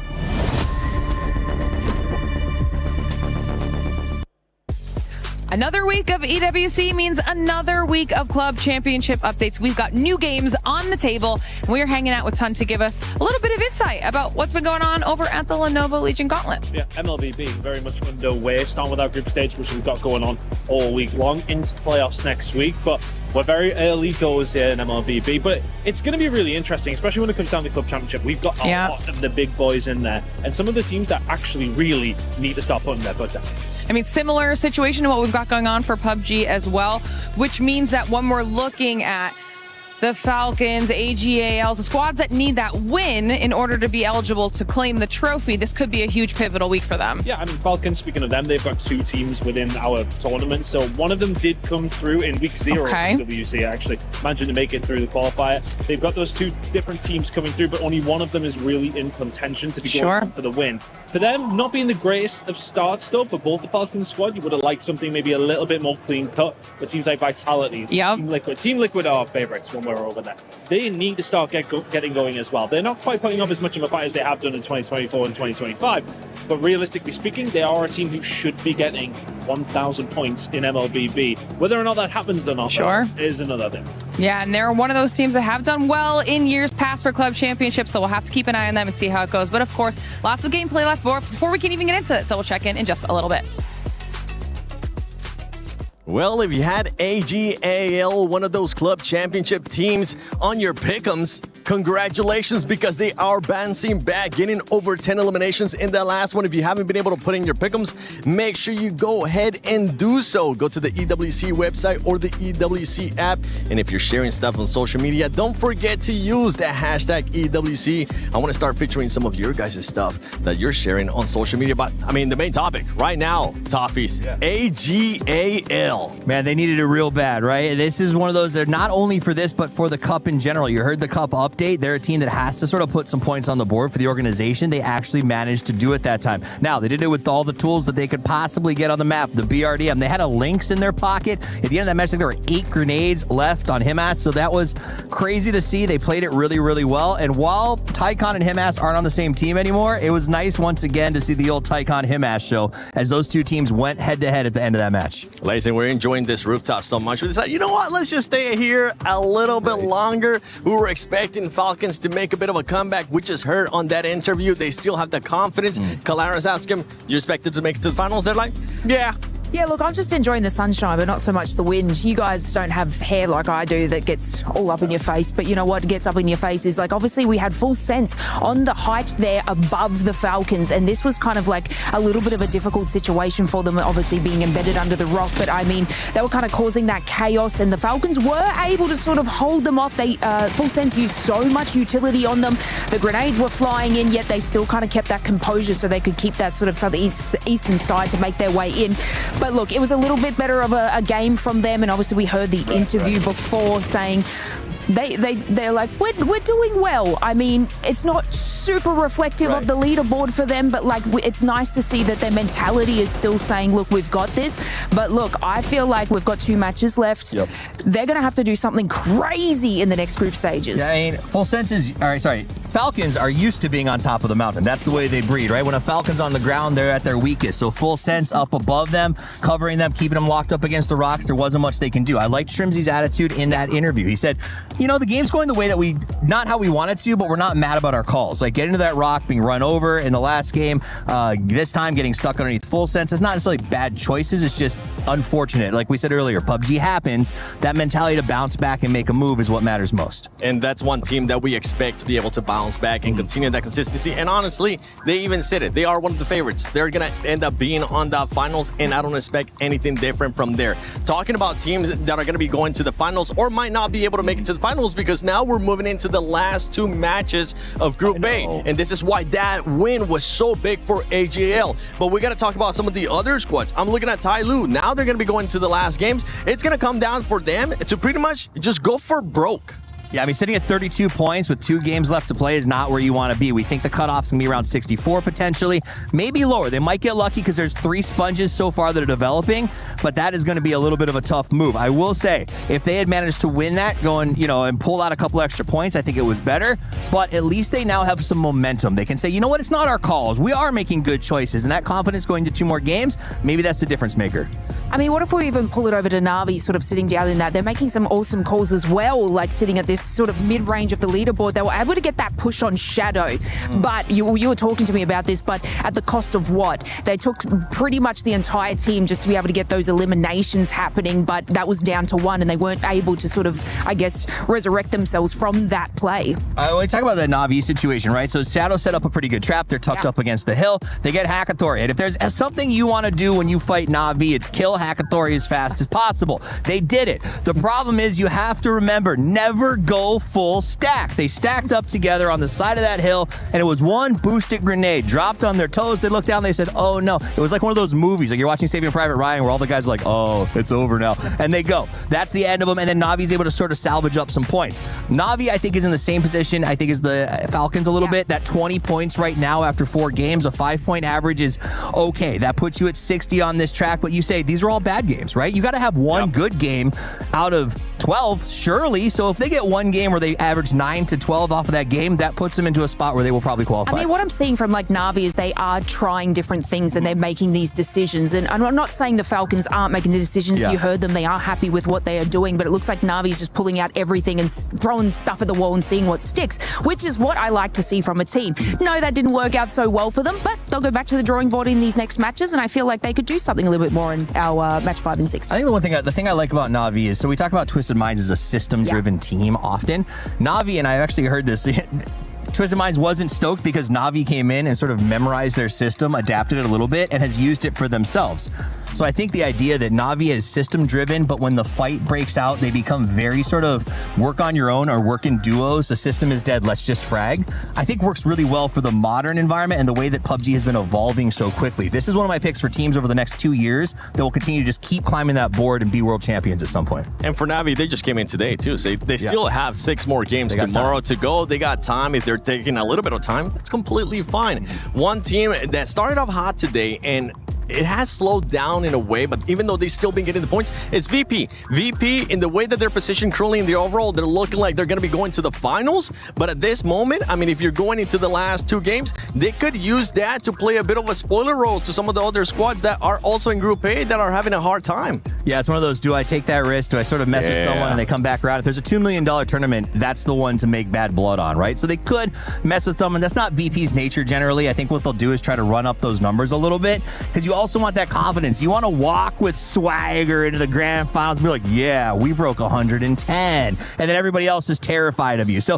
I think that's what VP is going to look for the next 2 games, is to crack up above those 100 plus and say, we are the guys to be scared of when it comes to the grand final. And earlier we saw Full Sense being able to bounce back a little bit too, getting themselves closer. Shadow Esports is in that range as well. For some of these squads, I feel like if they can possibly end up clutching up a win in the next 2 games, that could end up meaning a ticket to the finals. Yeah, I mean, it's absolutely huge from these games, and we saw it coming out of like the first kind of group stages and stuff like that. They have really turned things around. They went back to the drawing board, and they are showcasing it today. And I know you've been a big fan of Shadow, and y'all saying it in the green room, but they are absolutely turning up. I'm all in. I'm all in on Shadow Esports. Toppies doesn't agree with me, but the thing is that I'm all on Shadow Esports because of Toppies. I said good day one. Which they did. So after that, I was like, this man knows what he's talking about. That's why he's here with me in Paris for PUBG Battlegrounds at EWC 26. But I know we got something cool going on the stage with Barney and Luti. Erangel, Miramar, Tago, and Rondo. You know, if me and you had a map, what would it be called? I mean, we can do like everybody else. Like, we take our 2 names and we smash it together, like Looney. No. Okay. Booty. Oh, no, definitely not. Yeah, no, maybe. Okay, regardless of what it's called, what about the terrain, okay? So, like, you know, teacups everywhere. Of or like course. the Eiffel Tower in the middle. That's a good idea. And it's like destructible, so in every game, it just gets smashed to smithereens. You want to destroy the Eiffel Tower? That's rude, bro. Like, imagine if I said the same about Big Bob. It's Big Ben. Oh, yeah, whatever. You know, map are good and great as they are now. So game 5 around the corner now. And for some of our players, there are only 2 games left in the group stage. That's right. The points threshold is starting to take shape, but our teams from Group A really need to step up and do something and end with a bang if they got any chance of making it through to the grand finals. And so with that being said, it's time to head over to our casters. Let's do this. Right, come on. We can destroy the Eiffel Tower. No, buddy, we're not going to destroy the Tower Eiffel. Oh, fine. Yeah, we won't talk about Eiffel Tower destruction or the destruction of Big Bob, but we are going to destroy a couple of hopes and dreams here if these teams aren't careful. 2 games remaining for our squads in Group A, and there are definitely some that are going to be sweating going into these final 2 matches, Martin. Yeah, it's going to be Tyloo, very much sweating here. 32 points. Petrichor Road, 34 points. That's Supers, a shocker to me. 46. That's a shocker to me. Yeah, there's some names here that should not be down here. And after what we see from AGL, then 56, they're safe. Full sense is looking good on 52. So yeah, it's very much and very nervous for the teams at the very bottom here. Well, 2 games remaining. Tego is where we are going now. We'll see if those squads that are in the hunt, in the chase, that desperately need something to go their way, they can find a little bit of Tego magic to bring them where they need to be. The plane is in the air and it is hugging the western side or southwestern side, so probably, hopefully, maybe not another shipyard circle.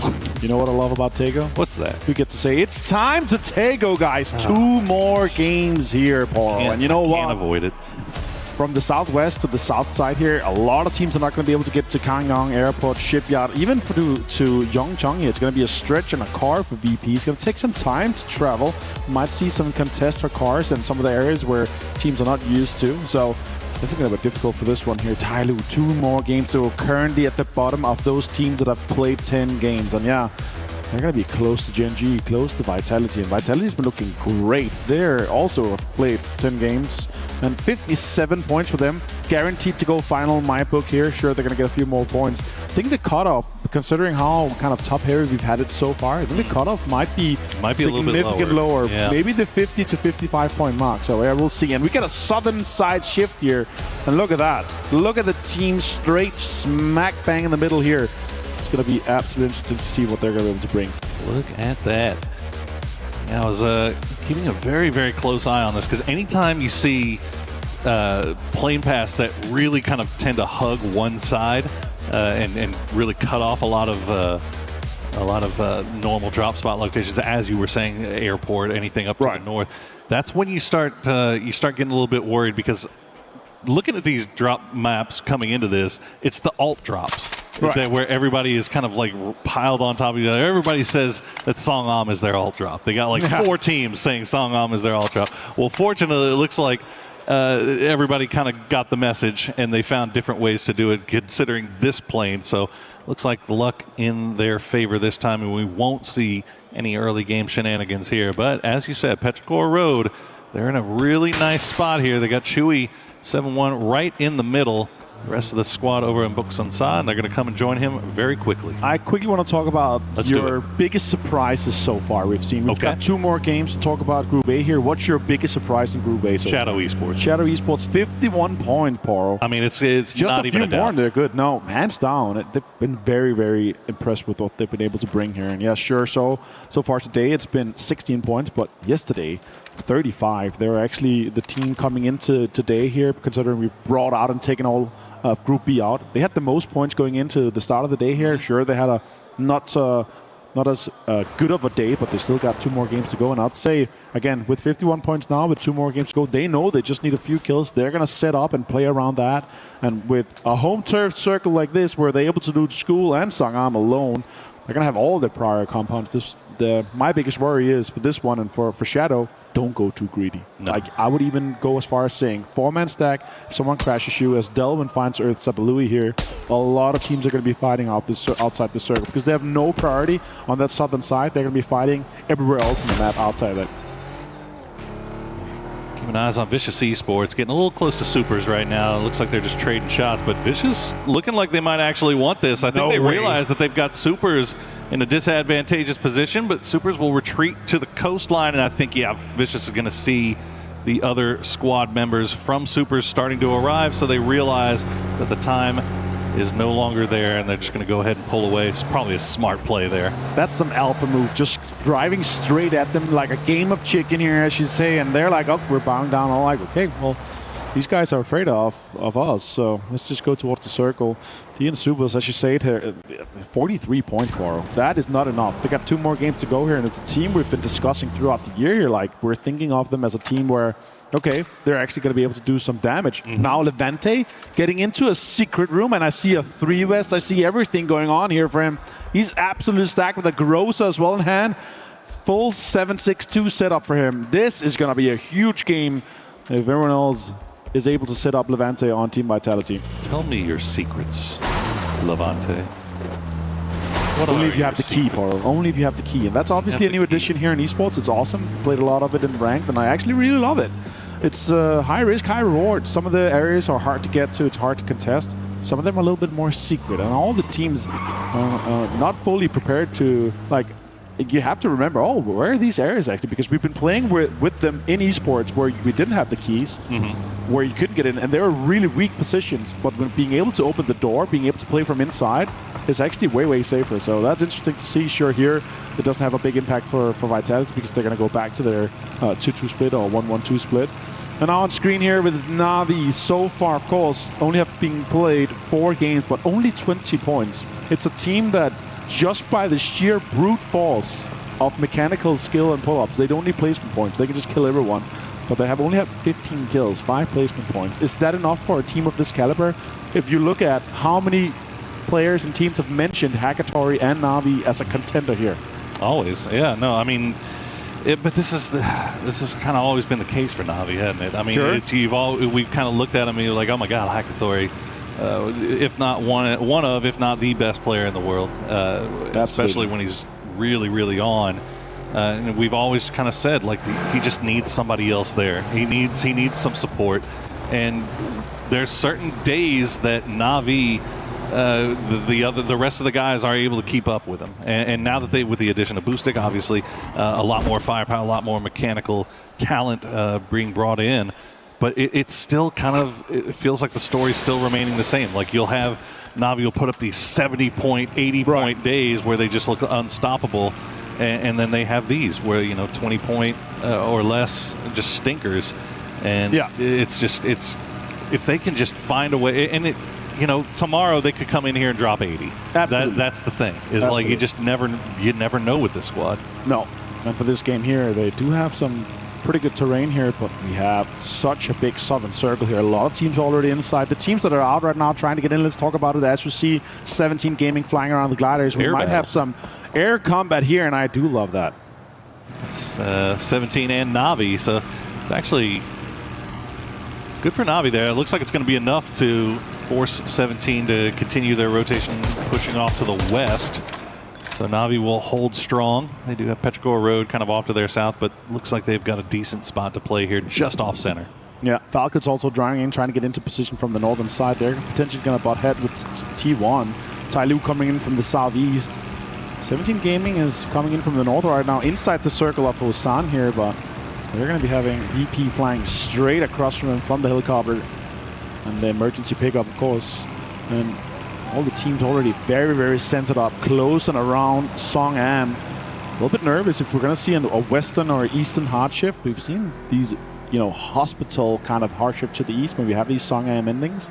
But I would love the southern side, like the area between School and Song Am, this high ground kind of king of the hill fight. One of my favorite areas here on Taker.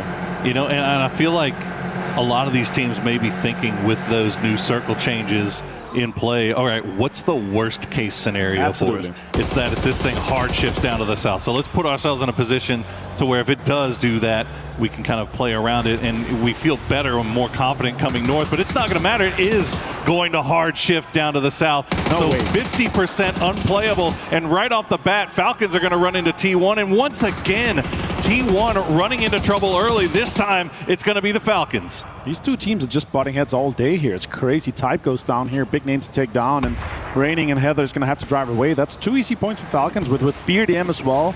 The way you can just brute force your way with that is just insane. So well played for them. 2 points in the bag. And now with this circle be this southern, they have no priority. They have no rush to get in there.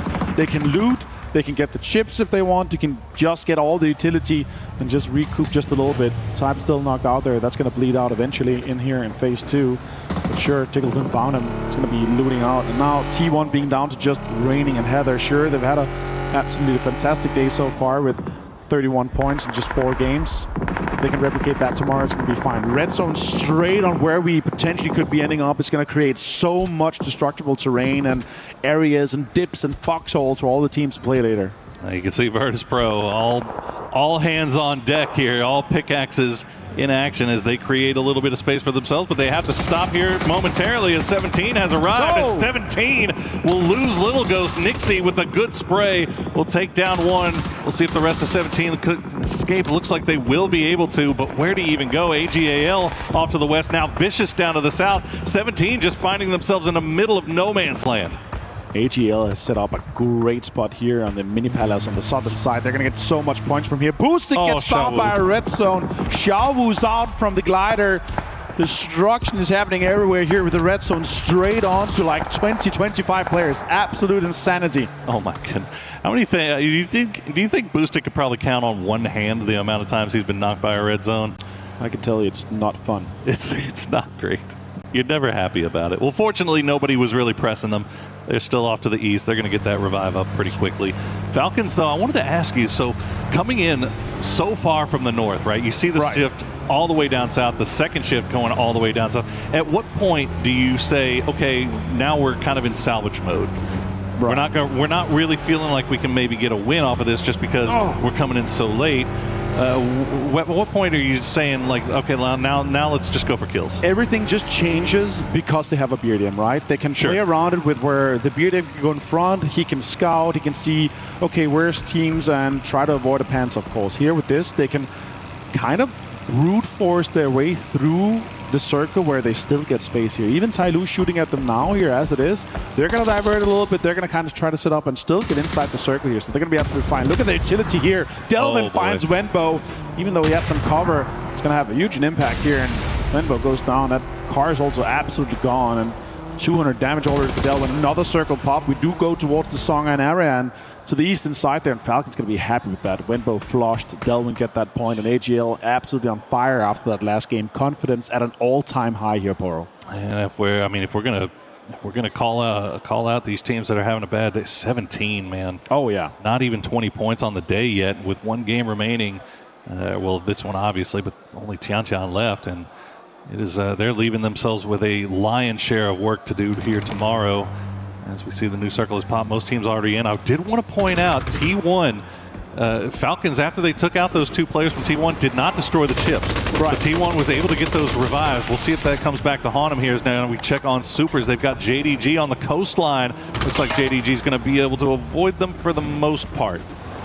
That's going to be quite the amount of teams going to try to go for some of the coastline play here, because sure, it's phase 3, but no longer having land ratios, not going to be guaranteed to go away from this water area. And we've seen some tendencies where it actually goes towards water in those phase 4s and phase 5. So let's see what happens here. With that northeastern shift here, look at the amount of space that Falcons was able to create from some. Also, I'm going to have to get my magnifying glass out, because it looks like there's like 5 or 6 teams in the dead center. It's Vicious, Gen G, Shadow Esports, Sharper, Vitality, Petrichor Road, and Na'Vi absolutely stacked on top of each other inside the city.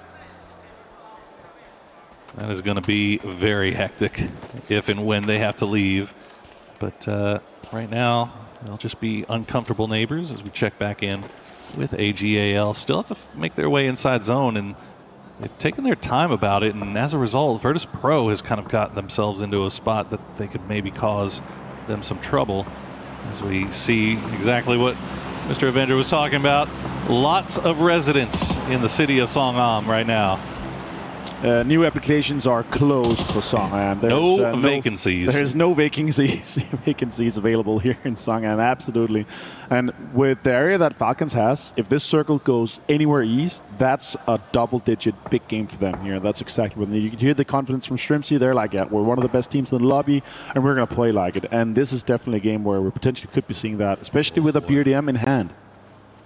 Oh, look at this. Hemas has no idea that Virtus Pro is just on the other side of this ridgeline. They've dug themselves in. Remember, we saw them. No way. Four-man diggy hole, and they will eventually strike us. Now, of course, when there's a million people in the middle of the city, now is when the the drops are going to come through. So we'll see if anybody has the guts to go for it. I don't think we will, but AGAL, they think that they have a free and clear path up here, but it is not free nor clear. And Himas just has yet to figure it out.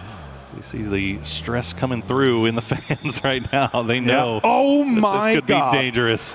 That circle burrow is insanity. Oh my. 45% water. Half the city is still inside here, but look at that. Tyloo is laughing. They're going to have a hard time as Stano finds Setsuna. And AGL is just running southwest here. They know backfilling that area and taking some of the space is going to be so crucial. Look at that. That circle pop just saved AGAL's life right there, because as soon as it popped, they immediately hopped in vehicles, started heading down south, going towards the coast, and Virtus Pro was not able to spring the trap that they were setting up. But now the fighting is going on in the city as Shadow Esports, Jexy and Hansi might be the last two players left alive, but they're finding Nox. It's an urban horror story here for everyone. Shadow Look Esports at the is kill part of it. feed. Absolutely lighting up. We're not going to be able to catch all that. So let's talk about what's happening here right now. AGL coming up against JDD is massive. JDD trying to hold out everyone from the southwest on that ridge. Big nade coming in, does not connect, no damage done. 55 from another one from December 12th. Nance also with utility in hand, trying to fend off this aggressive push from Solalsi and Himas. That would have been a great grenade had they been actually standing on that one. But fortunately for JDG, they have pulled back. Did not want to make themselves too obvious. And AGAL smartly, I think, realizing that the timer is ticked down. We can't really afford to stay around for this. Let's find a different way in. Meanwhile, Vitality fighting their way on that northern side of the city. Petrichor Road's still out there on the north side as well. You see the knocks coming through. Now mortars have arrived as well, as we see, again, just explosions causing chaos as Tiggleton will steal one away. Now Vicious will crash right into AGAL, or was it the other way around? Doesn't matter. Delwyn now has 4 kills. Oh my God, it connected just a little bit here. Some damage done as well. Dogmai flush here from him as Hausker finds Tanadol on the other side here, but Himas finds another Panzerfaust out of the vehicle. Absolutely easy for him to come in and clear this.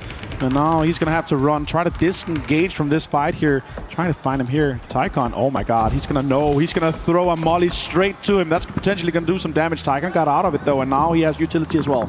Smart feet from Tycon will return the favor with a grenade that will be well placed, but will bounce just a little bit off. But unfortunately for Tycon, Gen G has snuck out. So smart play there from Salute. Might be the last player left alive, but he is trying to get points any way he can.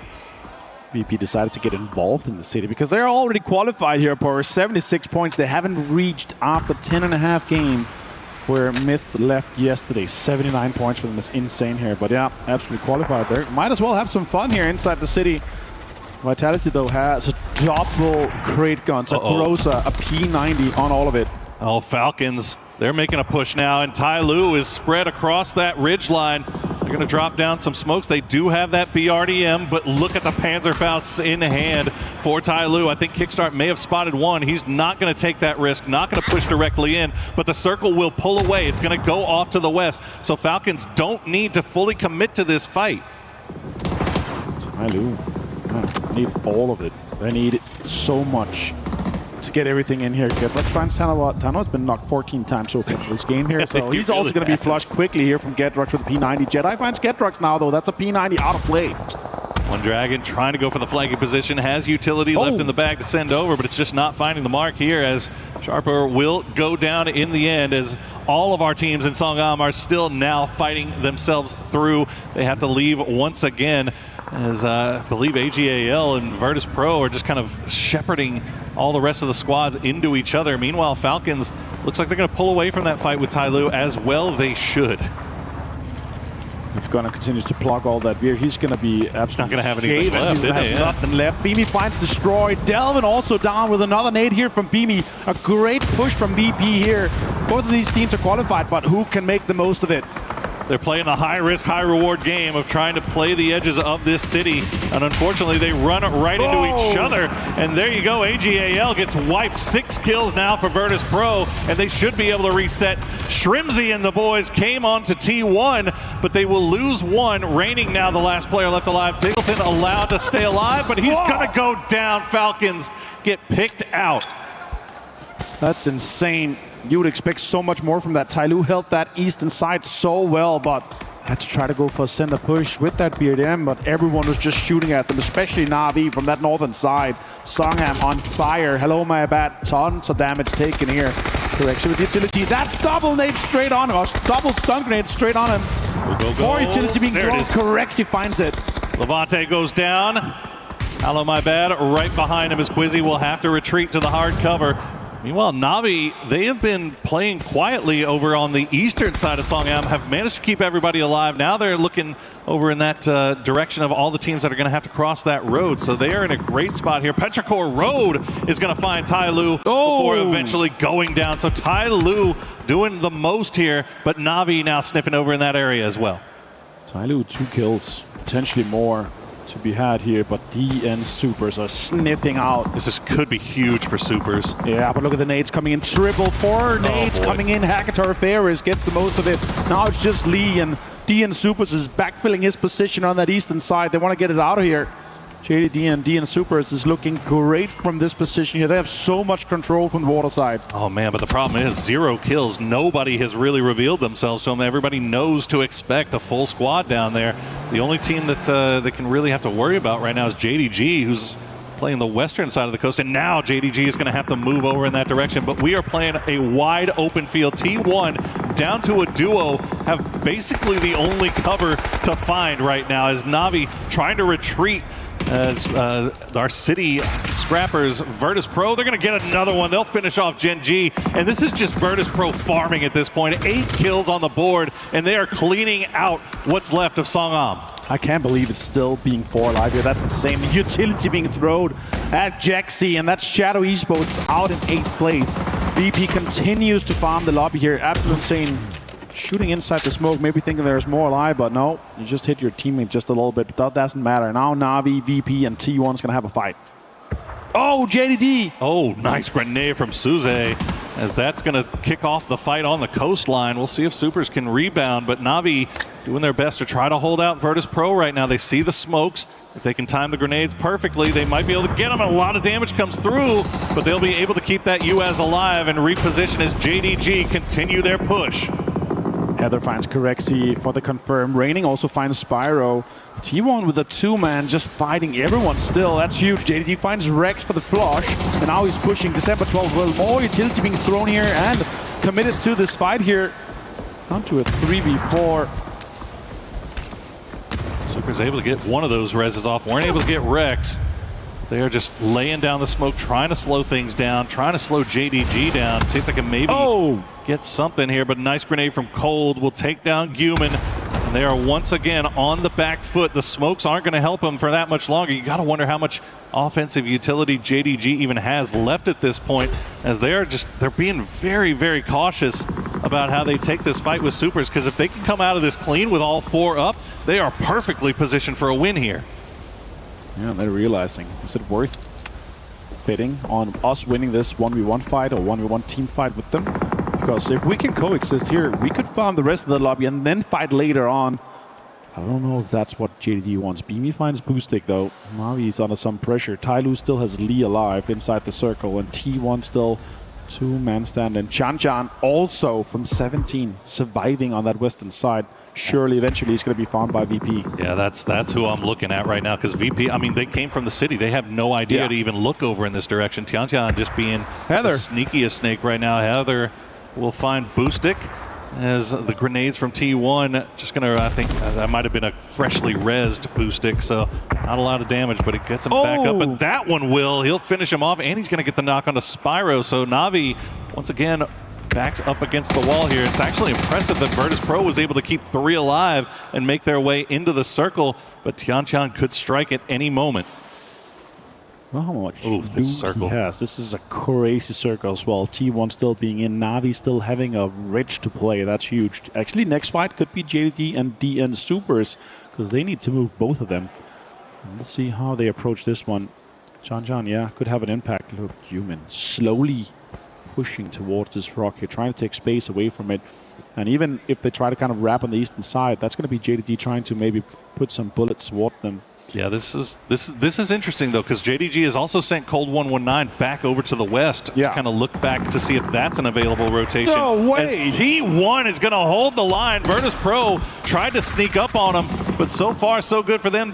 17's Tiantian will get spotted out by Cold 119, so that snake will not have the opportunity to strike.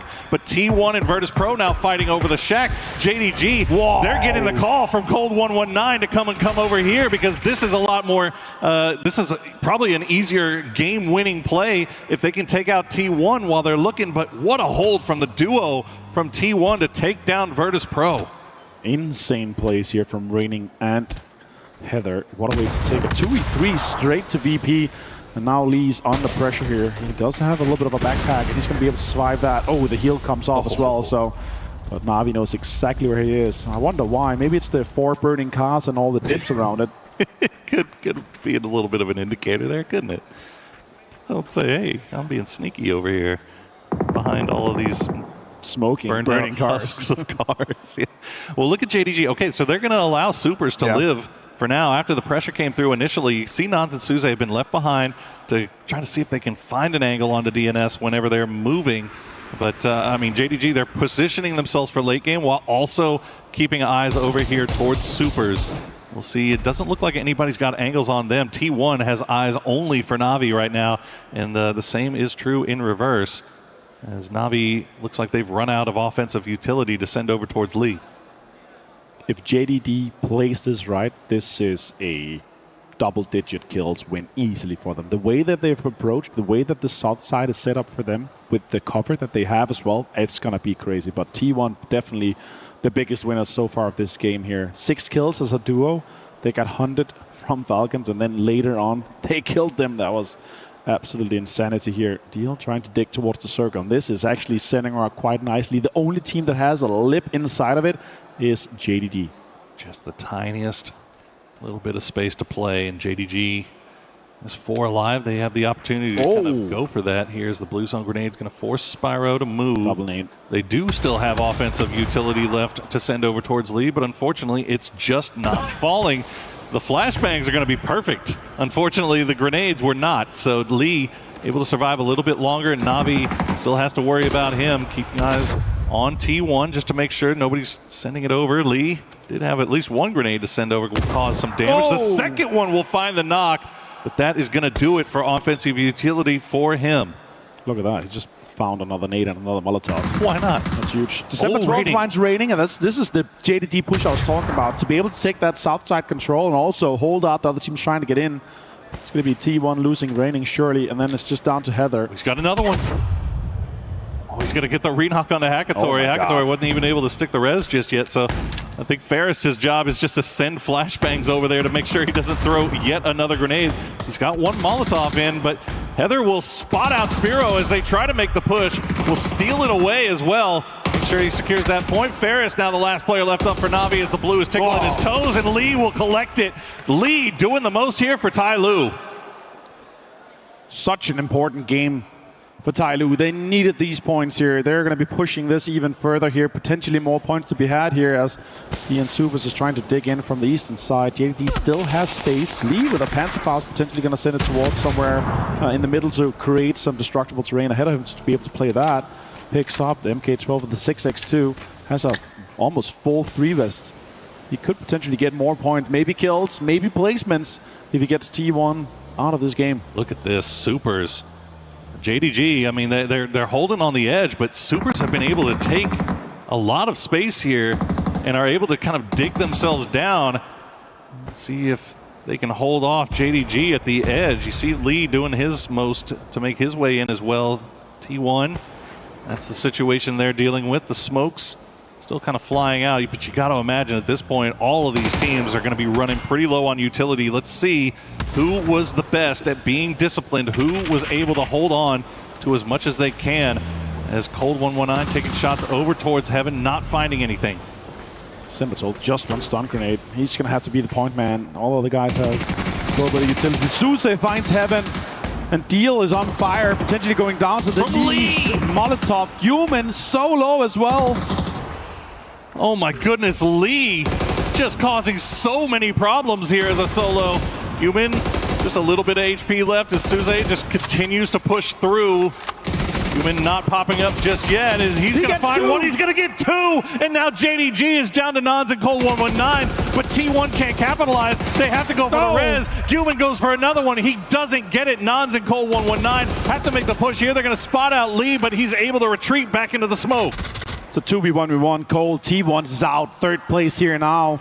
Can they capitalize? Can they make this 1v2 happen? If Tyloo wins this is going to be their push for the finals.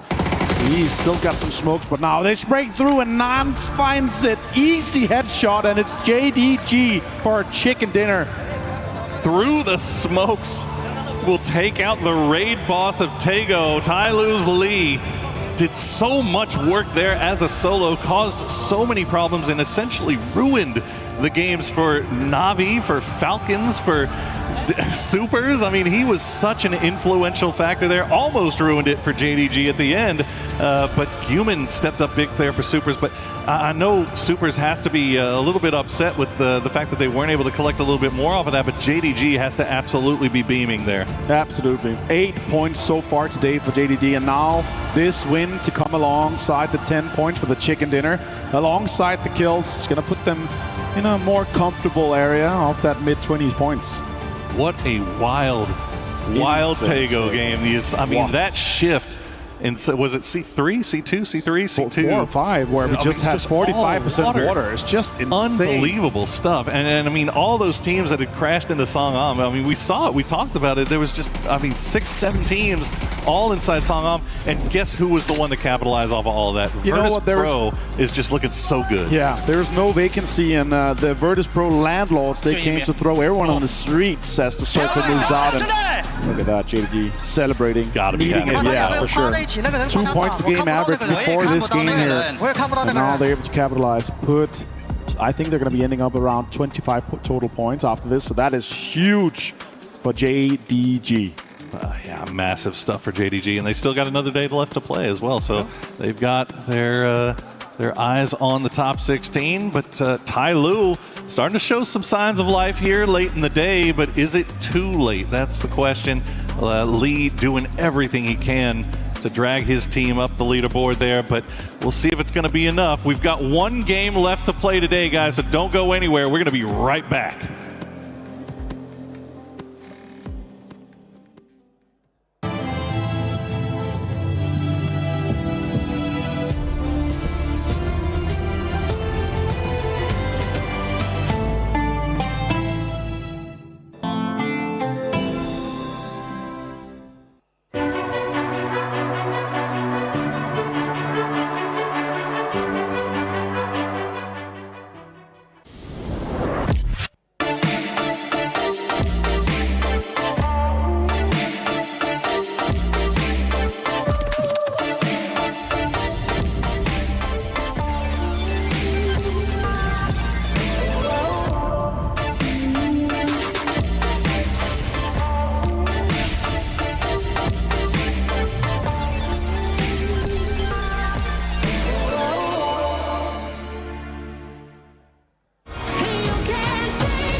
We've managed to grab Trav from the Allianz Vault because it's day 2 of the group stage over on your side of things, and so we're looking for a little bit of a club championship update.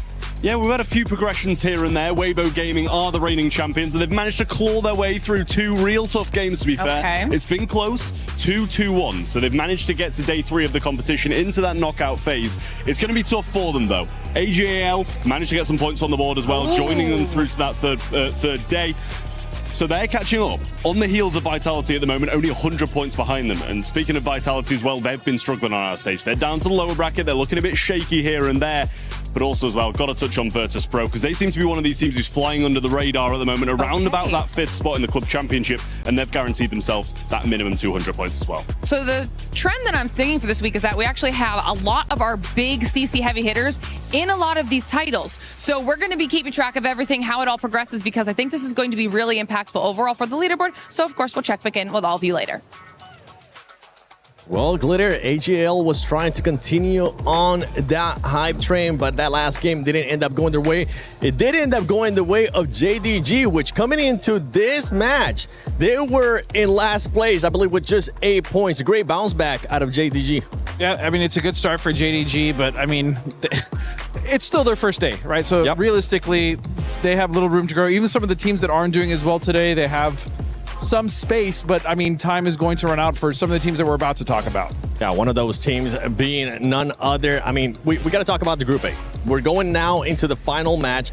We're going into pretty much make it or break it from the squads. AGL being one of those, Full Sands being one of those as well, and many more other squads in that list. Yeah, I think we got all those teams that are on the big race as we honor JDG for their win up there. But that kill count, I think, says the name of the game. Suze makes some nice big plays, but it's not going to be enough for these guys. And I think the teams that did have enough, you heard AGAL, they're a team that's in the hunt right now. Sure. And for the Club Cup as well, I think they've hit a point where if they can just get like 5 or 6 points out of this game, they're in good shape. And I think also you got like Vitality in the same boat as they grind up as well. They just need to have sort of an average game here to put themselves in a less stressful position, I think, Godspeed. Yeah, and they definitely had a much better day today, just like AGL, right?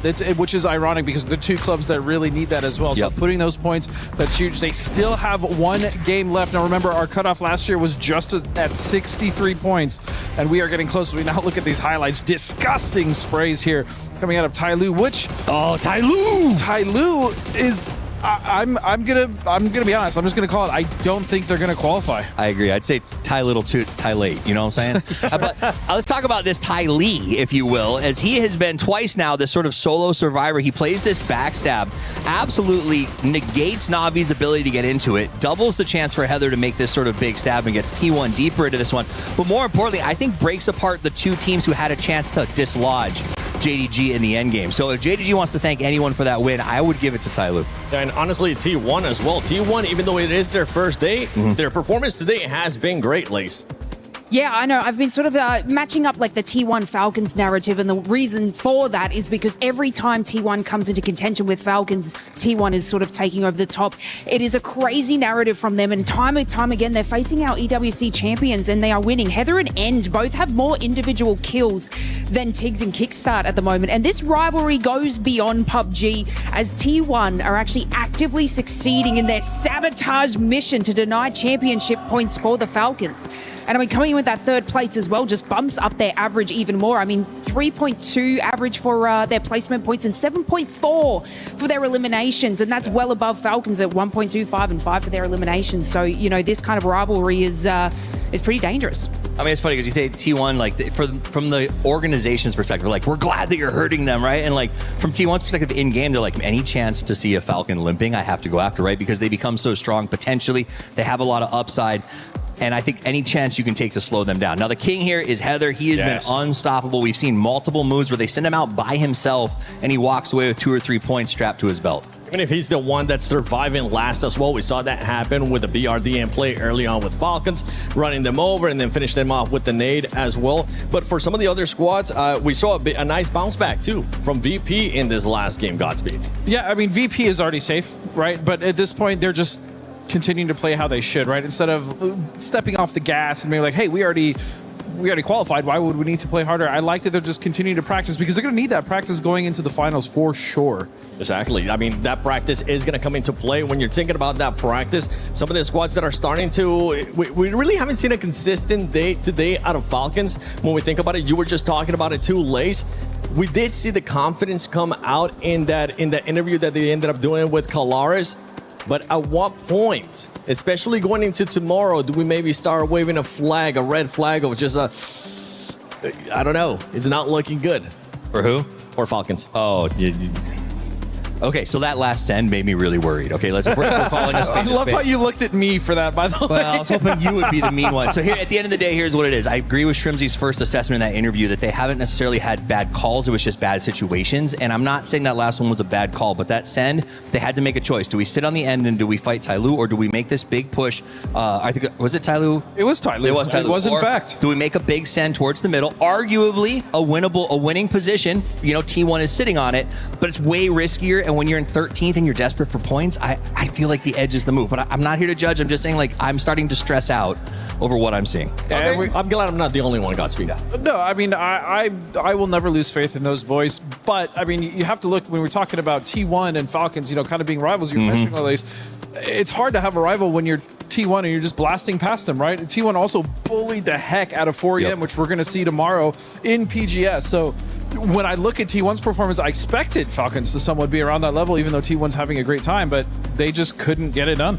Yeah, I mean, the altercation between them too, like, it's just setting that standard, and Falcons are just not reaching that, unfortunately. But look, yeah, I'm still a believer in faith, Toffees. I'm on your side here. We got the faith for tomorrow. But yeah, it's now at this point, and, you know, you were saying, like, oh, you know, you have a couple of bad PUBG, but it's been kind of bad all today. So look, tomorrow has to be an insane performance for them. And, you know, even if we look lower down at this leaderboard, you know, I was touching on Na'Vi before, saying, you know, they started kind of really super strong in this start, but something fell off for them and they're not making these plays. They were sort of being that aggressive, and I was saying, throwing stuff at a wall and letting it stick, but now it just seems like a little bit falling off. Yeah, just to remind everybody, we're going now into the final match for Group A. They will not be playing tomorrow. So for all those squads that you're currently looking at, VP, I mean, we mentioned it, Godspeed just said it, that squad is looking like it's going to be going to the finals, and they're pretty much set. AGAL and some of the other squads like Shadow Esports, they're still in that cups that if they could have a nice maybe 5 points or 7 points, they could end up securing that final spot. I just want to point this out because I think it's insane, is that we've played some of these teams. 8 teams have 11 games played. Only one of them has passed Made in Thailand and Twisted Minds. Second and third place still are teams that have 6 games ahead of them. What that does mean, though, is that the cutoff tomorrow potentially drops significantly, because that means those 2 teams come in and can kind of sort of sap those points up there on the top and maybe drive someone a little bit higher. I think Myth is genuinely the wild card of tomorrow. How many points do they come in and absolutely just soak? 4EM also had a pretty decent day as well. And so when we look at Group B, and Twisted Minds could also come in, soak a bunch of points. GAM, they had 50 points in one day as well. So all these teams, if you are on the cusp, if you are towards the bottom of the leaderboard, you are biting your nails and you want to get as many points in this last game as possible. Otherwise, your chances of going to the grand finals are just cooked. Yeah, so for these teams, I mean, we gotta repeat it. Shadow Esports, Tyloo, DNS Supers as well. We've seen them being able to kind of spark up, but they just haven't been able to go and get those kills. They haven't been there. The proactiveness to try to get it to the finals with just making sure that they go for those kills is just not there. But it's gonna come down to this final match for those teams in Group A. Can they do enough to get enough points to make it to the finals, or is it just gonna be too little, too late? One match left to determine who from Group A will be going on, or they can do as much as they can to set themselves up for tomorrow. We'll find out what that cut line is looking like a little bit closer after this one is done, but there are some teams that are still sweating going into this final map on Erangel. 8 teams with just 1 game to go, and we're going to be going back to the absolute most historic map, and it's going to be an absolutely insane plane path. Let's look at it. Look, I tell you this right now, Martin.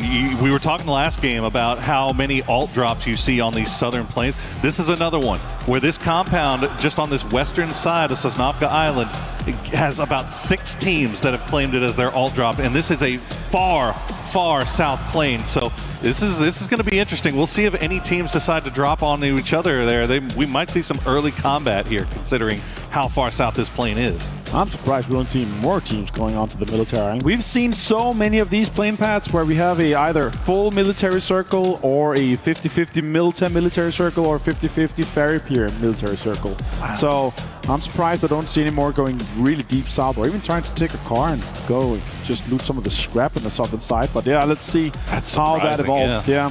We have Vicious there, we have JD, we have DN Supers. Let's talk about the teams that are on the cusp here though. Let's do it.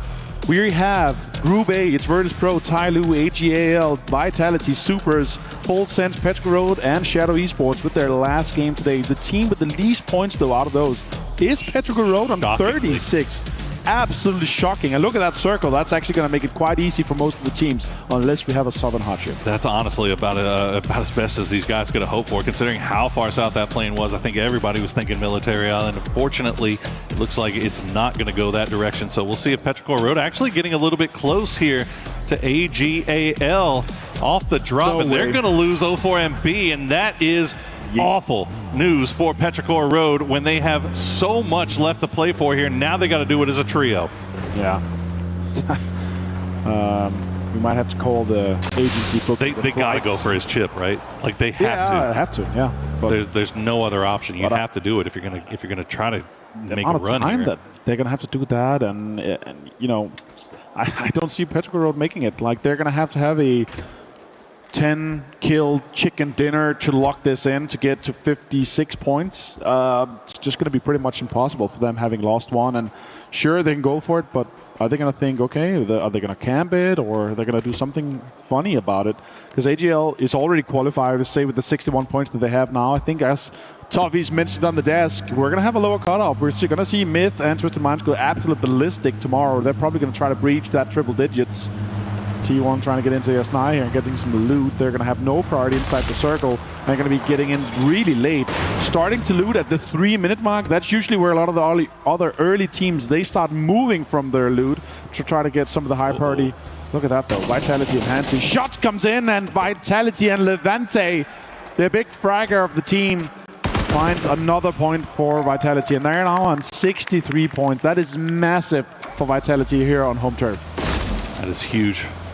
And it's great news for Levante, too, as he has been the victim a couple of times of going down early to something like that happening. So, again, another team that could definitely use a few more points to feel a little bit safer here. Shadow Esports only 54.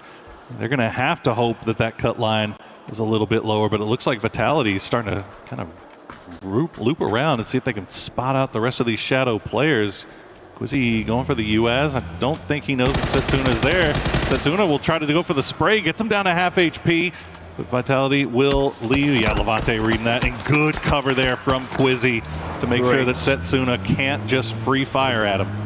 Yeah, that was well played. Shots comes in from that Dragon, big shots, potentially. Some headshot put them really low, but yeah, they're just gonna dip and dive out of it. So many teams, you know, outside the circle trying to just be the big white shark in the water. And now JDG tries to go for a actually pretty early E-pick up here and trying to maybe find some control inside the circle here. I like this play from them. And if it wasn't for that last game, they would have been dead last so far. 27 points now for them. They just need a little bit more, and they're going to have everything on the table for tomorrow. We also have to talk about Tyloo, 42 points. That's not going to be enough in my book. They're going to need 10, maybe even 13 points more cut off in what I could expect and see here. 50 points, maybe 55 points, depending on what happens tomorrow. If we have a big, game from both Myth and Twisted Minds, it's going to be lower. But if they don't, and if they just go out and have fun with it, then the middle pack's just going to be so tight. Cutting back over here to Petrichor Road. I've been keeping an eye on this. They've been doing a little bit of a chess match, a little psychological warfare going on here between Petrichor and AGAL, but they will get that chip, which is great news for them. They have Razak for free, should get that revive off very easily, and Razak's still inside zone, so they can afford to take the time to get him back and get him looted up. Now, they had the north pretty much to themselves, but it looks like Vitality doing the long wrap around on the north side, north of the river. T1 also starting to creep over in this direction, but they're coming in on the south side of the river, so Petrichor Road will need to be on keeping eyes off to the east to make sure that T1 doesn't take them by surprise. Absolutely. We're going to get a res off. 0-4 comes in. The Nightbane of Petrichor Road. They need this last player to make this happen. 36 points so far. One more game to go. In 30 minutes, we're going to know exactly where we end up with them. And if they're going to be flying home tomorrow or going to play in the final. Oh, Panzerfaust left for that. Now Falcons as well coming in this northeastern side into this circle here, Poro. Quite the space ahead of them, but if timing allows it, they could be driving straight into Petrichor Road or AGL. All the timing right now is kind of weird for Petrichor Road because Chewy was sent to scout off to the south and he's returning back. It looks like he'll be able to get back to him. Petrichor Road, after they hit that revive spot, they immediately got on the move, which is good news because T1, as you see, has now made their entry into Razak after looting up in Yesnaya, but they're going to see the taillights of Petrichor Road. So Pero not going to have time to get loot up for 04MB, but 04MB already on the move. You can see he's coming back in as Petrichor Road still trying to find a spot to play. This might be a ruins, if anything else. AGAL already in position, and I think Petrichor Road knows it. This could be very scary, both for T1 and for Petrichor Road, because AGL is just going to spring out and do some damage. Some drive-bys are happening now, though. T1 trying to get some damage done onto Petrichor Road, and they're shooting back as well. T1's flying around, Raining taking so much damage, down to 48 HP. T1 has had a banger of a day so far for themselves. They'd love to be able to get a few more points here today, as EN will get taken down and flushed out by Falcons, so that'll be a point secured for the boys in green. But for T1, you have to imagine trying to get as many points as they can today, because when tomorrow arrives, they have an enemy entering the lobby that they have a lot of familiarity with in 4 a.m. That is going to be a major storyline for tomorrow. As you see, 04MB will land. Figgleton taking shots from range, but it looks like he should be safe in Petrichor Road. Now back up to 4 strong. Absolutely. 04MB just running for his life, trying to get a little bit of scraps of loot here that's on this higher ground of ruins as the other guys trying to get some space ahead of them here. As this Thank goodness for esports loot, right? Absolutely, yeah. It's insane. Gonna have plenty of loot there for him. He's just gonna need some helmets. The other guy's gonna have the utility. And Vicious from that military island trying to get in with an E-pickup too. We're gonna have this circle pop though. Let's see where we do end up, Poro. Yeah, it's a real AD pickup for Vicious.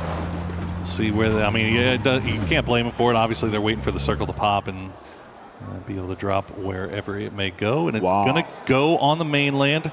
Still hugging the coastline here. Na'Vi have their pick of the litter as far as places they want to play. AGAL also in a pretty decent spot, but a number of teams off to the west are all going to be running into each other right now, and it's immediately starting as you see a number, some more E-pickups being popped up there by Genji. I don't think that they're going to end up taking that one. Salute just kind of holding the line. Absolutely, so much is going to be happening on the western side here. Correcti goes down, Beamy returns the favor. Deal finds Beamy as well. DN Supers needs these points. They're on 48. They could be the cutoff team if they don't get more. And now they turn around here. Virtus Pro down to just 2 players. A red zone dead center as well. We're going to have such a absolute fiesta towards the late game here with so much cover being created. Tanava finds Tianchan. Sharper being engaged in 17. Lots of damage done here with utility as well. Yeah, the top of Pachinki Hill getting a lot of love right now here between 17 and Sharper. See if they can get Tianchan back up. Gotta give credit to Supers immediately getting those 2 kills and flushes onto Virtus Pro and getting their knocked man in the trunk of the car and get him out of the danger zone. It looks like Vicious has arrived as well. Eyes in the skies will be taking shots at them, but all the people on the ground have maybe more important things to worry about, so that might be good news here for Vicious. Jedi sees 17 shots, comes in, connects quite a lot, but the car is also providing cover. Jedi and Earthsapalui from Sharper trying to bend up 17. Look at that. Dogmai goes down as well from Vicious. Did he get hit while he was in the air? I've always wanted to know if that could happen, if they were parachuting down, if he could get hit by a red zone bomb while in the air. But Dogmai finding out the hard way. It looks like he might have got hit while he on the ground, so they should be able to get the res. But VC do manage to get all boys onto the ground, and we'll see if they can reset. Now 17. Sharper, again, just being a really tough out here. But 17 able to get Tianchan back. They've got 4 men alive, and they've got the time right now to devote to finishing these guys off. Bill goes with the push. Can he get EarthSabalui off this ridge here? Stun grenade applied. That's going to be huge. It's going to be a little bit too far here. EarthSabalui finds Xiaowu, gets another one, but Chan returns the favor to him. That's a massive double knock, though, for EarthSabalui. That gives Jedi a little bit of time here, a little bit of room to work with, as he's going to throw a Molotov off in that direction, hope for the best, but Wimbo is his primary concern currently as he continues to throw flashbangs over, and Wimbo knows all I've got to do is just keep him distracted while these revives come through. He'll go ahead and rejoin the rest of his squad mates. Jedi gonna hop down because he hears the vehicles of Shadow Esports coming in right behind, and JDG now arriving as well. 17, they've got their backs up against the wall. We're down to just Wenbo and Lilgos. They're going to have to fend this off. Zeus is knocked, but Wenbo gets down from the top, turns around, damage towards December 12th, but Jexi also gets involved. So much fights here, so many third parties. Xiao is going to be flushed here by December 12th. Look at this Vitality now. They see all this going on. They're going to finish off Lilgos, and that's going to do it for 17 Gaming. Vitality just roaming around just below the hillside. They hear all the gunshots. They see all the smokes. Let's see if they decide to go up there and get involved. Doesn't look like they will. Gedrox will just go for position. Full Sense, though, they are in a good spot here to maybe do a little bit of gatekeeping. 17th out in on there. Yeah, absolutely. 17 out in 16th place here means they're going to end the day on 23 points. It's probably the lowest I've ever seen 17 Gaming on at an international level. Benadol with the MG3 in hand, the bullet hose. They decided to not take shots towards Shadow here, so they're going to be able to sit up towards the center of the zone. Looks like Vitality is actually going to avoid all that as well and just continue down to the south. Meanwhile, Petrichor Road, they wrapped all the way from the northwest all the way to the southeast. We'll see how much longer they can stay alive as Shadow Esports are just dug in. Let's see if here they're just getting peppered. I think that's Full Sense mostly taking shots over in that direction. As Full Sense now have control over the west. They do have Jedi on the top of the hill, and that's about the only problem that they have to worry about.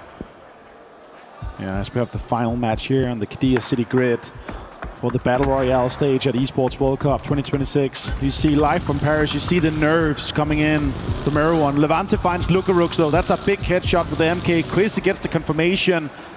And sure, Virtus Pro had a great day so far today. 85 points. Took them 11 games to get above mid. A hell of a tournament so far for Virtus Pro, and they're down to just Nixie right now as Supers continue to clean out that compound. Meanwhile, Shadow is just expecting the push here from Full Sense. There you go, Nixie will go down, so Virtus Pro is eliminated. They will be comfortable and happy with their performance here for the first 2 days and can start thinking forward towards the final. Gen.G also on only 16 points after 5.5 games is insanity. If you look at the names on that roster, Falcons here on the northern side, they're actually in there safe. Gustav is creating space around him on that eastern side, actually taking some of the great big compounds that's available as T1 is driving ahead of them.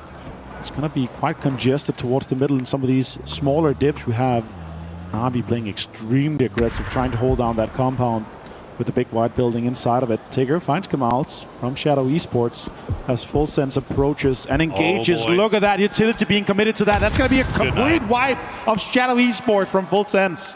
There's just nothing you can do. If you get smoked off like that and you're not in a position to prevent them from getting into grenade range, you know what to expect, right? You know that these guys are just going to get within grenade range and just drop it right on top of your heads. And unfortunately, they had no better option than to stack on top of each other as the circle will pop. It's going to go dead center, Petrichor Road right in the middle. And they needed 36 points before this game started, Poro. And yeah, it could be the Patty situation with the burger all around them, and you don't want to be that. Look how many teams are trying to get close. Vitality actually getting and sniffing closer to the area here. D finds Quizzy. Gen.G also needs the points here. Levante also has been found. Heaven stole the point away, though, as Supers are playing their last game, too. They need the points. They need to try to get into this 55-plus terrain. Oh, yeah, rough stuff for Vitality. They will survive for now under pressure from Vicious, keeping 2 alive. Regardless of what happens in this game, that 3 kills that they've gotten so far will bring them up to 65 points. You got to imagine that they're probably feeling comfortable here as we get a look at Rex finishing off young Nixie. Yep. Boom. Not what you want to see peeking around the corner as a guy with a Panzerfaust in hand. Oh, you just think I'm dead.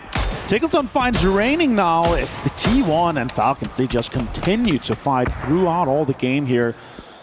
And Tig, can you get the confirmation as well? At least they know the information now. More shots, more knocks are coming in here as they try to approach it. I think he's trying to pick him up. Tig finds a knock and a flush onto T1. More points come the way of Falcons. He has more mortars in hand coming towards it.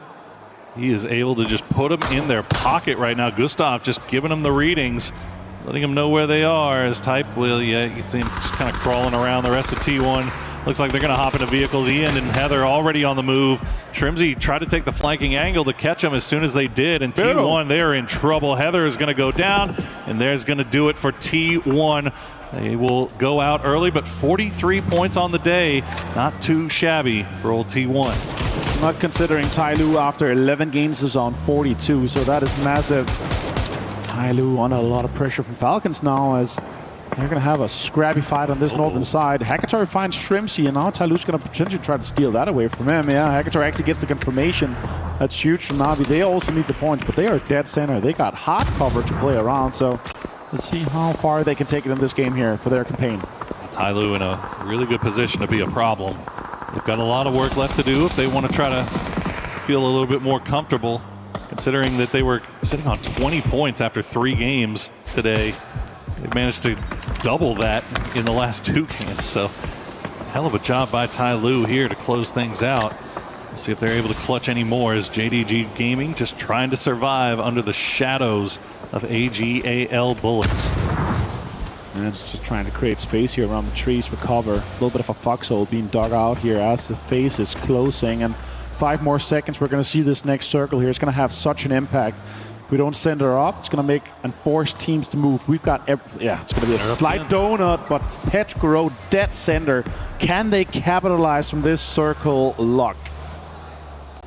Again, you bring up the problem as well as the benefit. Obviously, you get great luck. You're right in the dead center, but there's not hard cover there. There's not a compound. They're just hiding in the middle, and you can only be so aggressive from that position without putting yourself at major risk. And you see the mortar still falling over in Falcons territory, but Tig is going to return the favor. Both Tyloo and Falcons are shooting mortars. Tig finds Kong. Again, dude. What a shot. Oh my God. And another one that's in a different position back to back. Trigonometry happening here. Lee returns the favor onto Kickstart. Can they capitalize? Can they make something happen here in the last game for Falcons? They're getting too good with these mortars as Tig will avoid the gunshots from Na'Vi. Get to the ditch in time to go for the res onto Kickstart. Tyloo, though, they've gotten both of their men back on their feet. They might be able to send another mortar over in this direction as, no, it looks like they're going to try to reposition. I think maybe taking a little bit of damage, but Kickstart going to get him back on his feet. Tyloo, no kills despite, now he's back on it. We'll see if the Falcons can get out of that ditch before the mortars come again. Right on top, and no, not going to find him this time. Evan goes down as well. Gen G finds points here. D is on a rip this game here. Tickleton with 3 kills so far. Flash finds Jedi. That is Sharper out in 12th place. It's going to be a little bit rough for them as well, with 29 points just. They're going to be joining that mid-pack. Skies are alive with mortar fire right now, but it looks like it might calm down as Falcons will try to regroup, reposition, secure themselves on the spot here. Nice spray from Tig. Will take down one dragon as Tyloo. Their late game heroics might be put on hold here. Kong Kong and Hausker are the last 2 players left alive, and they are pushed right up against the wall. He will get the knock on a Kickstart, and that might open up a little bit of a door here for Tyloo. Yeah, Kickstart's on the 2nd or 3rd knock. He's bleeding out fast. 15 more seconds. I don't see them getting it. He's going to get flushed potentially here. Kong finds it. Hausker goes down to Fairest, and Tyloo is on a lot of pressure here. They're going to try to go for the rest. The circle is pressuring them. It's going to be closing in 30 seconds. It's been a little bit of a slow day for Na'Vi as well. But they might be able to find some more points here in this final game. 4 alive, complete control over the East as Hausker is going to go down to Tiggleton. He'll get both of them. Tiggleton now up to 6 kills, putting the Falcons on his back here in the end as Gedrox gets the double knock onto Gen G. Gustav finds Delwyn as well. Flash finds Tycon. There's so much pressure being applied on the western side here. A lot of teams are trying to approach it. Delwyn's down. D gets flushed as well. Flash finds Tycon. As Full Sense try to get DN Supers out of this lobby. I mean, remember how Vicious got here. They took the E pickup. They got one of their players knocked by a red zone upon arrival, and now they are in great position to cause problems with Thanadol. He's got that MG3 in hand, and he is making it sing as he finds 2 of Supers. Supers now down to just human. AGL not happy with that one, but they're going to be ending up on 61 points, and in my book, that's absolutely safe for finals. Now DN Super is trying to make the most of it, but they're out in 9th place, and is that going to be enough? 53 points here. I'm not certain that's going to be enough for the cutoff. Dogmai finds lots of points onto Full Sense as well, as Vicious has had a great day one for their first showing here at Esports World Cup. Hell of a performance from them as Thanadol. Now the last player left up here for Full Sense. 60 points for them today, or for them overall as well. Gotta imagine they're feeling pretty comfortable. Would love to be able to get a little bit more here if possible. That may be asking too much versus Vicious just in perfect position here. And there's not much Thanadol can do, and he will go down at the end to Simon T. Oh, this 55 to 60 points cutoff, that's going to be so many teams. The mid-pack's going to be packed tomorrow, but now look at this. As you mentioned, Tiggleton, 6 kills. Gustav 1 here. The last 2 Flying Falcons. They have the north side. They could get a little bit more out of this one here, potentially placements, but also the kills. Petrichor still hunkering down in the middle. Is it going to be enough, though? They're 4 alive, Poro. I'm not sure. Some teams are going to drive up and pull up straight on top of them. There you go, Petrichor, I-26 V6 will find December 12th as JDG tried to make the send. And there's just not anything for them to do here. Nons, you can see, is just getting pressed from all sides. He's going to go down to Soul from Gen G from range. Vicious now taking damage from Gen G. Gen G kind of coming alive here late as well. They really need to. Only 21 points on the day for them so far, but they are in a good position to try to get some damage done playing from the south. Utilities being deployed now. I-26 trying to get that flush onto him. Gustav finds Dogmai. That's a good point to secure Falcons. 8 kills, top 7 for them. Great game. It's going to be enough. 34 points here. They're in 16th place with only 6 games played. That's fantastic. Yeah, no, you're never upset about that. I think 35 points around that after 6 games, that's about average. That's what you would hope for. No matter how you go about getting it, it's going to put you in good position for tomorrow. All you got to do is hope that you maybe get a little bit of luck and a few more kills going your direction. But look at that leaderboard. All the bottom half of it right now are the teams that are still left alive as we get to see a little bit of that Tiggleonometry in action. The back-to-back knocks onto Tai Lu. That was insane. Lion's share of that damage, and he immediately pops up, finds one dragon. It's been the Tiggleton show for the Falcons. We'll see if they can keep it going as the circle will abandon them. They're going to continue playing around on the north from the edge. It looks like they've spotted out Suze. Oh, is that a C4? It's a C4. They're going to be driving that straight onto Petrichor Road here. Tigg's going to be waiting a little bit for it, then driving it forward, and then rolling it down onto Petrichor Road. That might have quite the impact. Gustav finds Suze. That is JDG out. And now they're into the top 6. Look at this. It's chasing it. It's going to get I-26 down. Exactly what Petrichor Road was hoping for not to be happening. Hackator steals the kill away, though. Oh, still got grenades left. That's going to be right in their pocket. Gustav. Perfect throw from him to ruin Petrichor Road's chances. They're down to just 1 player. Chewy nowhere near, but Falcons needs to make sure that they can secure these points, these so important points. Chewy alive via the grace of the smoke, but Virtus, you can see Vicious looking over in their direction, Gen G looking over in their direction, and Tiggleton and Gustav now, the dangerous, deadly duo coming from the north, causing so much problem. Chewy trying to fend off this, but Pau has a P90. He's going to be able to survive for just a little bit longer. If Chewy goes down, it's just going to be the 2 kills going the way of Falcons. They are first knock, though, so it's going to take 100 seconds. And when is Navi going to get active here? They've got 4 kills so far, but they're 4 alive playing from the eastern side. They have not really started to wrap around and get involved in all of this. Simon T will go down to the blue zone. Powell, the last player left alive. You can see he's got that P90. There you go, Tiggleton. Add another one to the count. 12 total for Falcons, but Gustav has gone down. And he even go for the res at this point as now Navi has started to activate. They're going to go down to the south and deal with Gen G.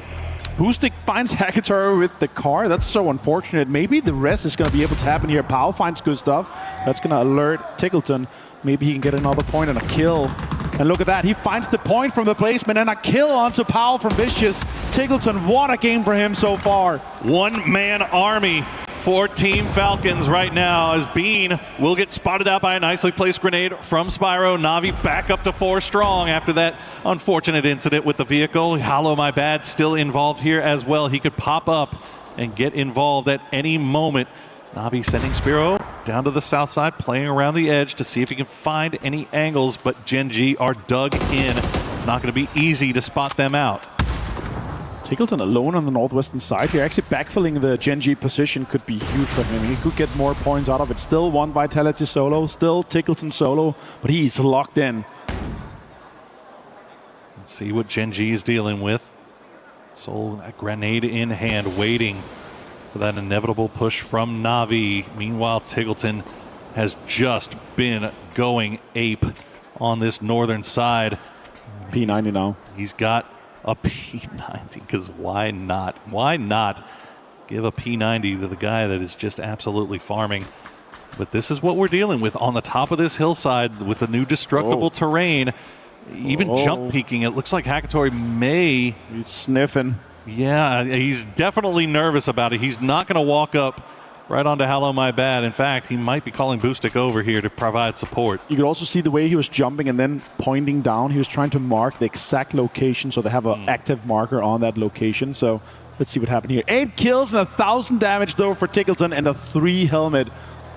Let's see if he can get more out of it. Can he get an impact onto Gen G? Soul still alive. Also, yeah, with Salute. Playing with house money at this point. I mean, goodness gracious. That is a salvage game and a half for Falcons. Salute, though, looking over in that direction. He's expecting it, waiting for the push. Might have spotted him out, and in fact, he did. He's going to trade the shots. Almost gets him, but Tickleton will go down. Salute able to spot him out and heal up once again. As Gen G, they're finding some success here late in the day as well. Vitality absolutely squeezing the most points possible out of this one here. And Gen G only 16 points after the 5 games we played until this one here. So they needed this. Now with 5 points in placement guaranteed. Let's see how much they can get. Can they get Vitality out? Can they get another kill? Can they get a flush onto Na'Vi? Surely Na'Vi wins this just by the grace of being 4 alive. Hackator finds Soul now without just Salute. Yeah, Soul trying to go for that northern flank, but Na'Vi more than ready for it. Salute will try to trade some shots back as we'll have to get on the move once again. I think he just spotted out Hackator behind the tree, but will run away, and that grenade might be enough to do it. No, it's going to fall just shy, and now Hello My Bad will strike. The grenade will find Salute, but Hello My Bad securing a second place for Vitality. Can he get any more of it? He cannot. But Na'Vi, a massive win here, a much needed win at the end of the day.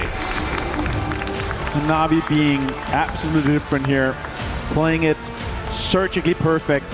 They did not want to risk it. They wanted to be 4 alive to secure this chicken dinner, and it's going to put them quite deep into the race here. Sure, it's their first day tomorrow. They got 6 more games to play, and they're going to be ending up somewhere in the 40+ points here after this game. What a way to play it. But the story of this game surely has to be Tickleton and his new duo partner of Gustav. What a way to impact this northern side, and what a way to make a name for themselves in this last game. It's a massive salvage game for them, and definitely going to be feeling a lot more comfortable going into day 2 after that big performance to close out the day.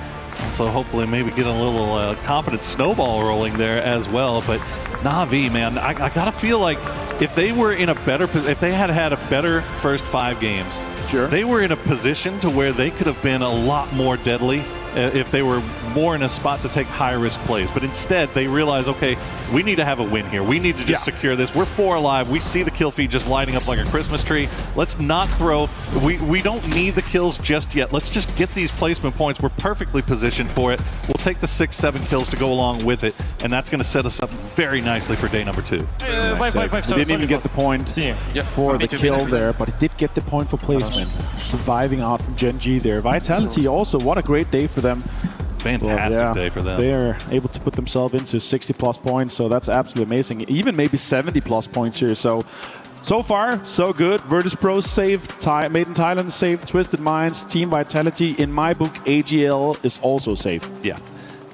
On the other side of that coin, teams that we were keeping eyes on, Petrichor Road. Out. I don't know, buddy. I think you might be donezo. Tai Lu also in that same predicament. Yeah. So we'll see. I mean, like you said, I mean, anything can happen now that you got Myth and Twisted Minds in there tomorrow. You got T1 that's had an insane day today. That's another team that could just farm. You really, at that point, if you're one of those teams that are kind of sitting lower, you just hope that some team comes in tomorrow and just pops off and sponges up all the points, lowering that cut line. If I would be deciding it right now from what I'm thinking is going to happen tomorrow, I think Petrichor Road is absolutely out. Tai Lu is absolutely out. But my worry is Super's going to be out? Are there going to be that, 16th, 15th place team? It's going to be so many teams in that big make pack. One big game is going to jump you up straight into the top 8 quite easily. And does Made in Thailand Myth, do they go out and farm tomorrow? Do they go for the triple digits? Do they go for the absolute dominance? If I know Kiss right and the guys, they're going to come in and have so much fun with everything tomorrow, just fragging out and pulling up on everyone. Well, that's the thing, is that team is probably at their most dangerous when they have no fear. Like they're not worried about anything. They're not concerned. They know they've made it. So they're just going to take all the high risk, high reward plays. And usually when you're playing loose, you're playing fast. Those rewards end up being pretty large here. You could say the same thing about Twisted Minds. That's not a team that you want to have to play when they're playing confident and don't have to the stress and the pressure of having to reach that cut line as well. So we'll see. Obviously a lot of things on the line here tomorrow when we play with groups B and C to close things out. Group A, you did what you had to do. Hopefully you did enough. Yeah, let's go throughout today though. So far, Petrichor last place, 17 points. 17 Gaming, only 23 points. Shadows down there with 20, but Tai Lu only 24. That's not good enough. Genji, after this last game here, jumps up into 26. There's so many teams in that mid-pack, but Virtus Pro, what a way to start and end. So far, 50 points today here. Vicious starting on 45, Navi on 44, Vitality 43. What a way to go about it for these teams here. It's beautiful work by those teams, and very happy for them, and we look forward to seeing them in the final. But we are going to throw it over to an interview, so make sure you tune in, and make sure you tune in tomorrow, because we will be back. As day 2 comes to a close, we of course have some interviews down here on the main stage. I've got the main man himself. I have Himas here from AGAL. Himas, let's kick things off by talking about today. Slightly better than yesterday. Yesterday seemed like an uphill battle, but talk to us about the end. You looked like you were particularly upset after that last match.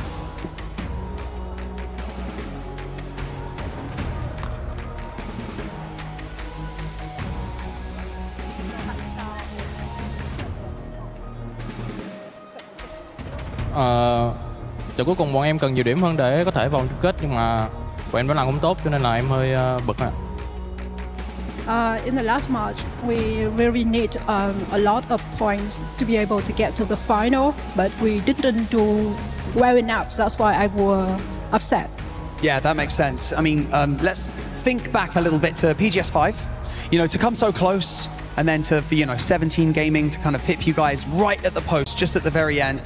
Did that have more of a negative impact on you guys as a team, or did that motivate you coming into the Esports World Cup?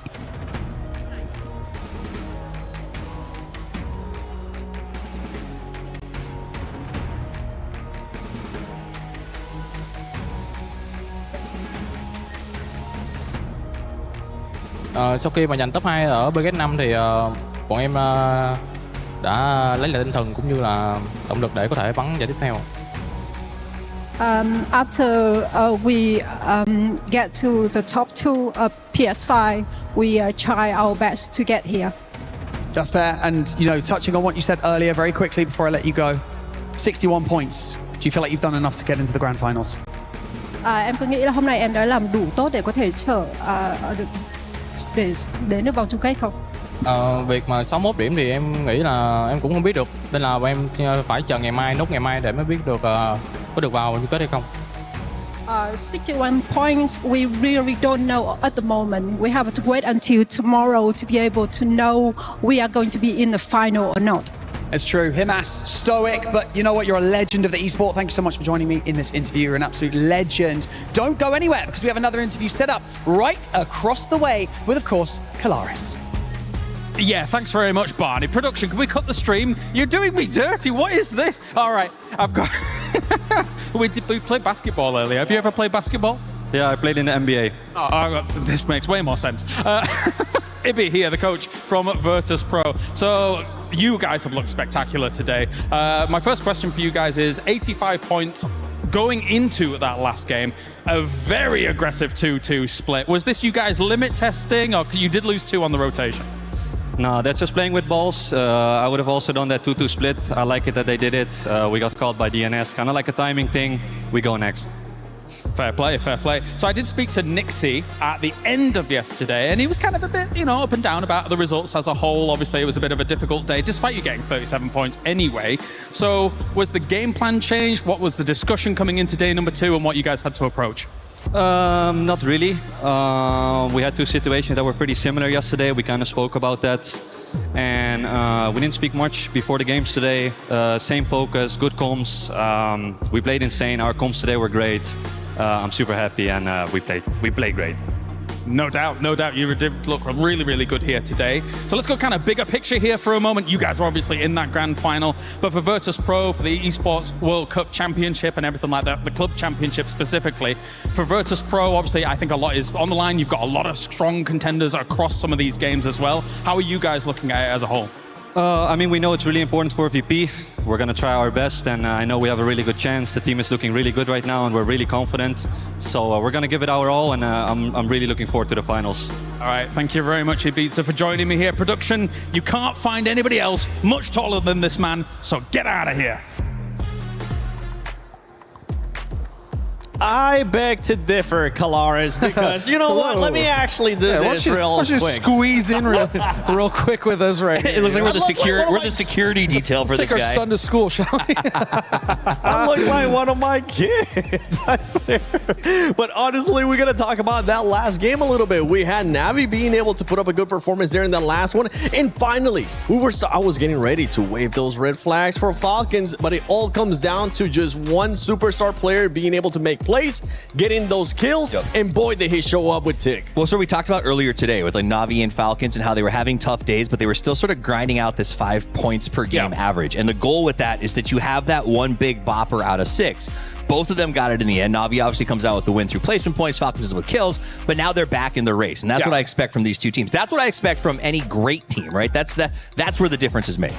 Now, let's do this. That was excellent of Navi, excellent of Falcons. They salvaged the day. Love to see it. We have to talk about it. We have to talk about 7. There are teams here, as we look at the leaderboards, they're just going home. Now, AGAL in full sense, there is a high possibility because of the teams coming into tomorrow, Myth, Liquid, Twisted Minds, that they sponge up enough points to make 60 just about the cutoff. But when you're talking about Shadow Esports, Supers, and unfortunately, Petrichor Road, I think their run is done. I believe so too, honestly. With Shadow, I'm still on copium for that squad. I'm hoping that they might be able to just done enough with those 55 points, but I don't think it's going to happen. Supers as well, because we have some of the other squads. You were talking about them earlier. GAM Esports, Team Liquid, even The Vicious. The Vicious showed up today in a big way. They're going to make big pushes, and I think, during that interview, AGL was a little bit worried, like, is 61 going to be enough? I'm stressed. I think it is, because at the end of the day, there are 5 teams below them that are basically eliminated today. They just haven't gotten enough, and they're way below that cutoff. R8, who plays tomorrow, as you're going to see here in just a second when we get to the last stage of the board, has 10 points. So they are going to have a nightmare fuel, impossible ride tomorrow. Gen G was almost in that same position. They had 12 going into the last game. So the fact that they had a good game and now are sort of back in the 30s hunt means that they could potentially do it tomorrow. But what that means is for AGAL, there's really only 2 teams that they have, there's only 2 teams that they have to worry about not getting passed by. You know what I mean? When you count those numbers. So I think that they are probably okay. In fact, I would even argue if that cutoff goes to 60, 60, some of our other teams, like Full Sense, might still be in. Yeah, it's very much a chance. But two teams I really want to talk about too, as far as going into tomorrow, are T1 and 4AM. Because again, 4AM has pretty much been bullied in PGS by T1, and they're going to face off, and both of them are just around kind of the 30-point cusp. So that's going to be a really interesting fight to watch tomorrow as well. 17 Gaming, one of those teams that we were expecting them to do a little bit better too. Toffees today, only 23 points. What was that? Exactly. That's how I feel about what I saw from them today. To be 17 Gaming, to get the middle drop on every map, to have the chances to move. And it wasn't like they weren't getting circled. Like, it wasn't sliding to extreme circles in every single game. It wasn't, no. They should have been able to play those placements, set their traps. They just did not do it. And for a team like 17 with players like Xiaowu, I just don't think that that's acceptable. Well, I mean, you want to talk about some teams that are also coming in tomorrow that are really struggling. Geeky is one of those. They only got 23 points in their first day of play, and they're really going to need more than that, plenty more than that, if they want to actually qualify into the finals. And the reason why it's so scary for some of those squads that we were talking about that we're in Group A, that we don't think that we're able to do it good enough, because of what we have been able to see today out of Falcons, right? We were talking about them earlier on, saying that it's starting to look a little bit sketchy. Then they have an amazing game. Same with JDG. The team was at the bottom at one point and was able to bounce back. There's a lot of squads here that have been able to bounce back, and with the way that some of the squads were performing in that Group B, it is a little bit sketchy. Especially like when we look at the Falcons highlight here, you see Gustav making a good play. And if the rumor is true that they did make a change to who is the in-game leader, and they just did it before this event, you only get better, right? If you've got those 6 new IGL games in a super competitive environment under your belt, I think that's where you start to adapt and grow. So I think Falcons tomorrow comes in, shows up. They always do. Na'Vi comes in, shows up. I expect those teams to sort of keep rising. Yeah, I could agree with Falcons. Na'Vi should show up. I feel like in that last game on the south side, they could have done more. They could have been a little more proactive to get some more points. Do I fault them for it? No, because as you stated, they just need that win. Right. They just want to be safe. But again, the champion mentality, yes, it's just top 16. I wanted to see more. That being said, Falcons, I do agree with. I think they're in a good position. And after that game, kind of a sigh of relief. Hey, we just need to play at least decent tomorrow, and we should make that cutoff. So you say champion mentality, and I agree with you. I get that idea of like, you want that sort of aggressive, take all the points idea. But I think Porte pointed it out as well. He said they just were in a position where they couldn't risk it. They had to get the 10. They knew the win was on the table. And it's fair. But to me, that actually is my champion's mentality. The idea, the ability to go, now is not the time, right? Like that is a really tough thing for a lot of pro athletes across the board to truly wrap their head around. It's like that this is not the moment. This is where we go slow. This is where we stay passive. This is where we make moves. And the beautiful thing is that tomorrow we'll get a chance to see both of those champion mentalities, because Myth is going to be coming in, Falcons is still going to be here, and tomorrow will be the final day of PUBG Battlegrounds at EWC 26 group stage. Don't worry, we still got a lot more to come your way. Hopefully you guys enjoyed today. Shout out to production. Shout out to everybody being able to work this amazing event. And I can't wait to see who's going to be going home tomorrow, because we'll finally get to crush some keys.